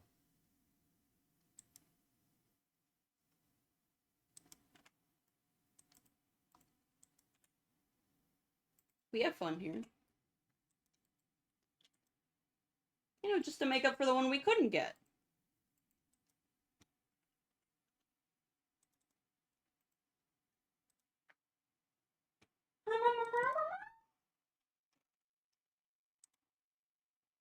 Your eyes are all crusty. All right, they're in.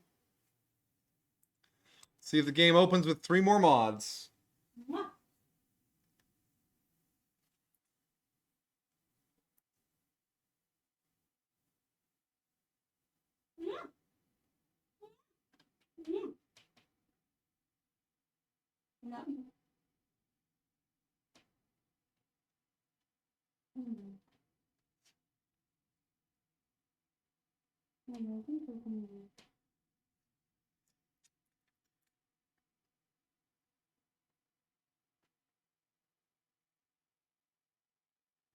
Yeah, nothing locked. Meow, meow, meow, meow, meow. Which one would you like to try first? The slaughter machine. Because you can't spell slaughter without laughter.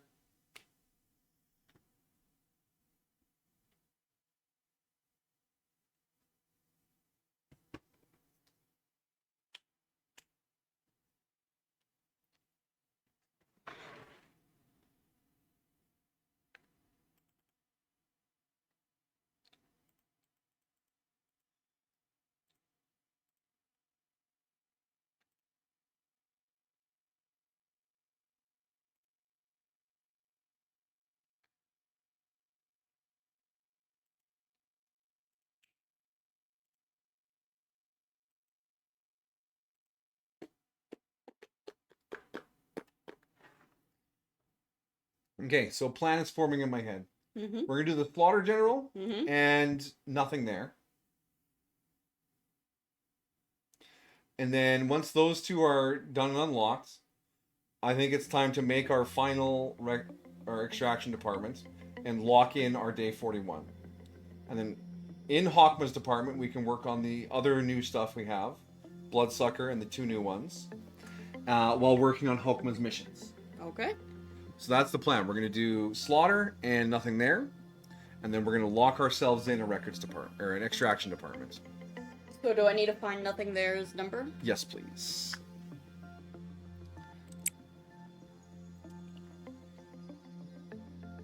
I don't know if you're gonna want to do both of them at once, though. Well, I'm going to do one day, and then the next day finish up the first one. We'll work on the second one, and we will start with slaughter.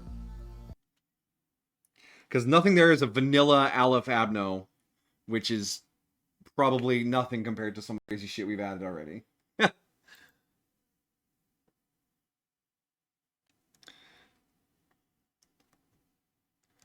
Because the only days you can do Bina and Hawkma's core suppressions are 42, 43, and 44. That's it. Because after that, you're into the end game. Excuse me.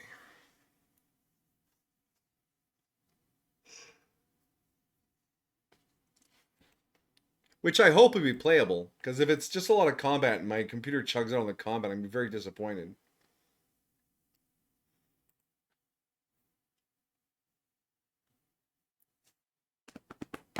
Another thing we can work on in Hawkman's department will be QB, Apocalypse Bird, and White Knight. And we need the button eventually. And the button as well, yes. But the button will be just a one-off thing. We take all of our good employees out of the facility, put a dud inside every single department, click the button until it kills the game, and that should unlock it. I'm going to watch a video for how to fight White Knight. I just want to know how to do it and then do it. All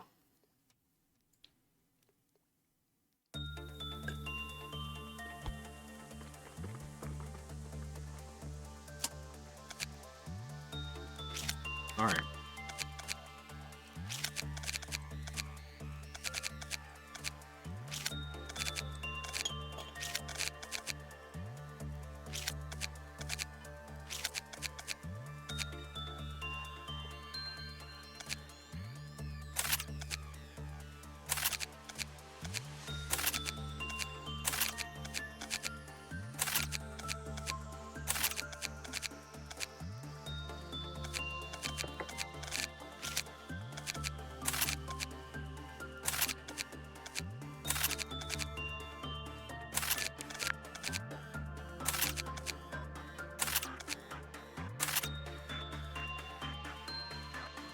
Now I just need to go do the gear thing again.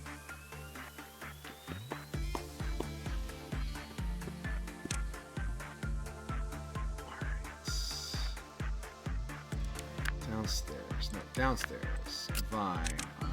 You get this weapon. The punch just puts you in harm's way. I know, makes me sad too. Johnson needed the depression armor. Because whoever is the intern must wear depression.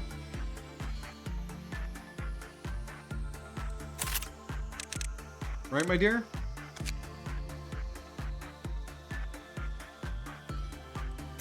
We must all be depression. Some days it feels like that. Amajiki, you need your whale.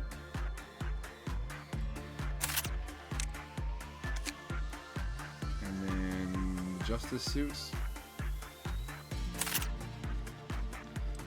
Gobo.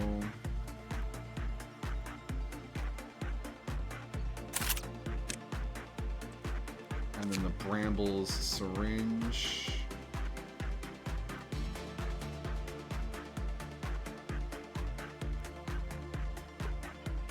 Where'd it go? There it is. There you go. Truly an unstoppable force. You three are all great. You're good. You're good. Upstairs, Eliza.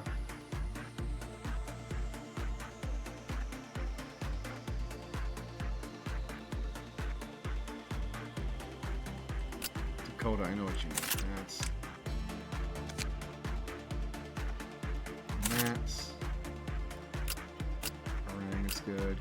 Griffin, we want to get rid of that sniper rifle. It fires too slowly to be useful to us.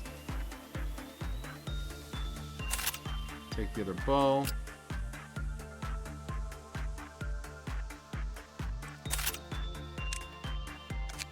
Put on the slime armor. There you go. Feeling squishy?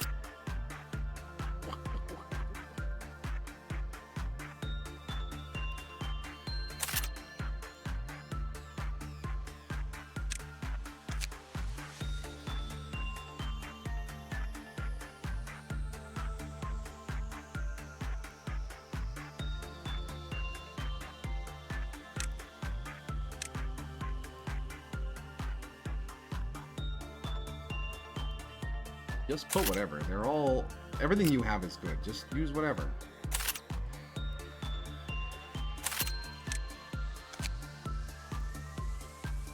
The capo.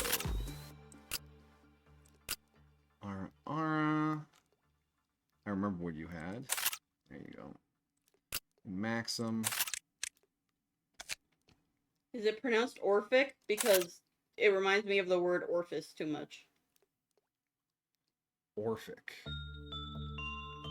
Mysterious and entrancing beyond ordinary understanding. Damn. It might. Well, put it into Google and it'll give you a little pronunciation. Orphic. Orphic, more like Orthic.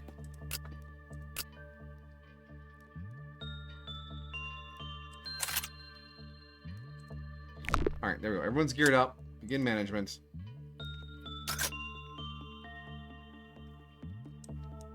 Deliver unto me the slaughter.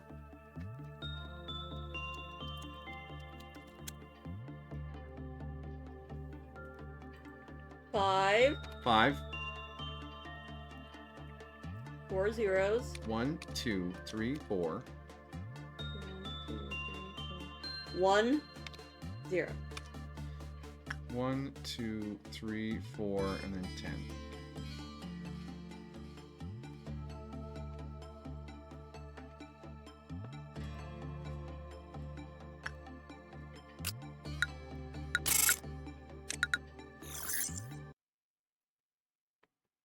You can hear it?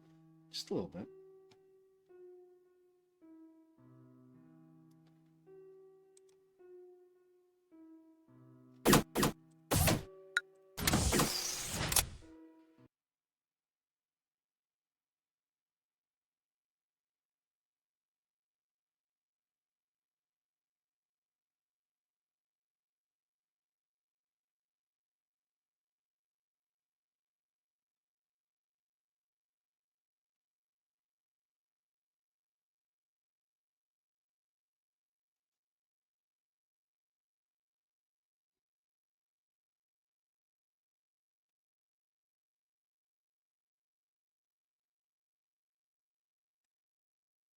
Lipophrenia.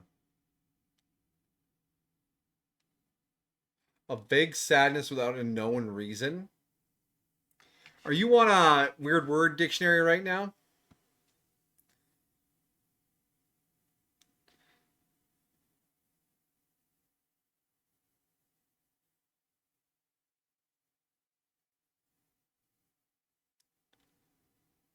A word you might enjoy, Amajiki. Paracosm. Go ahead and look that one up. We got our unknown. 5 guidelines, 8 points apiece, 10-point work, 30-30. Seems like pretty standard Aleph pricing. Let's see what the Slaughter has for us. Paracosm, is that how it's spelled? Yes?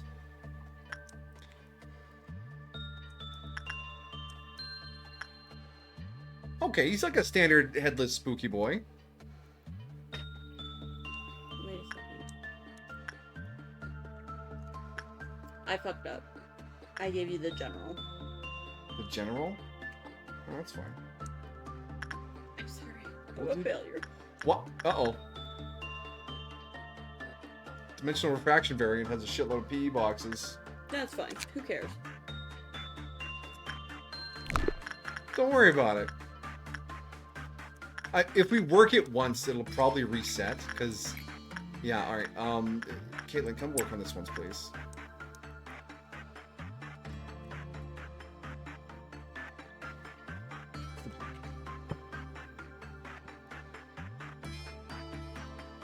Nemesis minus the head? Perhaps.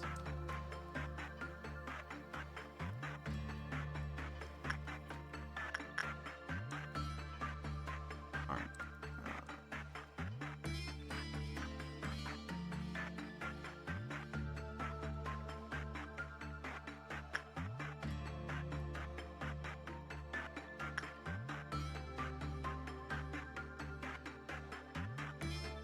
And there we go. It just reset. Perfect. Okay. Potential bug fixed. All right. Thank you. All right. Nemesis minus the head. Let's repress you off the... I mean, this guy looks like he wants to be repressed, right? That's what all the leather's for. He's just looking for a leather daddy. Off you go, Caitlin.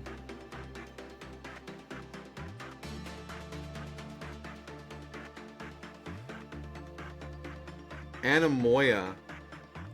Nostalgia for a time you've never known, like a life that might have been. Oh shit, I know all those playlists on YouTube.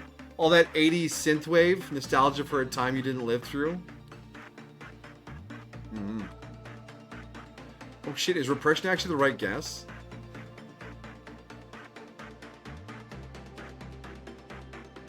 Oh yeah, repression crushed it.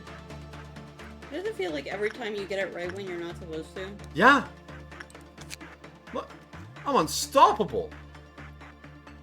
The 80s wasn't all that synthwave. No, yeah, I know. It was mostly brown. No, well, yeah. A lot of wood paneling. When the work result is bad, its Q counter will decrease by 5. When the work is good, the counter decreases by 3. When the work is excellent, it increases by 3. That's some wide swings there. Every 5 agents that die in the facility, its Q counter decreases by 1. Okay. Each time its Q counter changes, the containment unit falls into meltdown. Okay then. Could that just end up being an endless loop where you go in to work on it and you don't do well, which sends it into meltdown? Then you work on it, but because there's a penalty on it, you don't do well, and it goes into meltdown?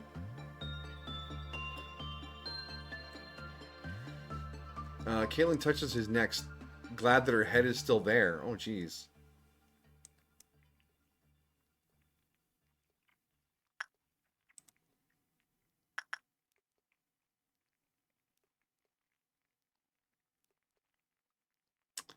Okay, yeah, that's exactly how it's going to go, isn't it?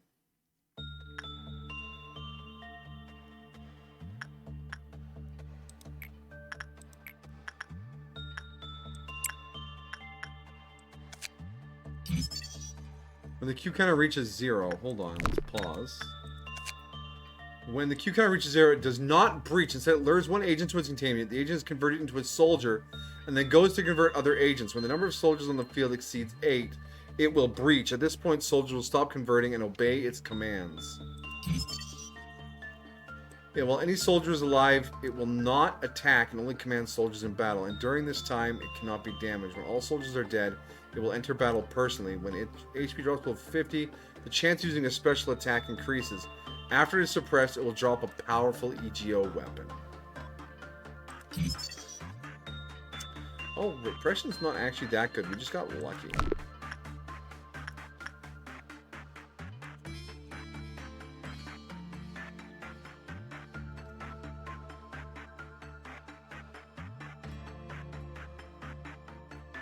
Invincible General offered his loyalty to the Empire, and then the Empire beheaded him.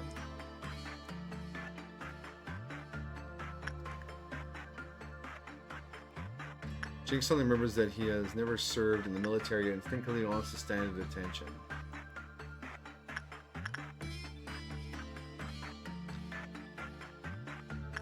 Touches their neck, relieve their head is still there.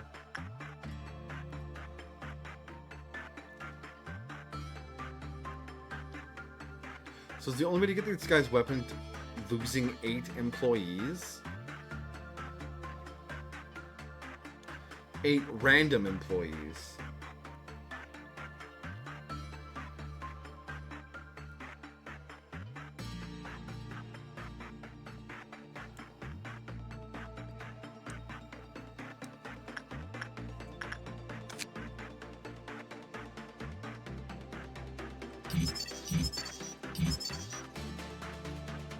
Just repression or instinct, repression or insight.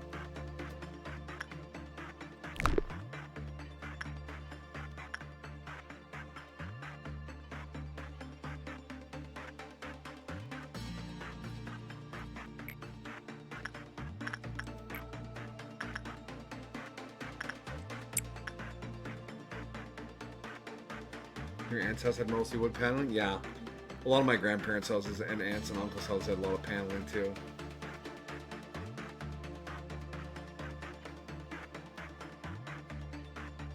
There isn't a word for it, but a really cool thought is you will survive, but you will become someone else. Yikes. That feels kind of dark.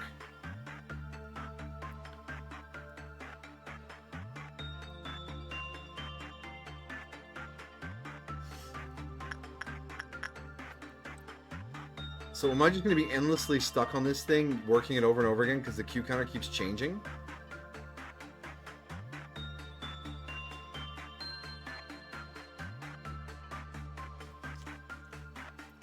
Yes, we are. Okay. 29? Fuck you. Earn one more box. I mean, we were gonna do that anyways, weren't we? You can work multiple things. Yeah, but when it's a meltdown, it doesn't increase the penalty box. Which is handy.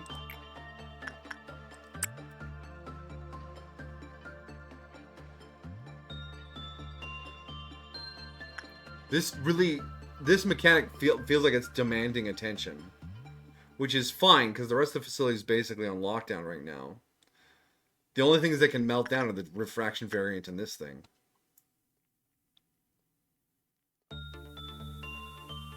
That just said course suppression sure went great, eh?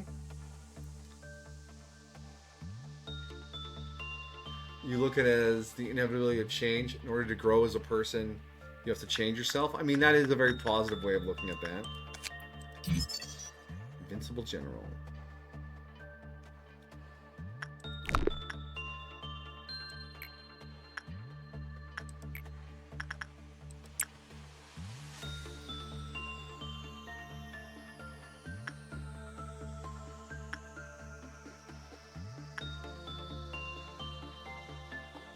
So if she does a neutral outcome, he's going to hit 0 on his counter. Which means he'll create a soldier. And I don't know if that kills the employee outright.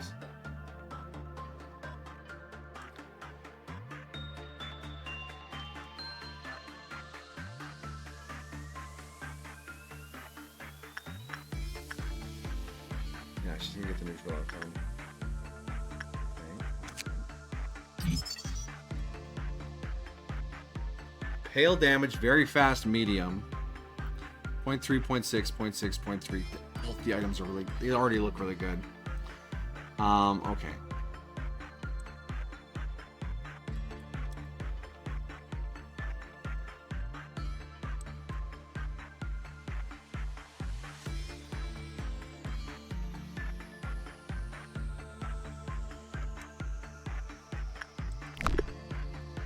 So someone is being lured.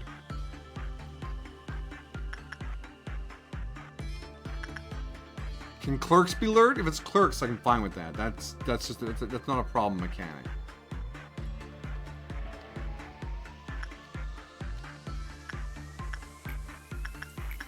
Who's uncontrollable?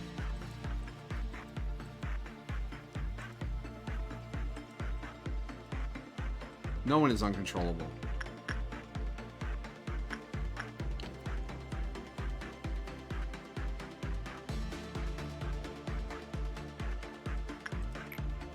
Okay.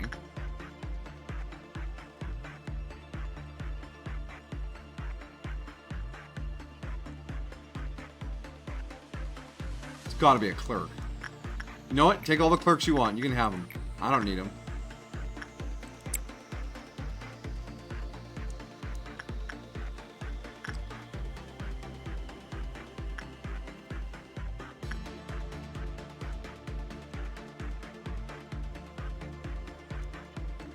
So maybe like with the shoes, you could like click on someone to snap them out of it, or the well.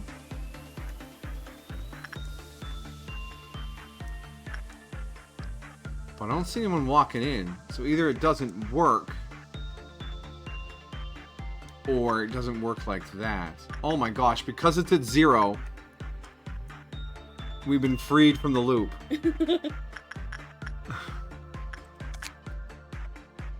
14 and 116. That's... Where are the soldiers? Oh my god, what's going on? The soldiers. They've arrived. Vi, Caitlyn, and Jinx just all died.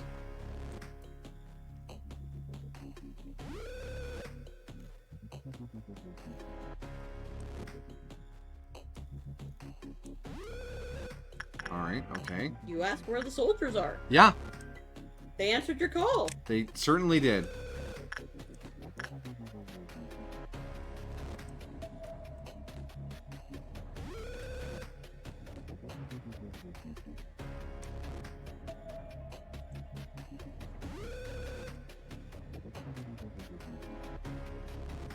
The general has breached containment. You won't attack though until you defeat the 8.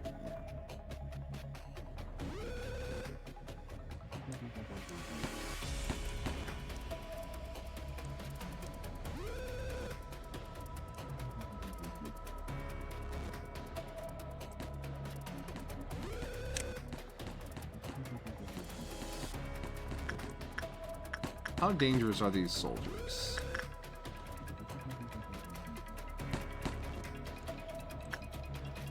I mean, yeah, the stack of the 8 of them did just blow up that clerk in one shot.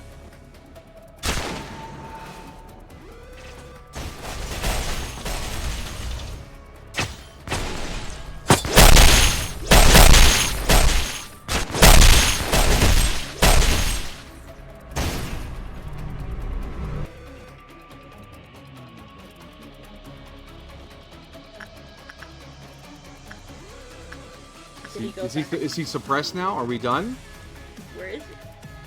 Because they died fighting the Aleph version of him, right? Yeah, or the soldiers got them.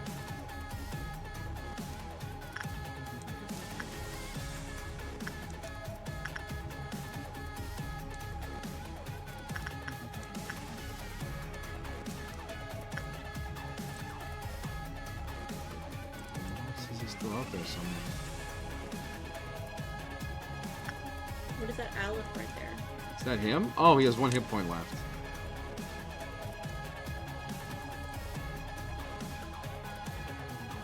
But I can't target him. Is there a soldier somewhere?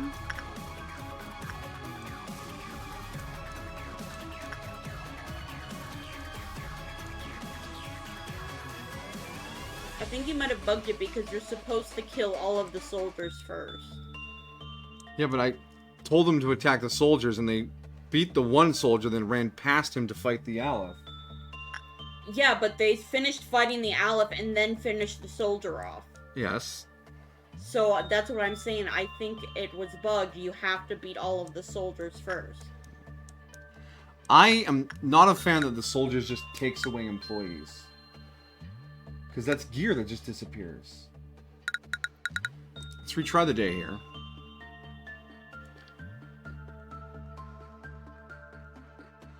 He's got samurai armor. He does have samurai armor.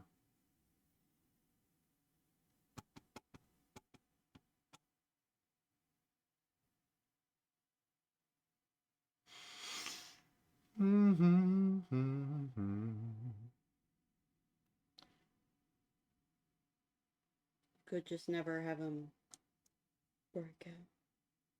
But that's the only way to get the one weapon is to have him break out and suppress him once. Well, for some reason, it seemed like you could just buy it. Yeah, but maybe that's a different weapon that we get from suppressing. No, when I looked at the thing, that's the name of it. Oh. How new is this mod? I think a month old. Oh, that's not bad.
Lunula, the half moon shape at the base of your nail.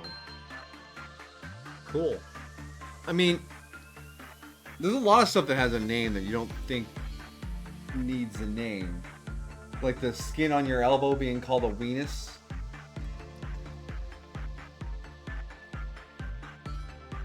But someone had to come up with a name for everything. Just making up words.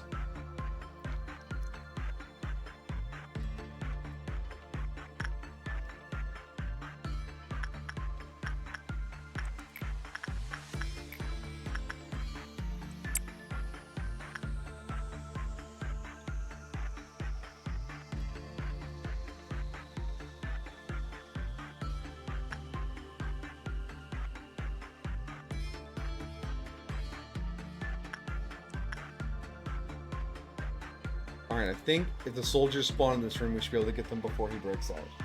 I think so. It's all 32 of our employees.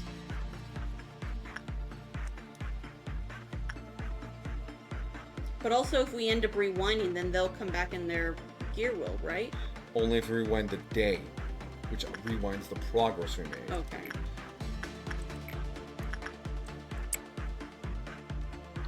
To save your progress, you have to lock in the day, which means locking in your losses as well.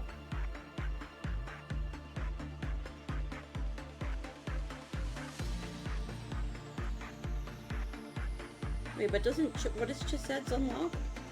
25% chance when someone's gonna die or panic, but they just don't. Once per day per employee.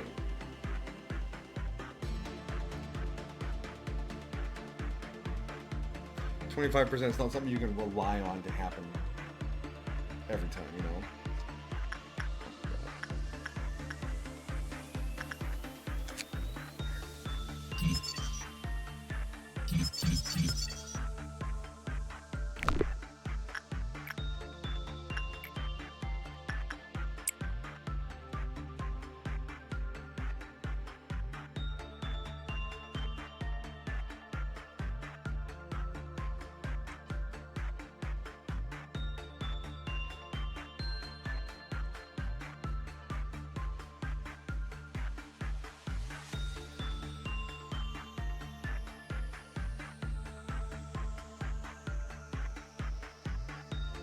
I'm good with the percentages. I'm all right with percentages. You about to throw some math in my face?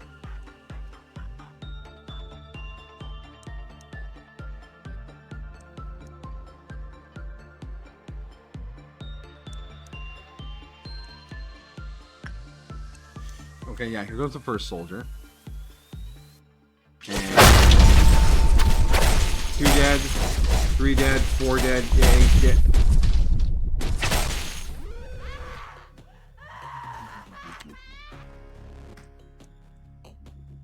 So we lost Mihoyo, Homura, Ara, Ria, I'm Idiot, Dakota, and Gobo to the conversion effects.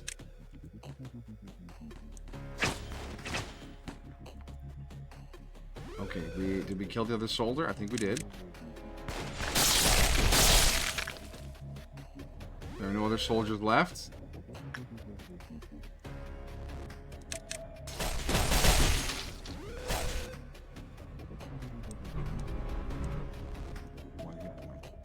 What's that flower? Yeah, it's the effect of someone's weapon. The silent? Yeah. Do we think it's doing something? No, because there's other effects popping off. It's just a icon that indicates something.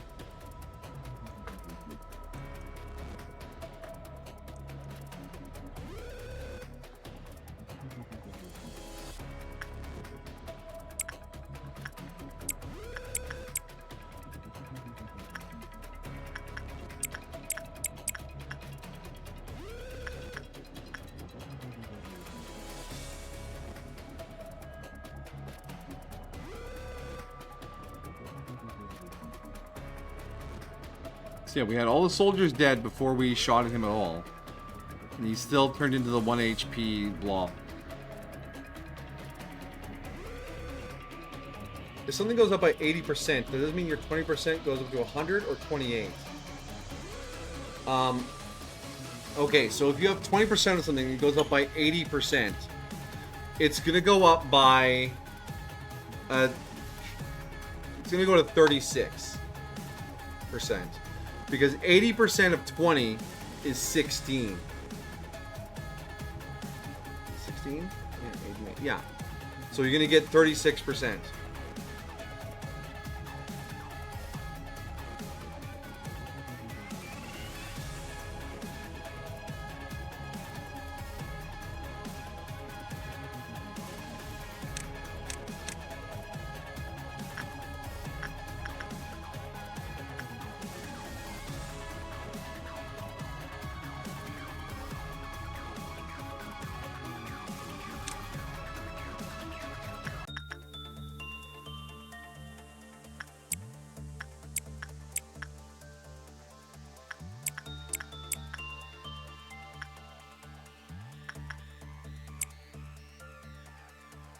You think the suppression has him, like, down for the day? I don't know. I don't remember that being in the guidelines anywhere.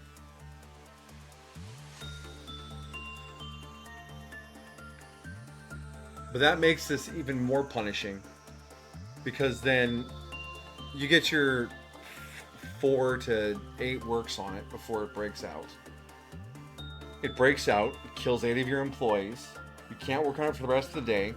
You go to the next day, you do 4 to 8 works on it. It kills 8 of your employees. You have to lock that in again. Because it would take at least 3, maybe 4 days to unlock everything with that kind of pace. I'm trying to figure out whether, or, like, this feels bugged with him sitting there at 1 HP and no one able to attack him.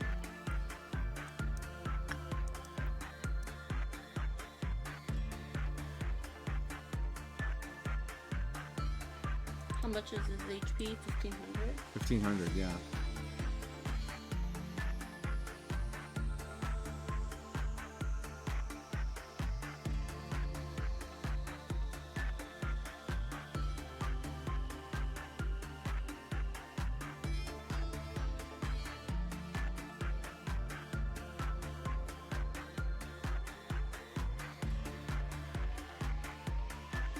Basically, on a GG, when it comes to percentages, if you want to add a percentage to something, or percentage of something to itself, you multiply it by 1 point the percentage. So you take 20, multiply it by 1.8, and you get your 36. If you want to get just the percentage of something, you multiply it by point percentage. So if you just want to get 80% of 20, you multiply it by 0.8.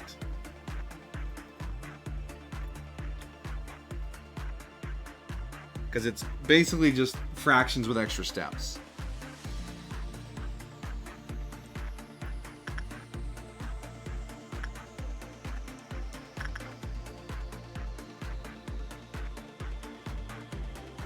Yeah, that'll find 80% of 20. But if you want to add 80% to 20, you multiply it by 1.8.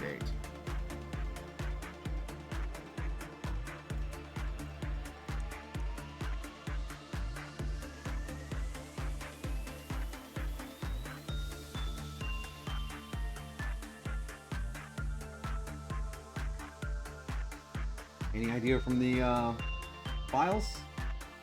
No?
All right, so Mr. General appears to be bugged in some way, so we're going to have to go back to day 36 after restarting the day so that we don't lose all of our gear on our friendos.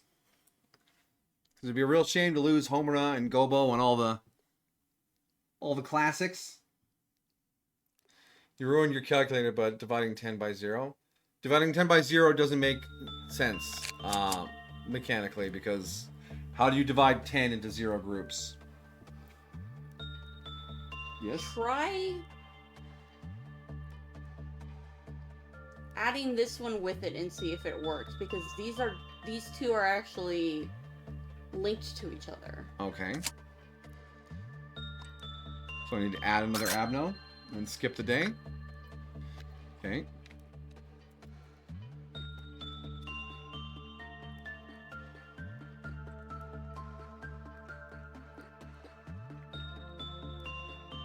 What am I adding? 5. 5. 1, 2, 3, 4. 4 zeros. 1, 2, 3, 4 zeros. 1, 1. 1, 1.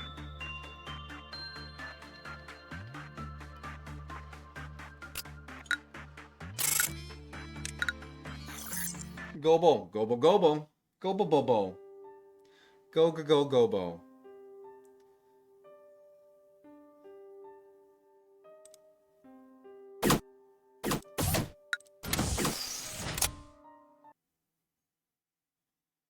Go, go, go, Gobo.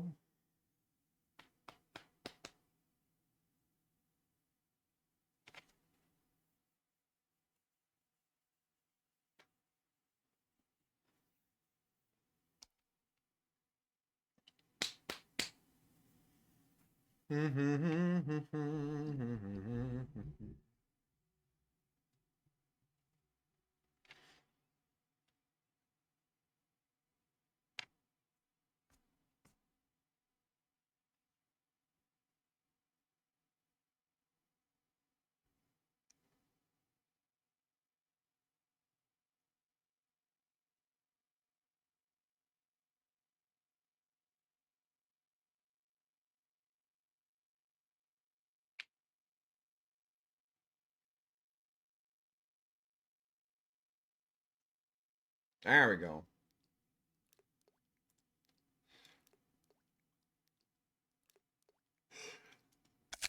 Okay, we got 2 unknowns.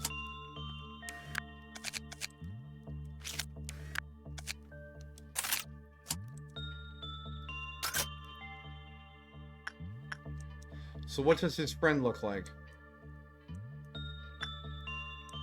Is Armor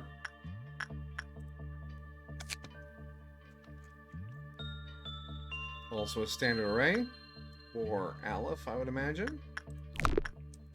Double Aleph. Alright. Instinct. That looks like the rest of the general's armor. Perhaps. It reminds me of the cursed samurai armor that we had somewhere upstairs a long time ago. I tried to find a trace remain on the rusted iron armor, but only felt dried, caked blood. Instinct is not the correct choice here. It did not attack, but Vi couldn't shake the chill creeping down the back of their neck.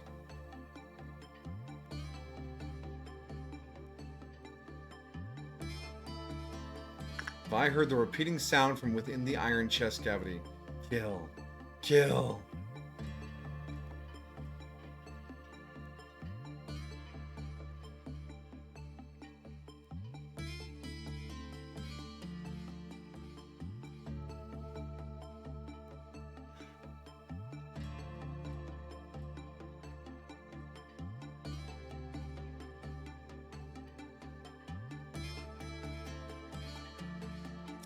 Didn't kill her for getting a red result. I mean, we only got 8 boxes. When 7 employees die, this Q counter will decrease by 1. 7 feels like an intentional choice. Looks like the general's wearing under his armor like a gambeson. This is the actual member. Metal goes over top. Yeah. Gambeson.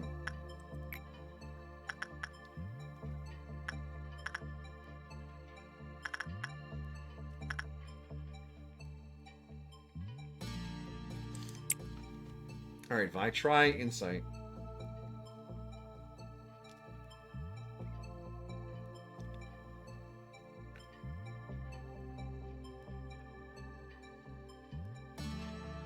Yay, we're having success.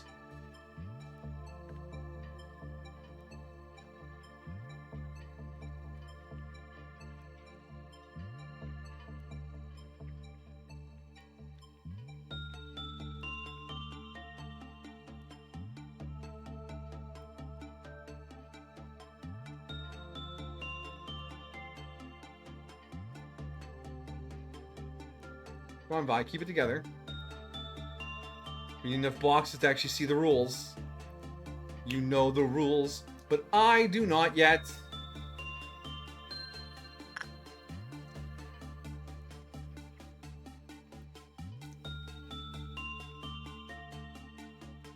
It's pretty middling. Right. Guideline number 2. When Q counter reaches 0, it will cause the Q counter of one random containment unit to reach 0 and direct the escaped abnormality under its command. The HP of Teth abnormalities is multiplied by 8, HE by 4, while Aleph abnormalities due to disobedience have their HP and damage reduced to 30% of the original values. The effect triggers even if TO4101 itself has breached. Huh. After it causes Q counters with 2 continues to reach 0, it will breach and begin commanding all escaped abnormalities.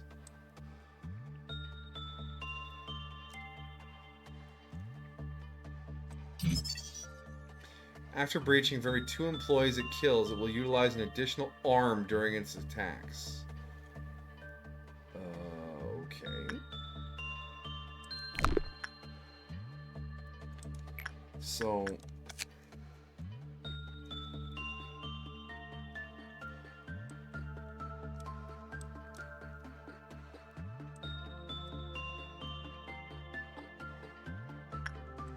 interesting. Well, insight was alright. Let's try that again. Let's pick up the pace.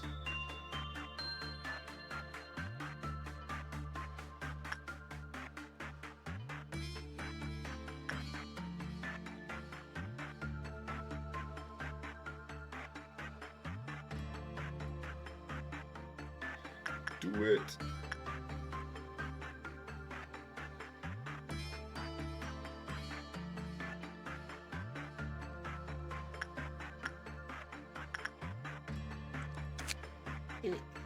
The last guideline is...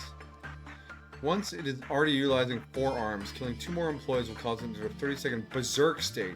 In this state, movement speed is doubled, attacks have no cooldown, special attacks become available, and will teleport periodically. If it kills 2 employees while in the berserk state, the duration of the berserk state will reset, and its own Q counter will decrease by 1. Jesus Christ.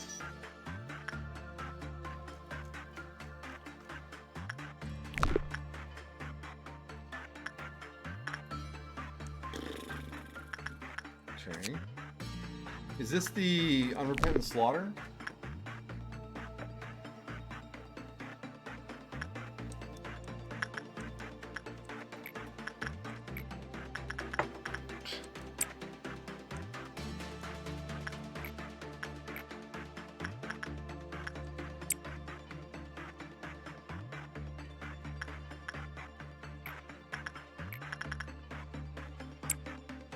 You guys ever Apple Jacks? I remember Apple Jacks.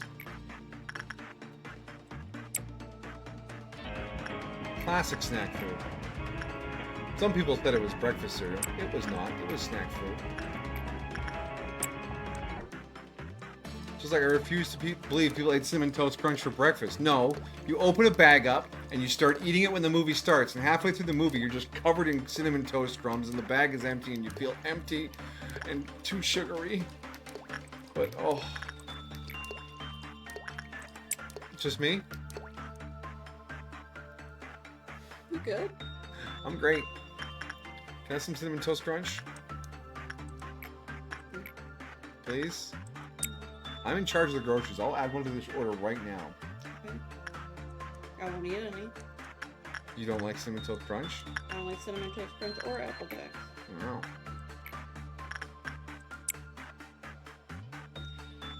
You don't remember them ever tasting like apple?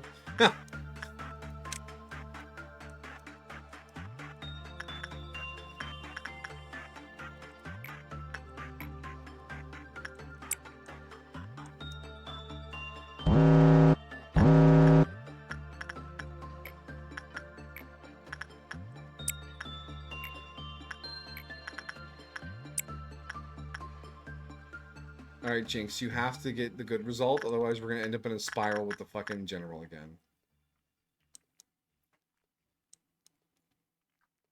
Ravaging Slaughter Engine did not attack. Yeah, okay, this is the Ravaging Slaughter Engine.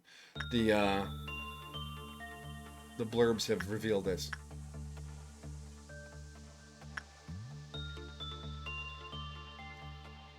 Oh my gosh, yes, Jinx. Yes! Thank you.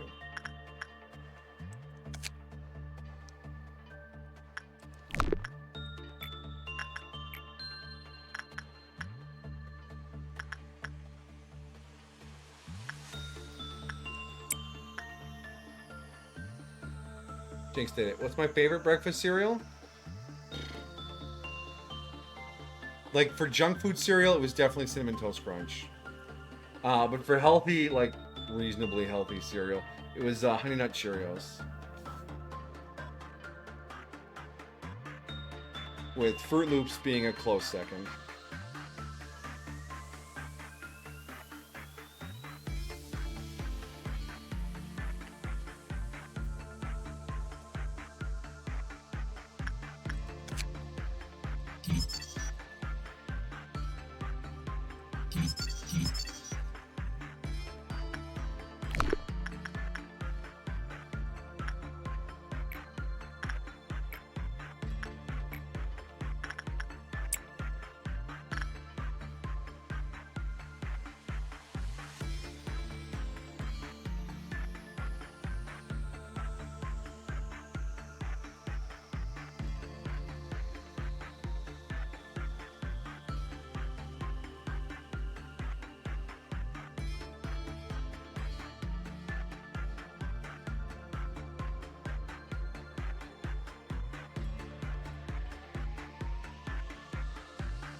Ravaging Slaughter Engine, not even a little scary compared to the general.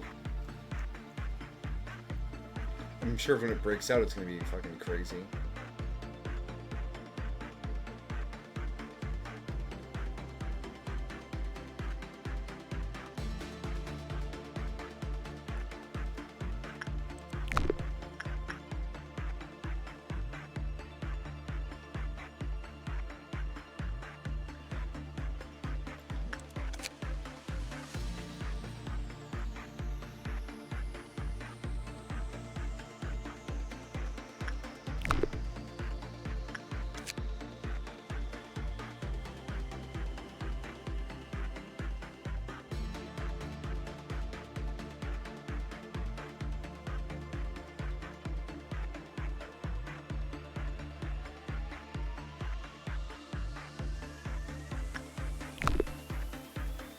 Choco Pebbles. And Kicks. Actually, Mini Wheats were pretty good too. They're reasonably healthy.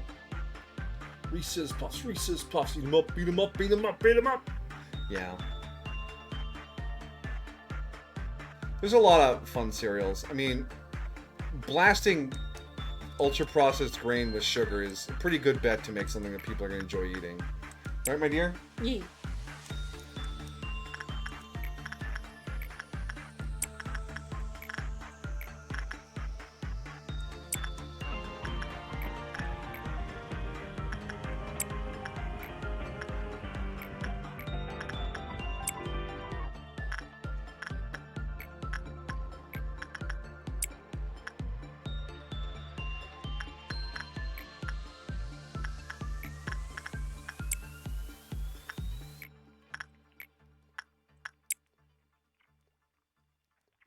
Belle does love the Blueberry Morning. She does.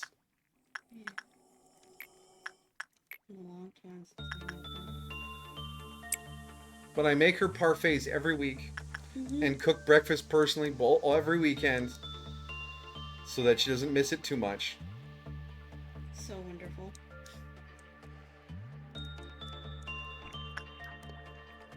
It's the least I could do.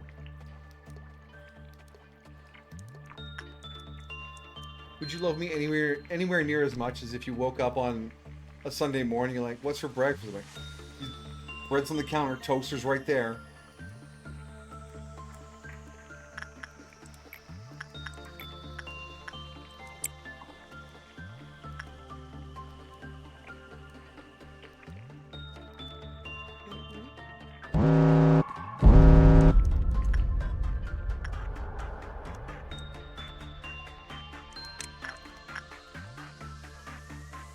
She's my favorite person to make food for. I make food for a lot of people.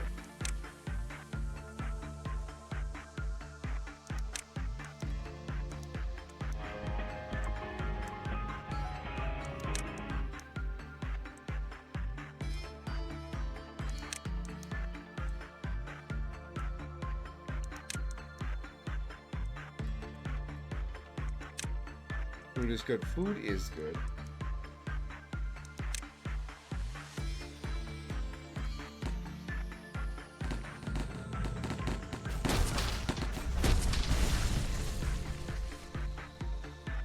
See, I kind of secretly want to do food for like a family get-together one time, and do like a big pan of the sheet loaf that I make, and then do some nice baked macaroni from one of our cookbooks with the crust on top, and then do the smashed broccoli heads, and that way there's like a properly balanced meal. But also just to show off some of this stuff, because my siblings have hosted before, and the food always hasn't been amazing.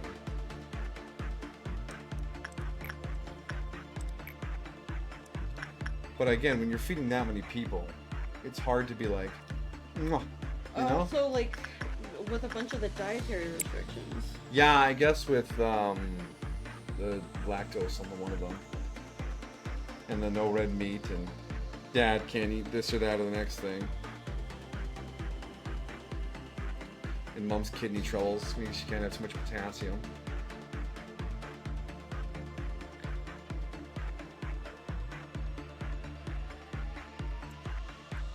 That does sound great. The sheet loaf is so good. Every time I make it, I'm just like, oh god, I love this thing.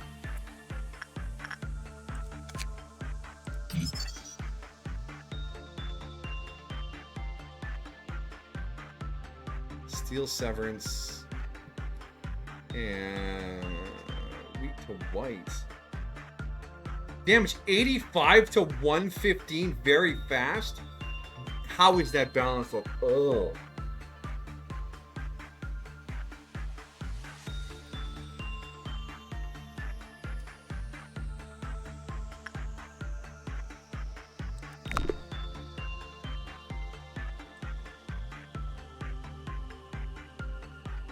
I can take it back. I'm just looking around. I don't think... I think most of our employees would die in 2 swings of that weapon.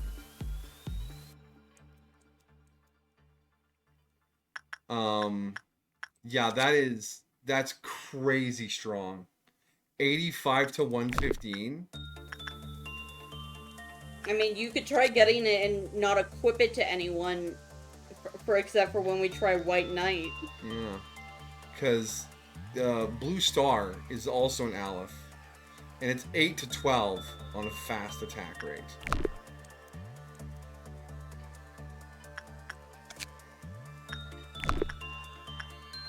So strong.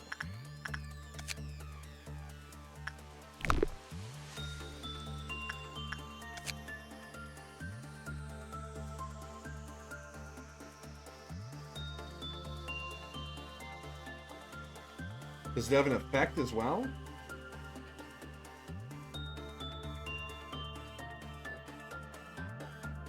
Is the sheet loaf just meatloaf in a sheet? Yeah, it is meatloaf in a sheet, right? So you mix up your meatloaf with like your breadcrumbs and some parsley and parmesan and egg and milk and all that stuff, and you press it onto a sheet that you've covered with some breadcrumbs. So there's a nice crust on the bottom. Okay, so I think why it says that is because it grants you 4 extra arms. So I think that's the total damage. Okay. Like when you look at like the will of the universe, you can have up to 4, but it gives you the stats for the gun for each gun. Okay. So if you divided that by 4,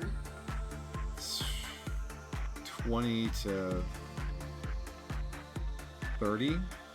which is still pretty crazy. Yeah, but we have 20 to 30 damage weapons. They're just usually not listed as very fast. 11 to 13 on fast. 10 to 12 on very fast. The censored weapon is 15 to 30 on fast. That's alright, I guess. It also says, which is, because it says weapon, that it increases your max HP. Can you go to him?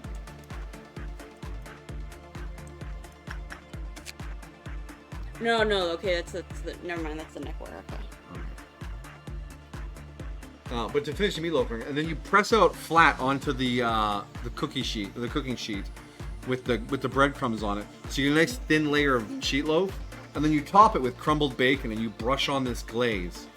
And because it's been pressed thin, you can cook it in like 22 minutes instead of normal meatloafs, which have to cook for like an hour. And then you take it out and you brush on a second layer of the glaze and you broil it so that it kind of cooks the top of it a little bit, just to make the glaze harden up a little. And then yeah, you just cut it into slices and you eat your sheet loaf. It's fast, and because it's thin, the outside doesn't get all hard while the inside cooks just enough. The thinness helps the sheet loaf stay of a uniform consistency of cookedness. Because I've had my mother's meatloafs before, which are done in like the little bread pans, and they're tall, and yeah, the outsides are always really hard because they just keep getting cooked and cooked while the inside is slowly heating up. So spreading on the sheet really changes how it cooks and makes it feel differently. It's a great little recipe, one of my favorites. And then yeah, you just hit that with some mac and cheese on the side and the smashed broccoli. I need to make the smashed broccoli. I have another side of the zucchini fries. That looks really good. I'm gonna do that one not next week, but the week after, I think. Doing that with our something. Anyways. Well,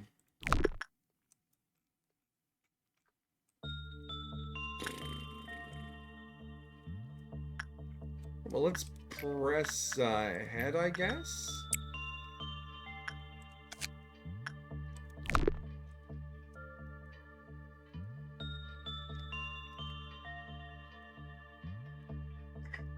I guess a reaction pretty hard because with damage reduction, that damage is gonna go down still. And if it's multiple separate attacks, each attack will be reduced by resistance.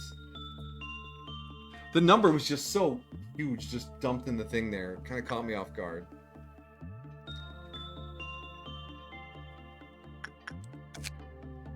$205 for the weapon, $205 for the armor.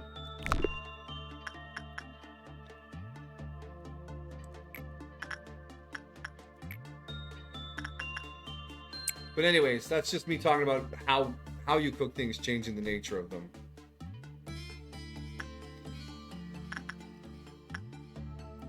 There's a lot to consider when you're cooking, right? The depth of the pan, the heat versus the time.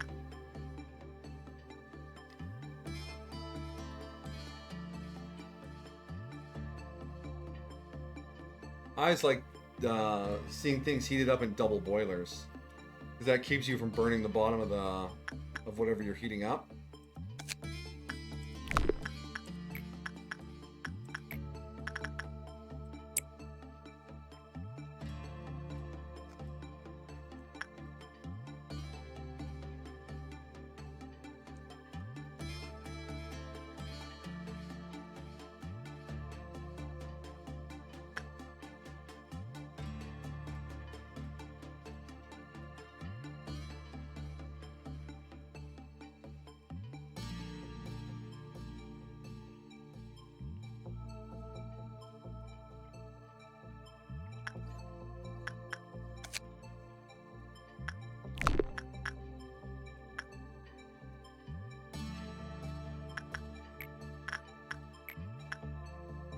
I feel like there's not a lot of downside for doing poorly on this one.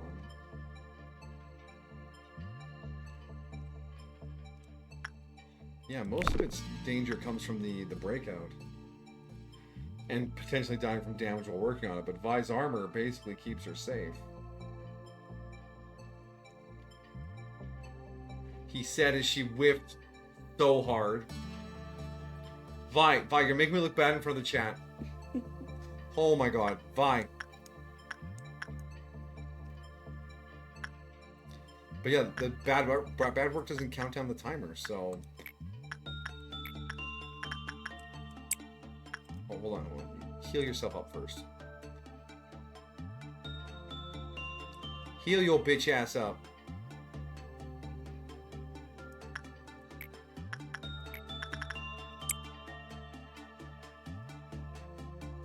Thank you, Vi. Yeah, you like it when I look bad for when I'm doing things. Ah, he's suffering. The amusement has begun. I thought that smoothly and calmly handling Chisette's core suppression on the first try would have been impressive, but oh no, it's only impressive when I'm losing employees. I'm struggling.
Ravaging slaughter engine. What an exciting name. Delivering untold pain for someone's gain.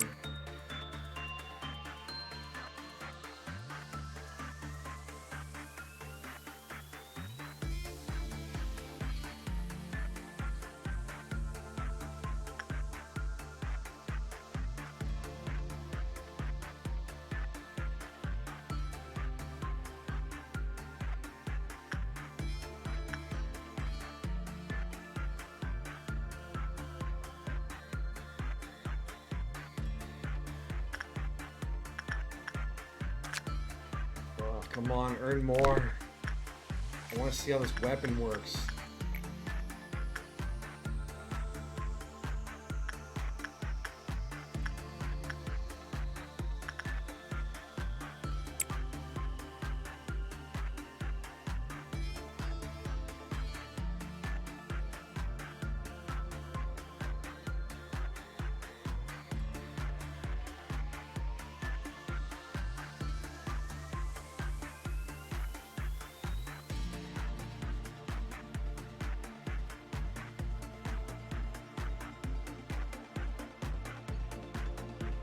Minus 5, minus 5.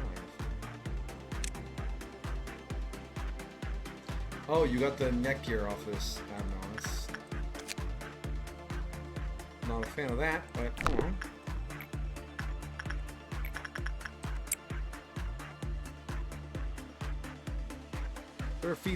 Is there a speed faster than triple when I'm just focusing like this? Come on. Give me hexuple speed. Hexuple. Hexuple. It's supple in the name, so you know it's gonna be smooth. I'm too scared of the general to even touch him right now.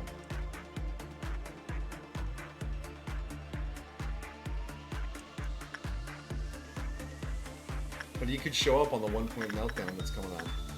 And then what do I do? Die.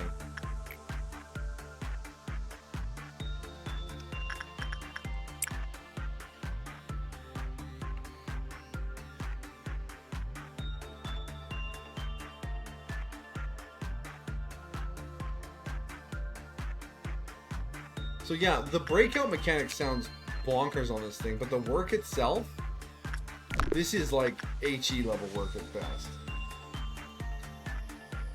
Which means the breakout's gotta be bonkers. Commanding abnormalities. Berserk mode. What is this, a WoW raid?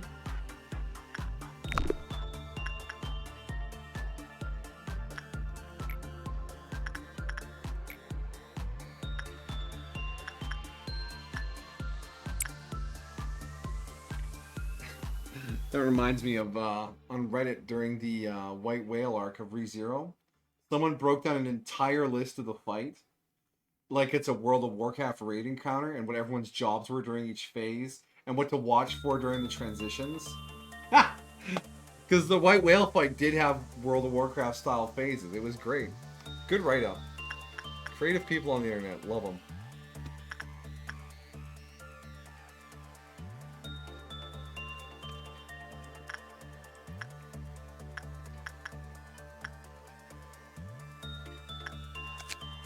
$211. Okay. There we go. We bought one of the weapons. I'm going to cheat just a bit here.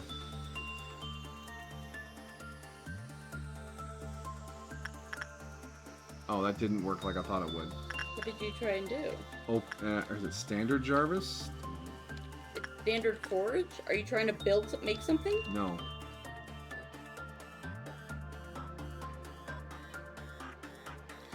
You can enter, it's a Jarvis command that lets you equip employees during the day. So I want to see the weapon. I want to see it in action.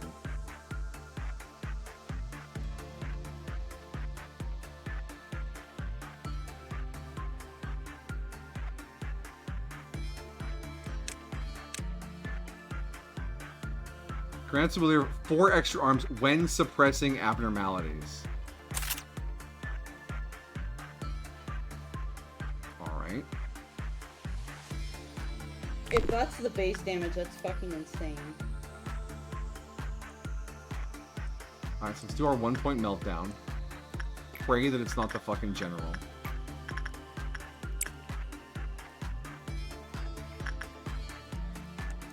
Good, it's not the general. Now we need to have something break out that Vi can go fight by herself.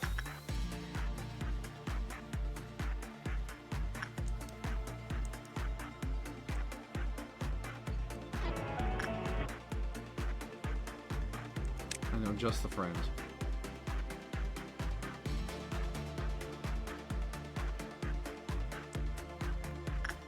Wait, if you could... So if you put her in, like, the Kyoko armor to make her immune to red...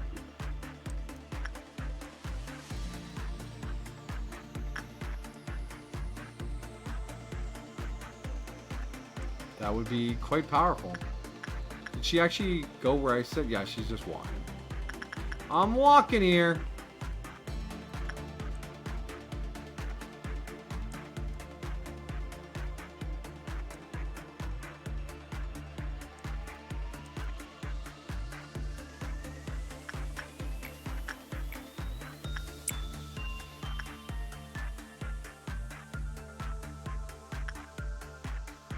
So the bronze bull has like what, 300 hit points when it breaks out? So Vi should be able to blow that up in 3 swings if it's doing the crazy damage.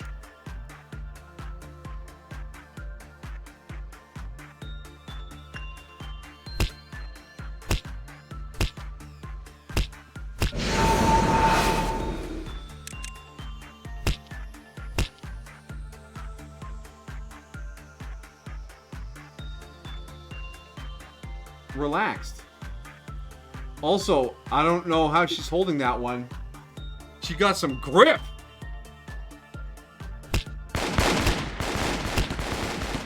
Yeah, okay, so it's not as insane as I thought. Yeah, okay, it's...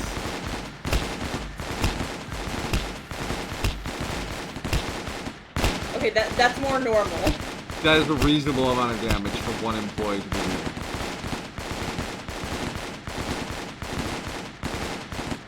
But if you equip that weapon to whoever has the neck thing, that neck thing gives you plus 20 HP. Yes.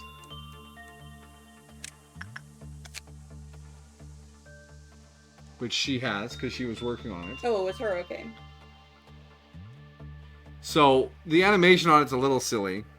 Look, they're trying. But yeah, the damage number just, that's not an accurate damage number. Do you think it's maybe supposed to be, like...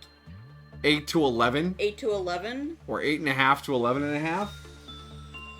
That would be fine. This is fine. It's not actually imbalanced or broken. It's just displaying weird. But I do not see any way for this to interact with this other than its general application to Aleph abnormalities. And Well, and then if you want to finish that one, go to the next day. Maybe the general will be... Oh no, but then the 8 employees will cause him to break out. He might be beatable then.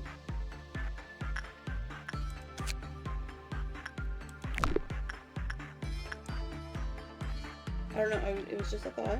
yeah, because, well, every 7 employees that die count down the counter, which means 14 employees have to die before this breaks out. And when this breaks out, Okay. it will cause the counter of one random containment to reach 0 and direct the escaped abnormality. Teth, HE, and Teth and HE are boosted by 8 and 4 respectively. Aleph are reduced to 30% of their original values. And this affects triggers even if the slaughter machine is out itself. After it causes 2 containment counters to hit to 0, it will reach itself. So basically, if 28 employees die, you'll have 2 containment breaches, followed by this one breaching as well. And then it needs to kill 4 employees to get to a maximum number of arms. I'm assuming it starts with 2. And then the next 2 employees will cause it to berserk. And then every 2 more employees after that, it will extend the berserk. But at that point, who the fuck is left in the facility? So the breach doesn't seem like a huge threat. Because by that point, you're so far down the spiral, who's left? So the weapon is not broken. It's just displaying wrong. The armor, I'm sure, is fine. The breakout effect is part of a crazy spiral. Whereas the invincible general is how many employees do you want to throw away, and it might be bugged.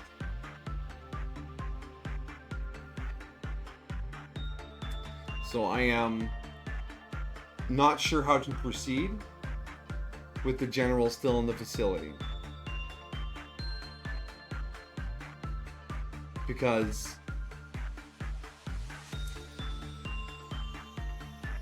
if he counts as breached at the end of the day with his 1 hit point, that means we don't get any LOB for the day when we finish the day. In addition to the 8 or more employees that have died and will need their gear replaced.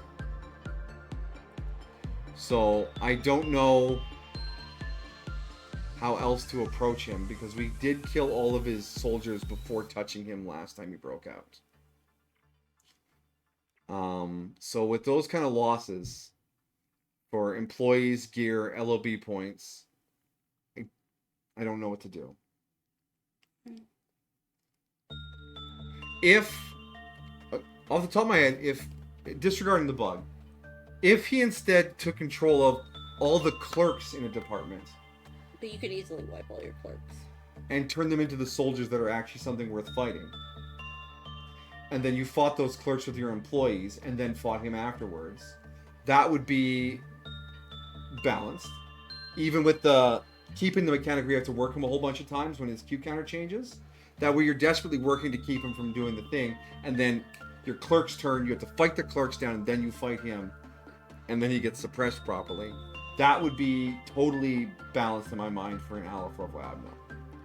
But the cost of 8 fully trained, randomly selected employees feels like way too high of a cost. Because you can't buy 8 nobodies and have him pick those, because it's random.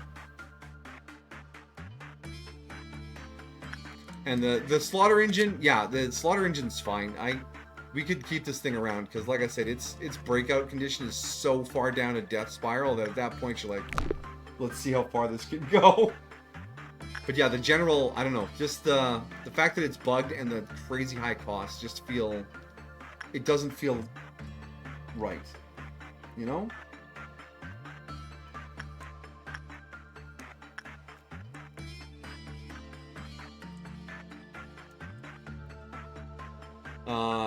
And it is 20 after 10. So I think I'll kick it back to day 36 to remove the Did general. you get all the weapons and stuff? No, I haven't. But if I'm gonna go back to day 36, we could probably just tag in the slaughter engine when we play ahead, and we'll work on it as part of the regular course of things. Because the slaughter engine, I have no problem with the slaughter engine. Now that we tested the weapon, no big deal. So I'm just. Well, if we're. We could lock in the day just to unlock its stuff. You could, or do you want to test to see if you can kill the general with him here before you just end up rewinding? Yeah, I guess we could do that. All right, let's piss off the general before we kick this off. So mod makers should know how to make their mods balanced for the game. Look, I'm not going to throw shade on the mod maker like, how could you make such an imbalanced mod? Because I know that making things balanced is a huge challenge. Having played several MMOs and a couple of gachas, balance is hard. Every time you add something, it tweaks the scales in one direction or another. It's not easy. So I'm not gonna come at them that hard like that.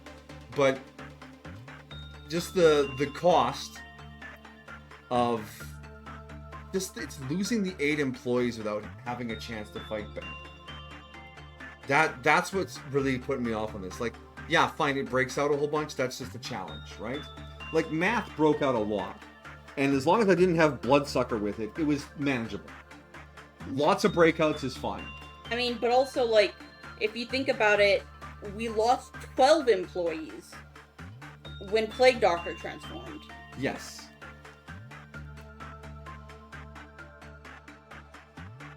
And yes, Plague Doctor does and the thing is, you can rewind, and the next time he breaks out, you don't lose those employees.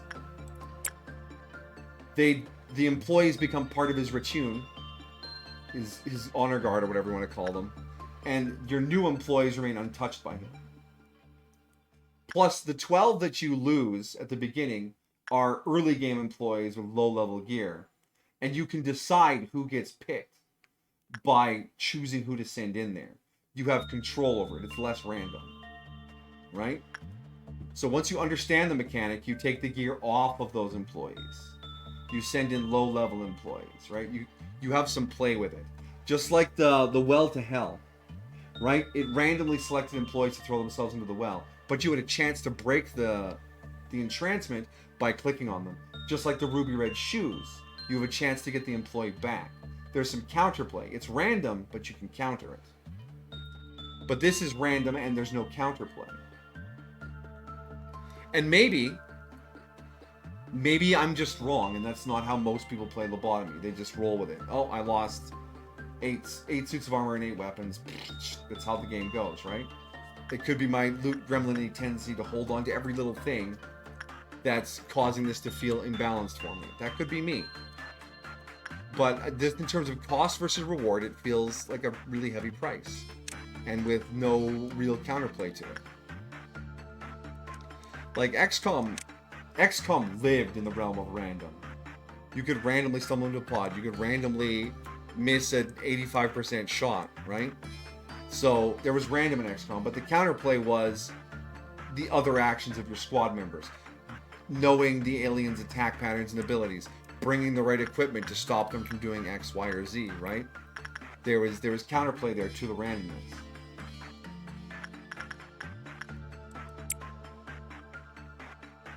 So yeah, the counterplay is the thing there. And if the reward is worth the loss of 8 employees, it might be too strong and would trivialize everything we play afterwards. Which is balance in the other direction, right? Power creep. Am I making sense? Yeah. Or am I just talking myself in a circle?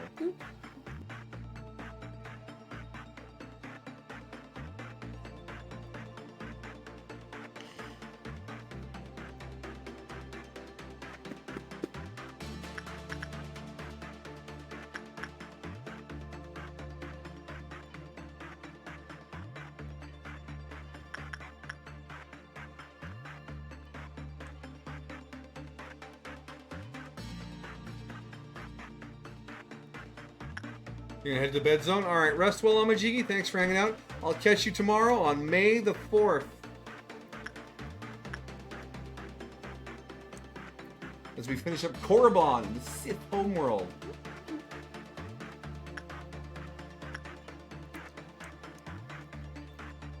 Alright, Mr. General.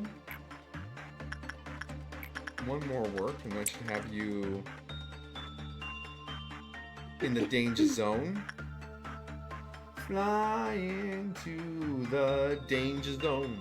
Danger zone.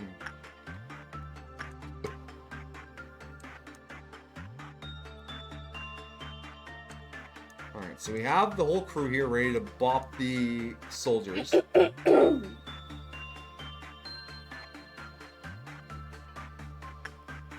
Vi even has the Ravaging Slaughter Engine's weapon equipped still. Watch her be the one just to become a soldier.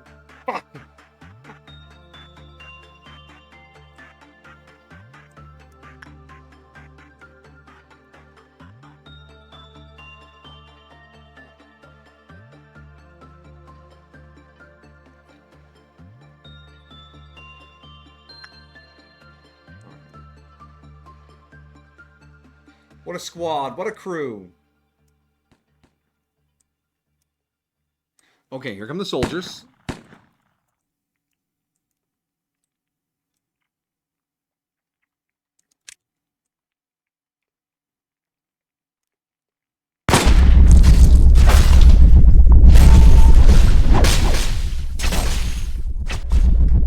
Okay, Johnson, Dakota, and Gobo all died fighting the soldiers. Alright, he's coming out of his containment. There's 2 soldiers left. 3.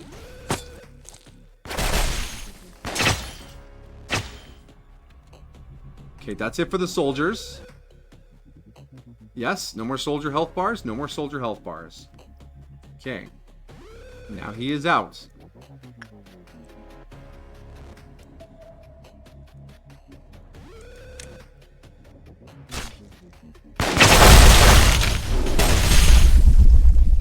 One hit point.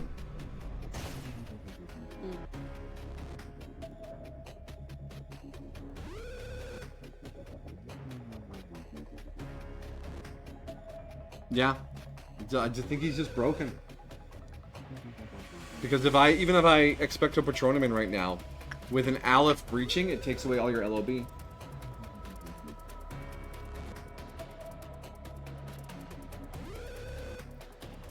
Oh, you want to use a command to kill him?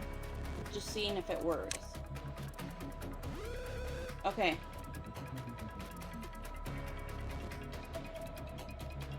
All right.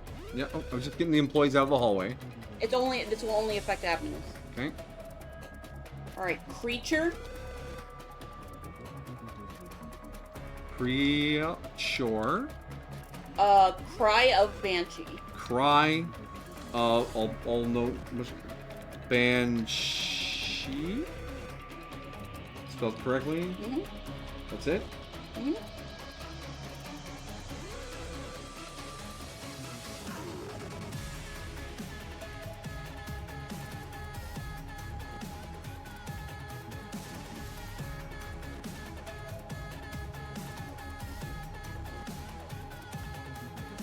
Huh. Yeah. Alright, well then you can also try creature. Take physical damage. Take. Won't work. Physical No, damage is part of it. damage. And then the avenue number. Let's slaughter everyone.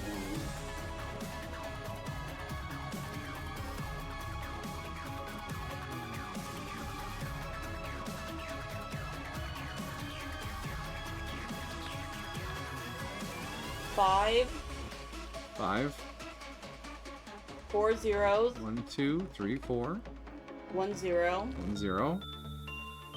And then like 20.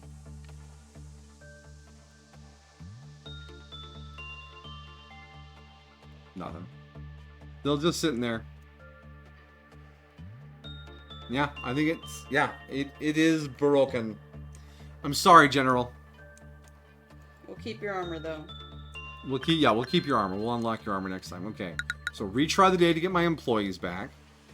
And then reset back and we'll remove the general from the mod pack.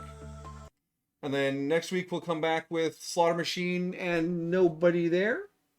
And after that we'll build our record or extraction department. Like we discussed. Sound like a plan, my love?